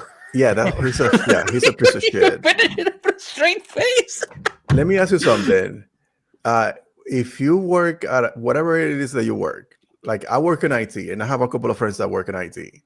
If I want to hang out with my friend, you think I'm gonna call them to come into my office and hang out in my office, or do I gonna meet him after work somewhere. So that's the thing. It just seems like there was something a little bit more to it. I'm not saying that Zach's gonna be like joining a project, or maybe I don't know. It could be anything. But then it was just like, I know James is like, dude, we have to take a picture together, right? Yeah. And like, we have to do this. This is gonna be and it's so funny too, because when that whole thing came out, and I'm just kind of going like, all right, yeah. I mean, obviously, it's great to see that, and maybe it was just like, because they are friends. They are friends. They can hang out. Like James's like attempt to be like, guys, stop fighting about this stuff. We are good, and it's a PR thing, and they knew it was going to blow up the internet, just like what James said at the press event. But but at the same time, it's just like, why was he actually there? Well, like, what was he? I mean, you better believe that Zach got shown some footage for sure. Isn't he working on a 300 series or something like that? Yeah, maybe Zach was on the WB TV, was talking with Warner's Television, and then he was like, "Hey, James, I'm nearby. You want to meet up?" And like, that's the office James just happens to work at. Yeah, true. That's so. That, or he could be directing The Authority. I would love it if it did that. I mean, the internet would have. That movie's not happening. No, that movie is happening. It's just no matter what, like when it's happening. No, I don't think it's happening. I think we're gonna see members of The Authority sprinkled out, and then maybe the movie later, like almost like they're building up to something. And maybe when the end game type of film comes around, they're gonna be The Authority. Oh, Zach's gonna direct that. He's gonna have the culmination. He's gonna bring in some Snyderverse people. What? Some Snyderverse? Yeah, Henry Cavill is Ultraman. Henry Cavill is Ultraman. Ben Affleck is Owlman. That would be amazing. No, I'm not. What if he brings Watchmen into the? I'm fucking kidding, Dave. Please, I do not want that. Dude, I'm just saying. I'm sure. I mean, I just wonder what the brainstorming. When you have those two nerds, those two dorks that we love so much, that are creating shit, that have created shit on the big screen. Can you imagine if they were like, "Oh, what if we actually did this?" So if they were just spitballing back and forth, like if there was like, "Oh yeah, that'd be kind of crazy if we like did this or we did that," or we, and James Gunn and Peter Safran said, "Yeah, 6-year plan to reach to this culmination of like, what if there's this crisis kind of thing or event that happens where we were just bitching about that we don't want Russo brother, and they just join up and say, "Hey, listen, the Russo brothers doing it. How about if we do this fucking film?" Dude, I don't want that would be insane for a while. Man, what you just said, if like they did like the whole Ultraman and Owlman, and I was the one who said Ultraman Owlman, by the way, but he was the one who said that. Sorry. But fuck the gays for getting credit for things. No, but like, here's the thing. Here's the thing for me. I don't want no more multiverse stuff for a hot second. Also, if we're getting multiverse that stuff, wouldn't be multiverse. The Watchmen exists within the Disney. I'm talking about Crime Syndicate. I'm not talking about Crime Syndicate. No. Y'all really think they're gonna do things with Watchmen? Ultraman is already in there, so they're not using the whole thing with the multiverse. Wow. Didn't James Gunn even just put the kibosh on more Watchmen stuff anyway? Like he said recently, they're not going to touch Watchmen. Oh, that's true. That's true. I don't like let Watchmen be where it is. Yeah. Again, I just don't think Zach is gonna honestly do anything. No, he's not. And they were just hanging out, and again, and I'd rather like if Zach does anything, I'd rather it be something small. Like again, like that's why I feel like once they get to a point where they feel the authority is ready, like maybe James writes it, Zach directs it. That'd be cool. I don't know. I don't think he's going to do anything DC related unless he's asked, "Hey, do you want to finally do your Dark Knight Returns?" That's the only thing he wants to do. Yeah, that's seems like he's probably got, like I said, he's probably got like 5 projects. I mean, obviously we got the UFC movie, we got the LAPD. So he's busy. And then 300 TV show. Yep. Yeah, the 300 TV show, and then of course I don't know if Rebel Moon's going to continue. Obviously, that's going to be the case. I don't know. I feel like Twilight of the Gods has a better chance of getting a second season than there does another Rebel Moon movie. Personally, which one? Yeah, Twilight of the Gods. Yeah. Twilight of the Gods. Yeah. Yeah. Honestly, I I could see that season 2. I could see I could see Netflix caving and be like, can you just do your second Army of the Dead movie? He'd be like, oh fuck, finally. I would. I've said it so many times. I'm like, as much as I enjoyed Rebel Moon, yeah, but the Army of the Dead lore that intrigued me a lot. That was far more interesting. Yeah, far more interesting. Dude, Army of Thieves and Army of the Dead. Army of Thieves was I really enjoyed good. both of those movies a lot. Yeah. I really did. I enjoyed Rebel Moon, but I was just kind of like, the way that it was rolled out and the fact that it was like, all right, we got these versions and we got that version. I was like, okay, cool. But I don't know. I think they were just trying to capture lightning in a bottle again, and it didn't work. Yep. And they cheesed it up, and now it's like, oh, I don't think we're going to get more Rebel Moon. Possibly not. Can we get more of the Army of the Dead stuff? Because seemed like there was just a lot more there with the time loops, with the aliens, with the robots and the zombies. And I'm like going, that's more my bag, as opposed to like the more fantasy shit, that was going on in Rebel Moon. I think inherently just sci-fi in general is just always a hard sell, no matter what. If it's not Star Wars, a Star Trek, or even like a Battlestar Galactica, some of the lesser known stuff on the Sci-Fi Channel, it's a hard sell no matter what. Like, because you're going up against like big giants, again, like against Star Wars and Star Trek, who just have that tight grip on the sci-fi community. Even like Dune managed to make its way in its own kind of way, and I don't know, it's just really hard to get sci-fi, like an unknown brand new sci-fi IP, just people on board with it. And it sucks because we know he's a great storyteller, but at the same time, it's like, to your point, Netflix kind of shot themselves in the foot trying to recapture that Snyder Cut magnification with that. And it's like, and it sucks because the director's cuts are really good. I mean, when I went to that double feature and I was like sitting there in the theater just watching, I'm like, oh man, I just thought to myself, I'm like, yep, this should have just been and it was funny too, because my dad, I told him, like, hey, you should watch Rebel, because my dad was a big heavy metal fan. So I remember he had the videotapes, and I remember sneaking one time when I shouldn't have, when I was a kid. Naughty boy. It's R-rated, animated, and I told him, I was like, hey, you got to watch Rebel Moon, because Zach, he pulled from heavy metal. And at first he was like, when I met up with him when we saw a movie, he goes, I watched Rebel Moon, but I didn't realize I watched the fucking regular cuts. I didn't watch the director's cuts. I was like, dude, you got to watch the director's cuts. That's like the more adult. But he eventually did. And when I saw him after he did, he was like, oh my God, so much better. I'm like, yeah, I know. And then I was explaining to him about how they were trying to do the concept and everything. And he even thought, yeah, that probably wasn't the best idea. And I'm like, yeah, I was hoping it was a good idea. I mean, I was really trying to support that idea because I was all about what Zach was trying to support. It just didn't work. Do you know what I want Zach to do? I want to say that I wanted to be wrong, but I was right. Yeah, I know.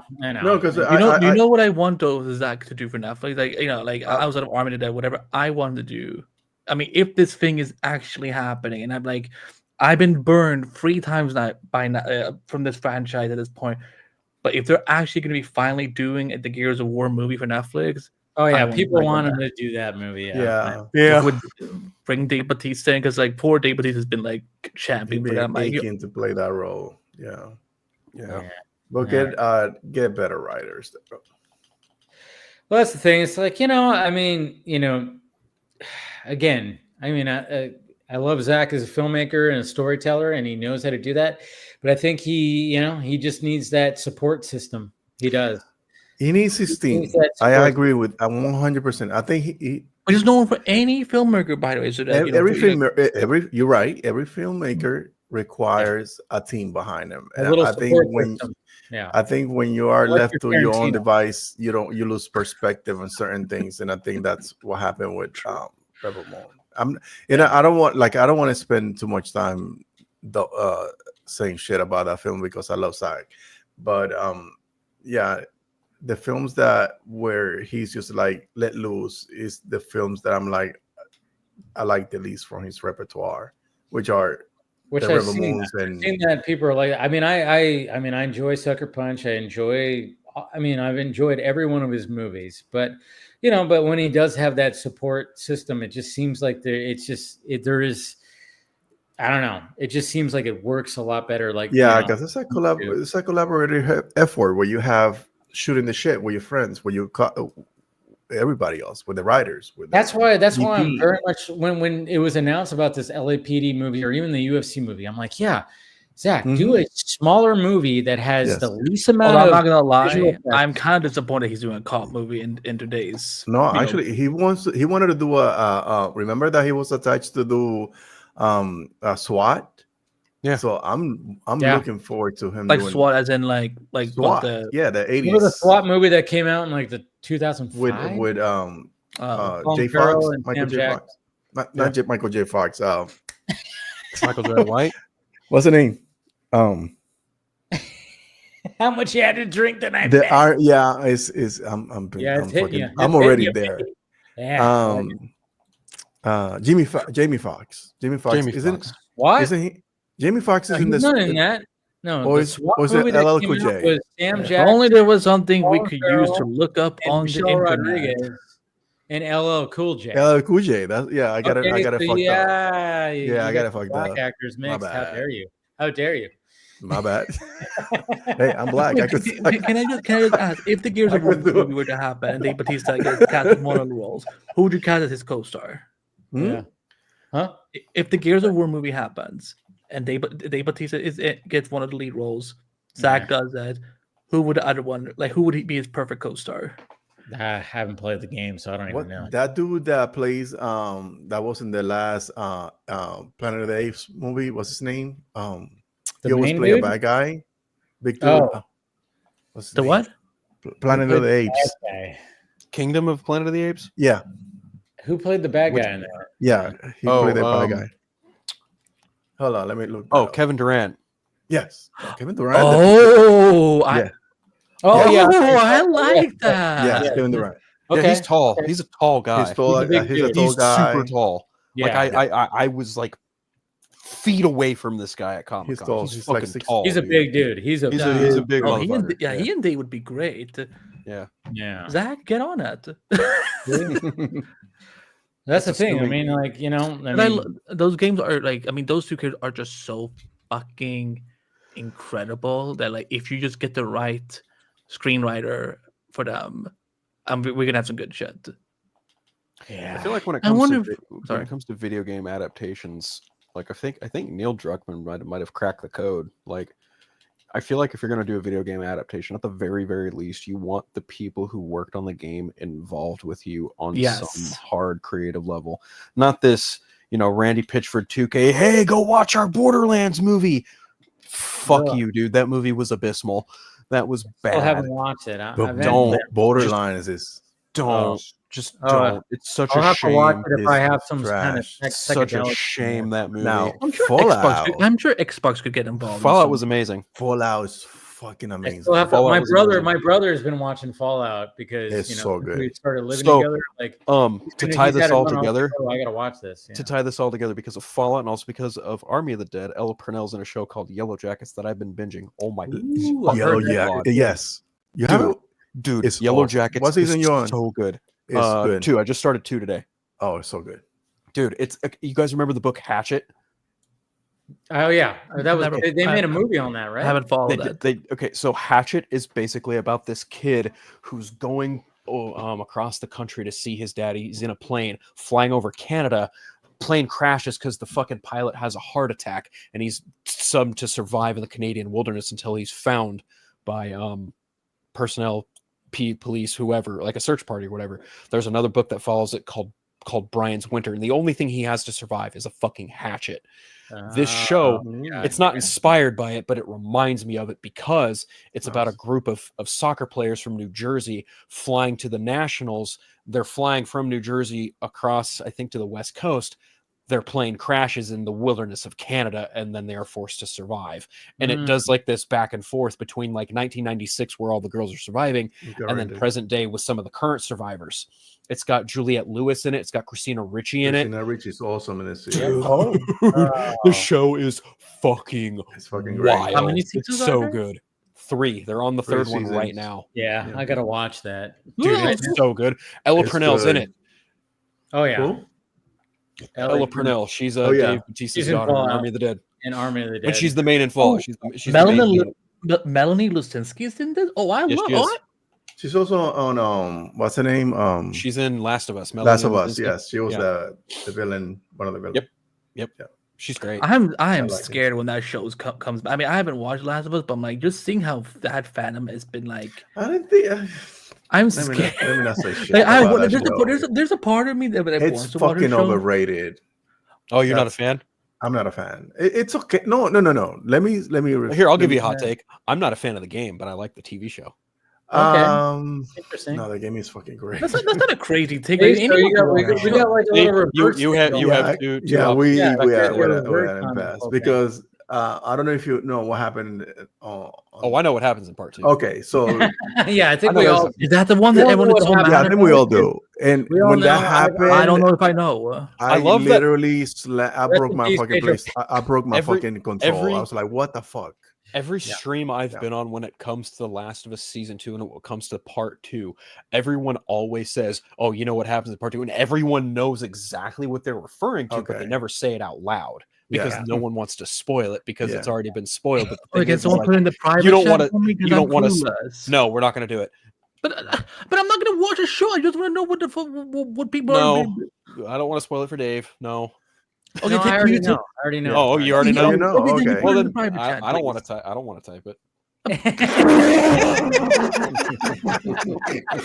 Ben, can you type it? No, I already know because even though I don't know, like I haven't played. How blessed did you know? I put it in the private chat. Okay. Oh yeah. You might as well. Yeah, Yeah, there you go. Wait. Who's that? Pedro Pascal's character. Yeah, there you go. Oh, no.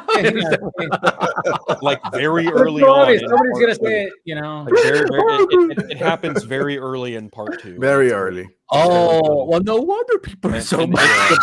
It's the thing when that they drives released part those 2 new forward. posters, it was like when people were like saw the posters, they were like, oh my God, they're already alluding That's to why it. there's an actor that does plays Caitlin a Dever? crucial part in that. Yeah, she was threatened. Her life Oh was my threatened. God.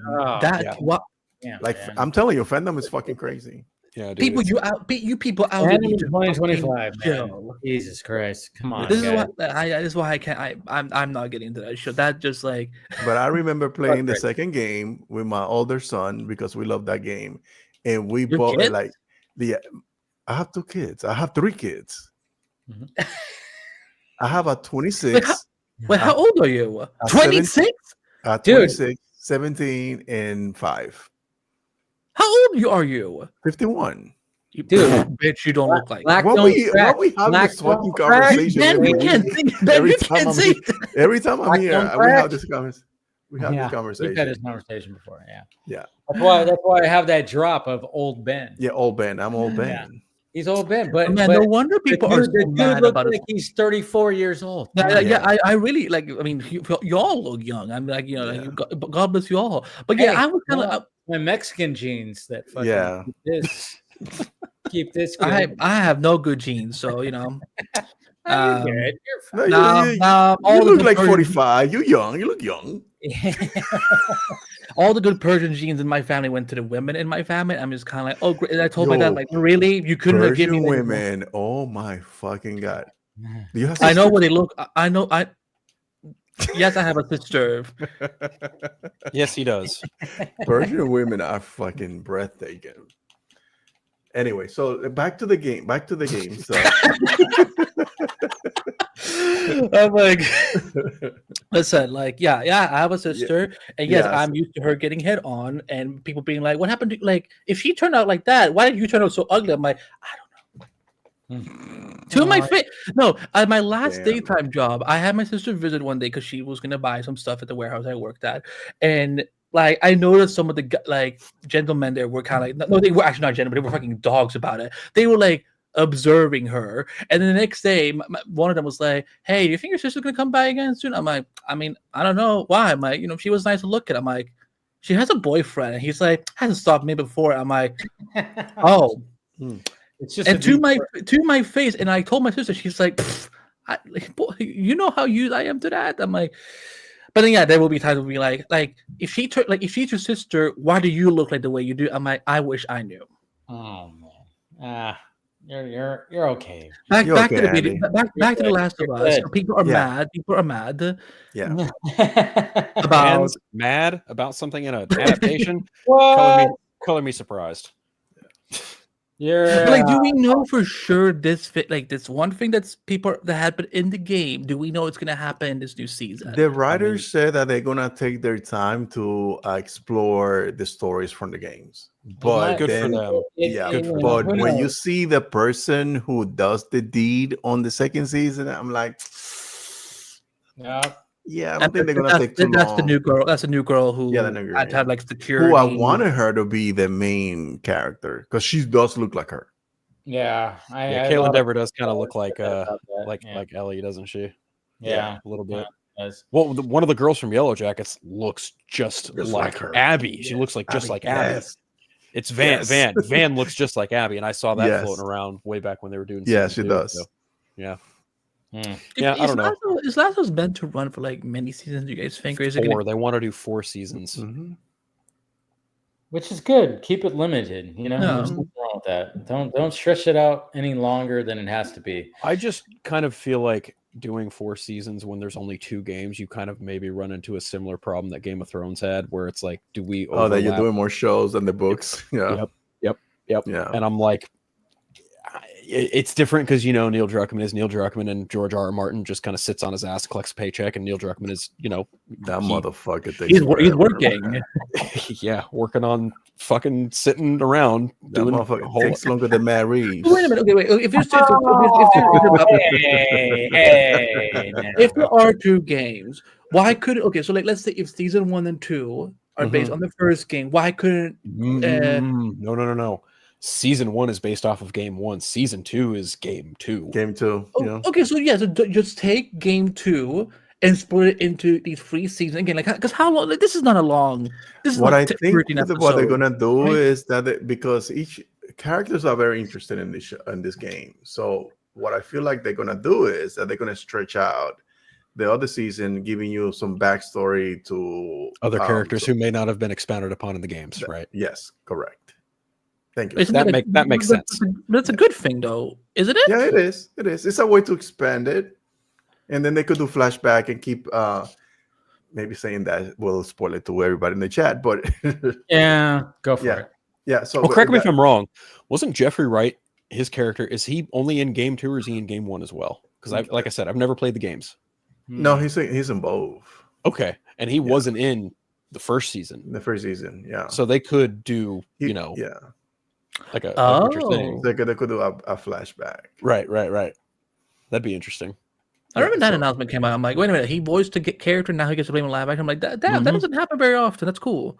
But The Last of Us, Last of Us has like 8 episodes, like because this is not a 13 episode type of. There you go. There you go. So, like if the next season 3 and 4 are also 9 episodes each, then you could take the rest of the material from game 2 and split it through there. Like again, that feels more digestible to me than hearing, so we're gonna take this book series that everyone loves, but it hasn't been finished yet, and involve the writer, and we will get to the point when we get to a season where we suddenly run out of material and start doing original stuff because the writer won't finish his damn book. That is a bad idea. The Last of Us, that sounds like okay. Like if you have a finished game, like every Marvel movie, they start fucking making a movie before they finish the script. No, I'm talking about like George doing the whole like, well, I'm not gonna finish my books, so because Lip, when is it in Game of Thrones that they start like okay, we're done with the books. Season now we're doing 6, I think. Oh yeah, I think it's before that. It's like season 5 or 6 is when I think the 5th book ends. I think it ends like with the death of Jon Snow, so it would have been season 5. Mm-hmm. That sounds right. Yeah. And then how many seasons did it run for that after that? Sorry, what? How many seasons did it run for after that? Like, was it like how many more seasons? 8 seasons. There's 8 seasons total. Yeah. So season 6 to 8 would have been. Oh, wow. So 3 seasons where they didn't even have. Mind you, he's got 2 other books to write. He's not even done with Winds of Winter. He was still writing the 2 books. I thought this was one book. People, oh wow! No, yeah. Game of Thrones fans, I understand your frustration now. Yeah, that's why people are like that. Yeah. The thing is I'm that not he was even a like a Game of Thrones consultant. fan, and I understood like what You the barely fuck? watch TV, Dave. Like we're used to it. He was a consultant throughout the entire run, and he would say, "Yeah, you could do that, but that's not gonna be in the book." It's like, what the fuck are you doing, dude? Yeah, dude.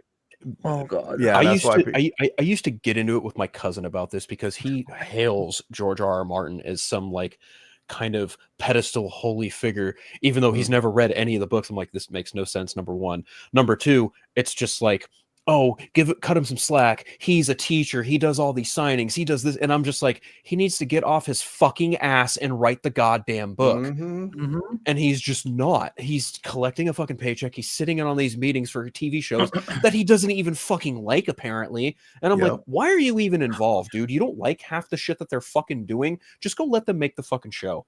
But apparently, like the new one, the limited series, the Night of the Seven Kingdoms or whatever, he's like, oh yeah, that one's gonna be cool. But I'm gonna sit here and I'm gonna thrash House of the Dragon. It's like, dude, put up or shut the fuck up. So ridiculous. It's a fucking joke. Yeah. Wait, so your cousin only likes Game of Thrones through the show. Mind you, I'm talking from context of like 7-8 years ago. I haven't spoken to my cousin since like 2018. Okay, fair enough. So yeah, I don't know. I don't know if he feels any differently now. Frankly, I don't really care. But yeah. So one of the last things I wanted to ask you guys about before we wrap it up here, how are we feeling about the Oscars? Anybody even excited? Anything? Oh, that's tomorrow, right? Is that tomorrow? Oh wow. Yeah. Yeah, I just want to see Coco. That's it. Already? See what? Wow. Coco. Conan.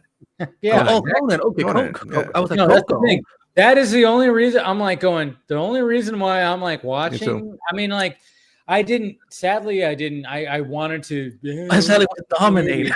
Yeah, but I didn't fucking. I didn't. Of course, I was like, oh, and I moved, so there was just a lot of things that were happening where I couldn't just watch all the Best Picture noms and stuff like that. But This is gonna be the Emilia Perez show anyway. yeah, fuck.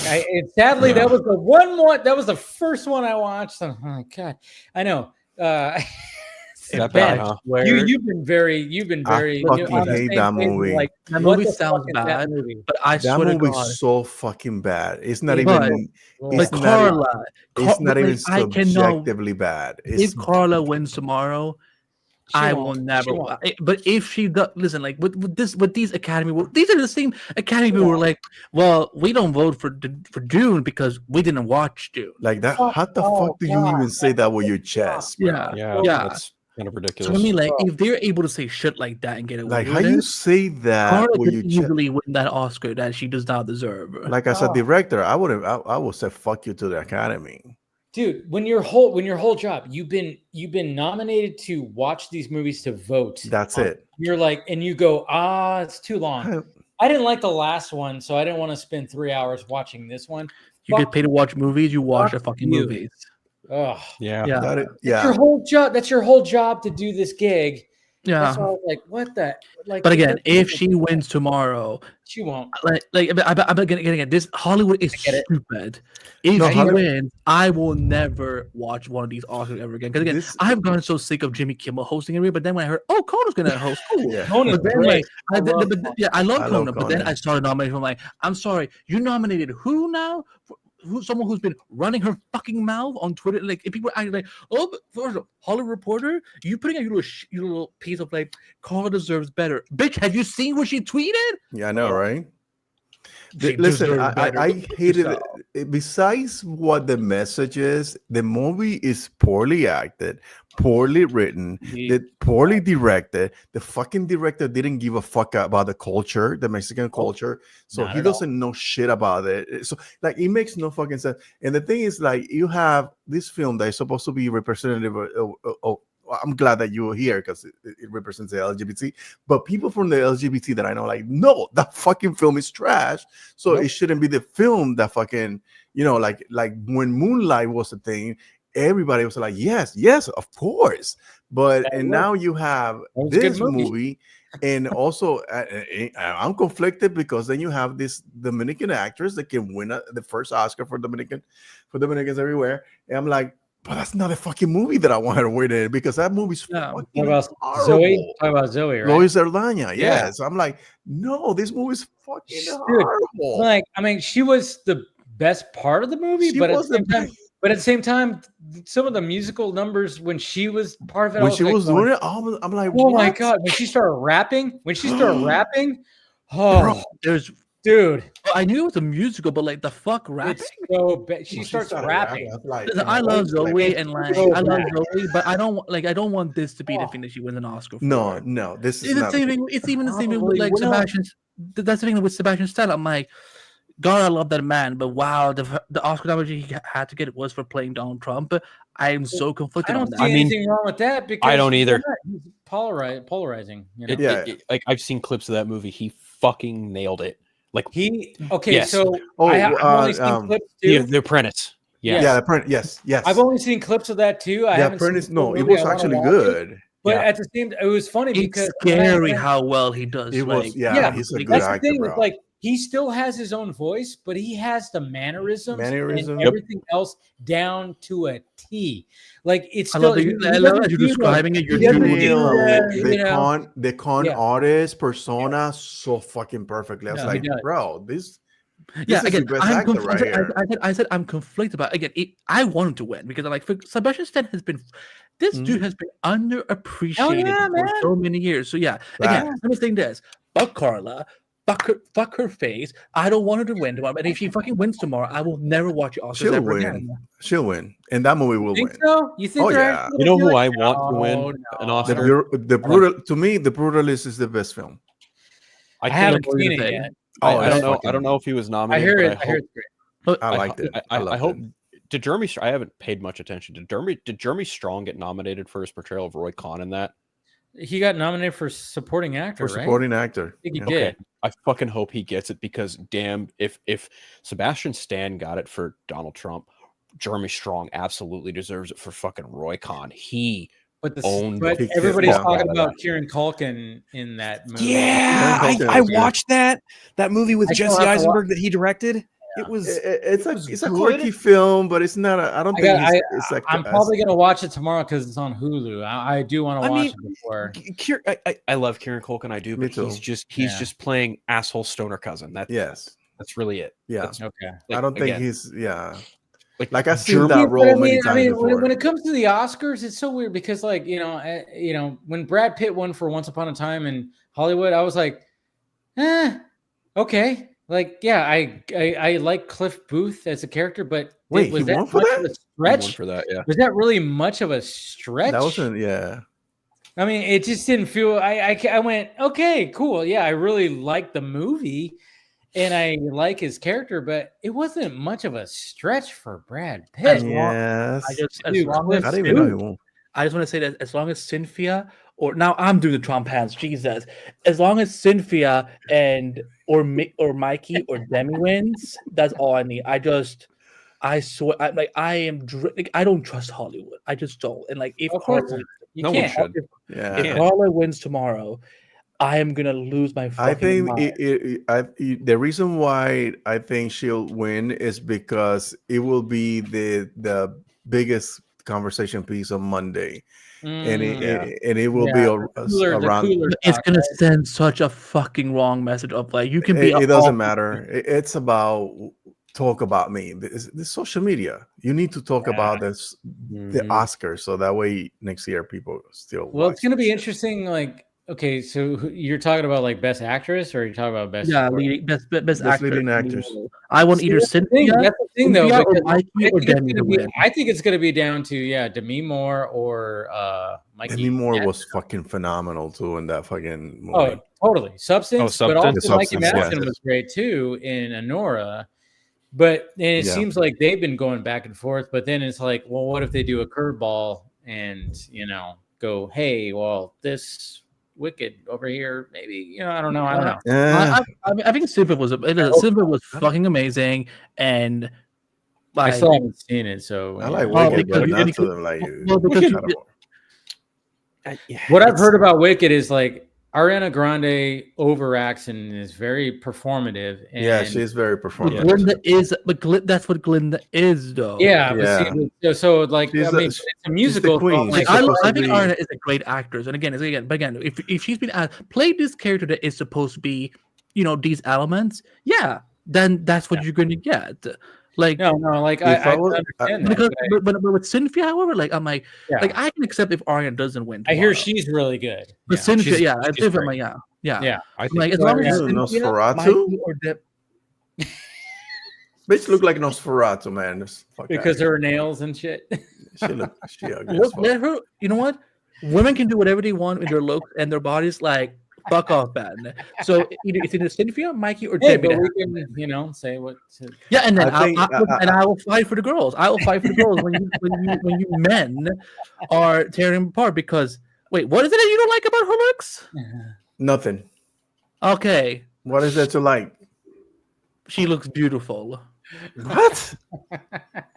Beauty. Wait, so you're telling me that there's only what? Beauty's in the eye of the beholder. Beauty's in the eye of the beholder. I have a question, Ben. Have you seen the musical Wicked? Yes, I did. Okay, I haven't. My whole basis from the Wicked movie is solely predicated on the. Well, she's really good she's really good in the role. Yeah, I agree. I'm just criticizing her looks. Oh, that's fair. I mean, hey, no, she's really good in the role. Like, I'm just going for this. She has long nails. In fairness, ugly as fuck. I feel similarly about Ariana Grande's Glinda. I think Ariana Grande is underrated. I think she's a good actress. Man, I could not stand her at all in that movie. I know a lot of people don't stand her, but I've seen her acting and imitating and doing performances. Dude, her impressions are fucking and she's fucking amazing. So I think if she was smarter, she will pick up like a small role where she can show her range and she will surprise a lot of people. I need to see that because, frankly, yes, she's been on Saturday Night Live and doing impressions on. That is so funny. I love that. Dude, she like nails it. Yes. Nails her impressions. It's crazy where it's like, wow. I was like so impressed. Yeah. Did she do one of Pete Davidson? Oh. That was intentional. That was totally 100% intentional. No, but it's going to be interesting to see. I mean, Best Picture, is most likely going to go to The Brutalists, I would think. But I'd who knows? imagine so. Yeah. There's still like Honora is up there. It's interesting because when I watched that movie, I was like, I enjoyed it, but I also thought, I thought it was going to be more Uncut Gems, where it was going to be. Because Uncut Gems, after I watched that movie, I was catching my breath. I was like, that movie was suffocating. Oh my god, yes. And people were talking about Honora being like that, but it wasn't as like that as much as possible, as much as I thought it was going to be. But I still enjoyed it, and I still understood, like, okay, because the three acts of that movie are very distinct. You see the three acts of that movie.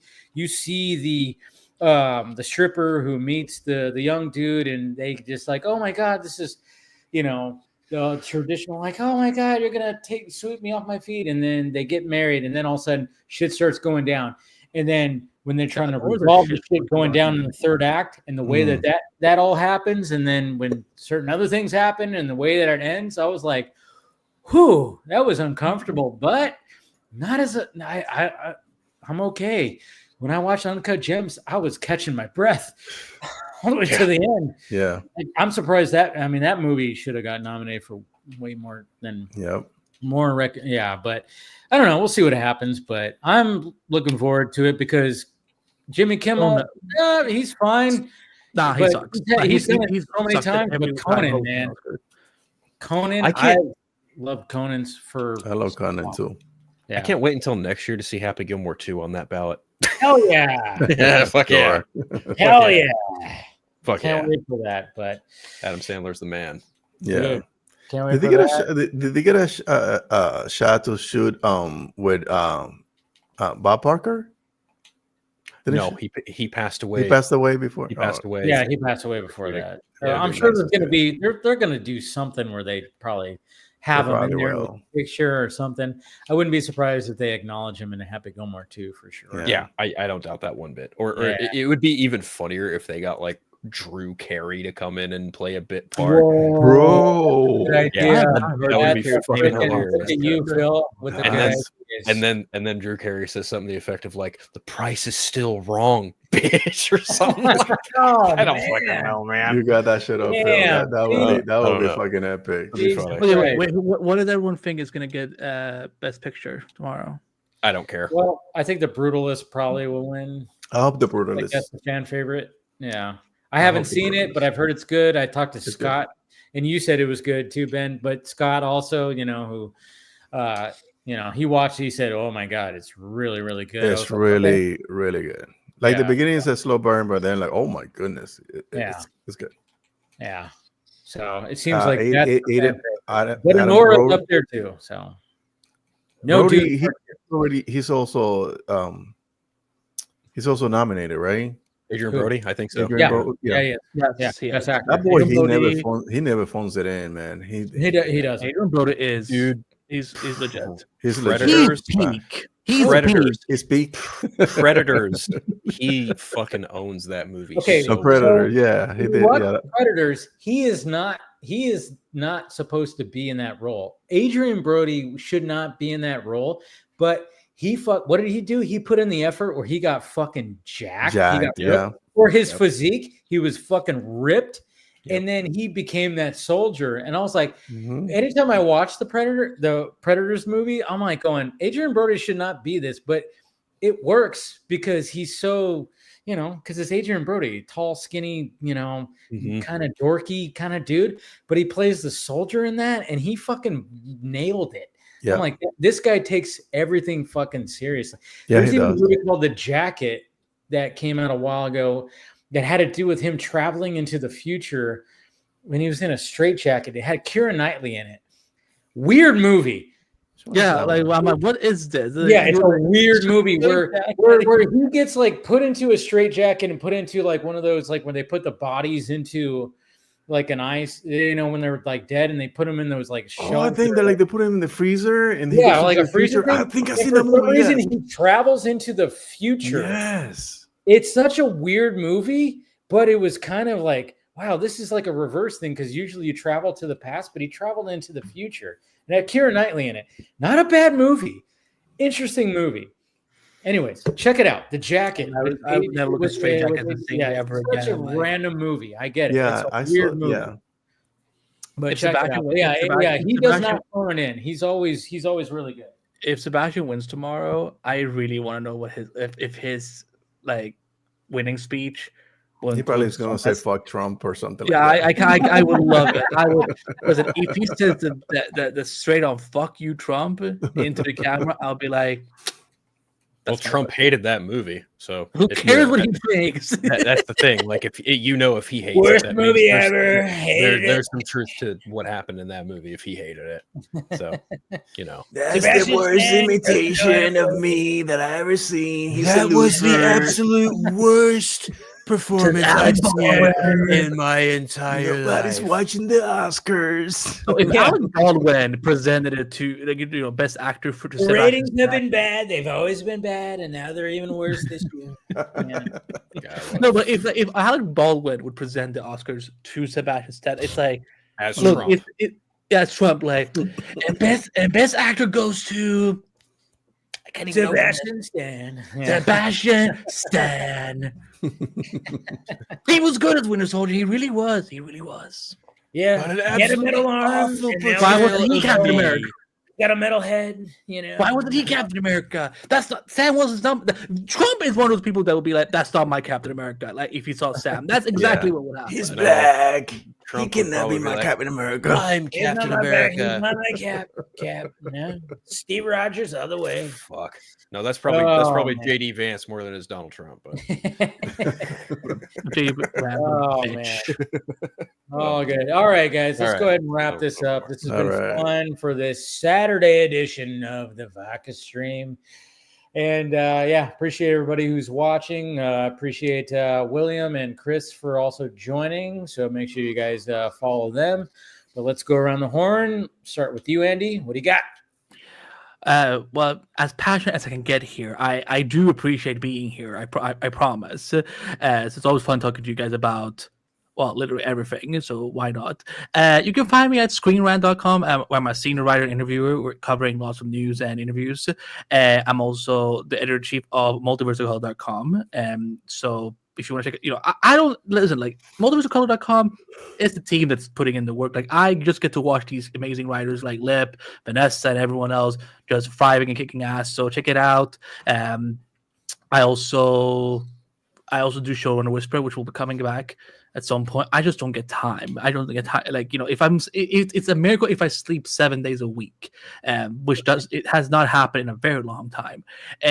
So yeah, check that out. And yeah, I'm here on YouTube, Twitch, and Kick, and streaming every once in a while. And yeah, you can catch me and Lip together on these Studios podcasts, where we broke down all the DC news that came out with Vanessa, with Keenan, and Jedi Mike. Thanks for having me. All right, Phil, what do you got? Well, thank you as always, my friend. It's always a blast getting to catch up with everyone, especially Ben. I don't get to talk to him all that much, but anyone wants to follow me, it's there, unfiltered, Vero, Instagram, Threads, Blue Sky, not Twitter, because fuck that place. You guys can catch my YouTube channel. I do a Friday show every Friday called Friday Phil, where I break down a lot of different shit, a lot of stuff in the entertainment industry, well, mostly just movies and TV shows, a little bit of video game news, a couple other things. You can read my stuff on Multiverse of Color, where I write for this guy right here. I will be doing I will be doing Daredevil Born Again, so that'll be fun. It'll be interesting to get back into writing, because it's been a couple weeks since I've written anything. So yeah, I'm also doing some retro replays of Pokemon Silver right now. So nice. That's about it. Yeah. Pokemon Silver. I haven't heard that in a hot second. Yep. Nice. All right, Ben, what you got? And you can catch me on Real Anarchy on all social media platforms. Mm-hmm. That's it. Someone is a question mark in it. Like, you can find me at Real Anarchy. No. You can find me on Real Anarchy on YouTube, Instagram, Facebook, TikTok, YouTube. Where I do little videos and get my little 2 cents on everything that's happening in the DCU. Always like it when you join, Ben, man. This was fun. Yeah, I'm glad that I joined. I wanted to join in yesterday. And I know. Everyone wanted to join yesterday, but it was so funny because my mom like responded to. She was like, "Well, hopefully you can join tomorrow," and I was like, "Yeah." Mom. So she did. Oh my god, I got all my replies turned off. It's all good. That's about. Mom is cool. I saw my mom respond. She's like, "Join tomorrow." I was like, "Thank you, Mom, for doing that." But no, my mom's sweet. You really threw everyone off by switching into side. I did not know it was going to be this big of a deal. I had a buddy of mine who was turning 40. Listen, you got to socialize every once in a while. Got to do it. It was fun. It was just funny to see how everyone was like so thrown off. I'm y'all, he just moved it to a different day. Not even like everything 3 days later. It was just 1 day. 2 weeks. I can't even. Trust me. Are you done now with moving? I'm settled in. I still gotta settle in fully, but for the most part, I am fully out of my old place. I turned in the keys yesterday, and everything's completely cleaned out. So I am 100% in this place. I just still gotta. But this place, at least, I got to get a rug because I need more sound. Less of an echo. Yeah, because there's still I have a rug right here, a rug right there, and of course the sound stuff. But there's still a little bit when it's going that way. Not to plug myself, but what carpets actually do really help. Persian carpets. Okay, there you go. I will say that they are fucking expensive. I know. I love Persian rugs. If you want one big rug, it's not the only kind of Persian thing you love, Ben, isn't it? Yeah. No, I say I love Persian rugs. He loves me, but that's fine. But of course, the moment he was like, "You have a sister?" I'm like, Well, you said that she has a boyfriend, and I'm married. No, she had a boyfriend. This was yeah. So having Andy, Dave what's as up?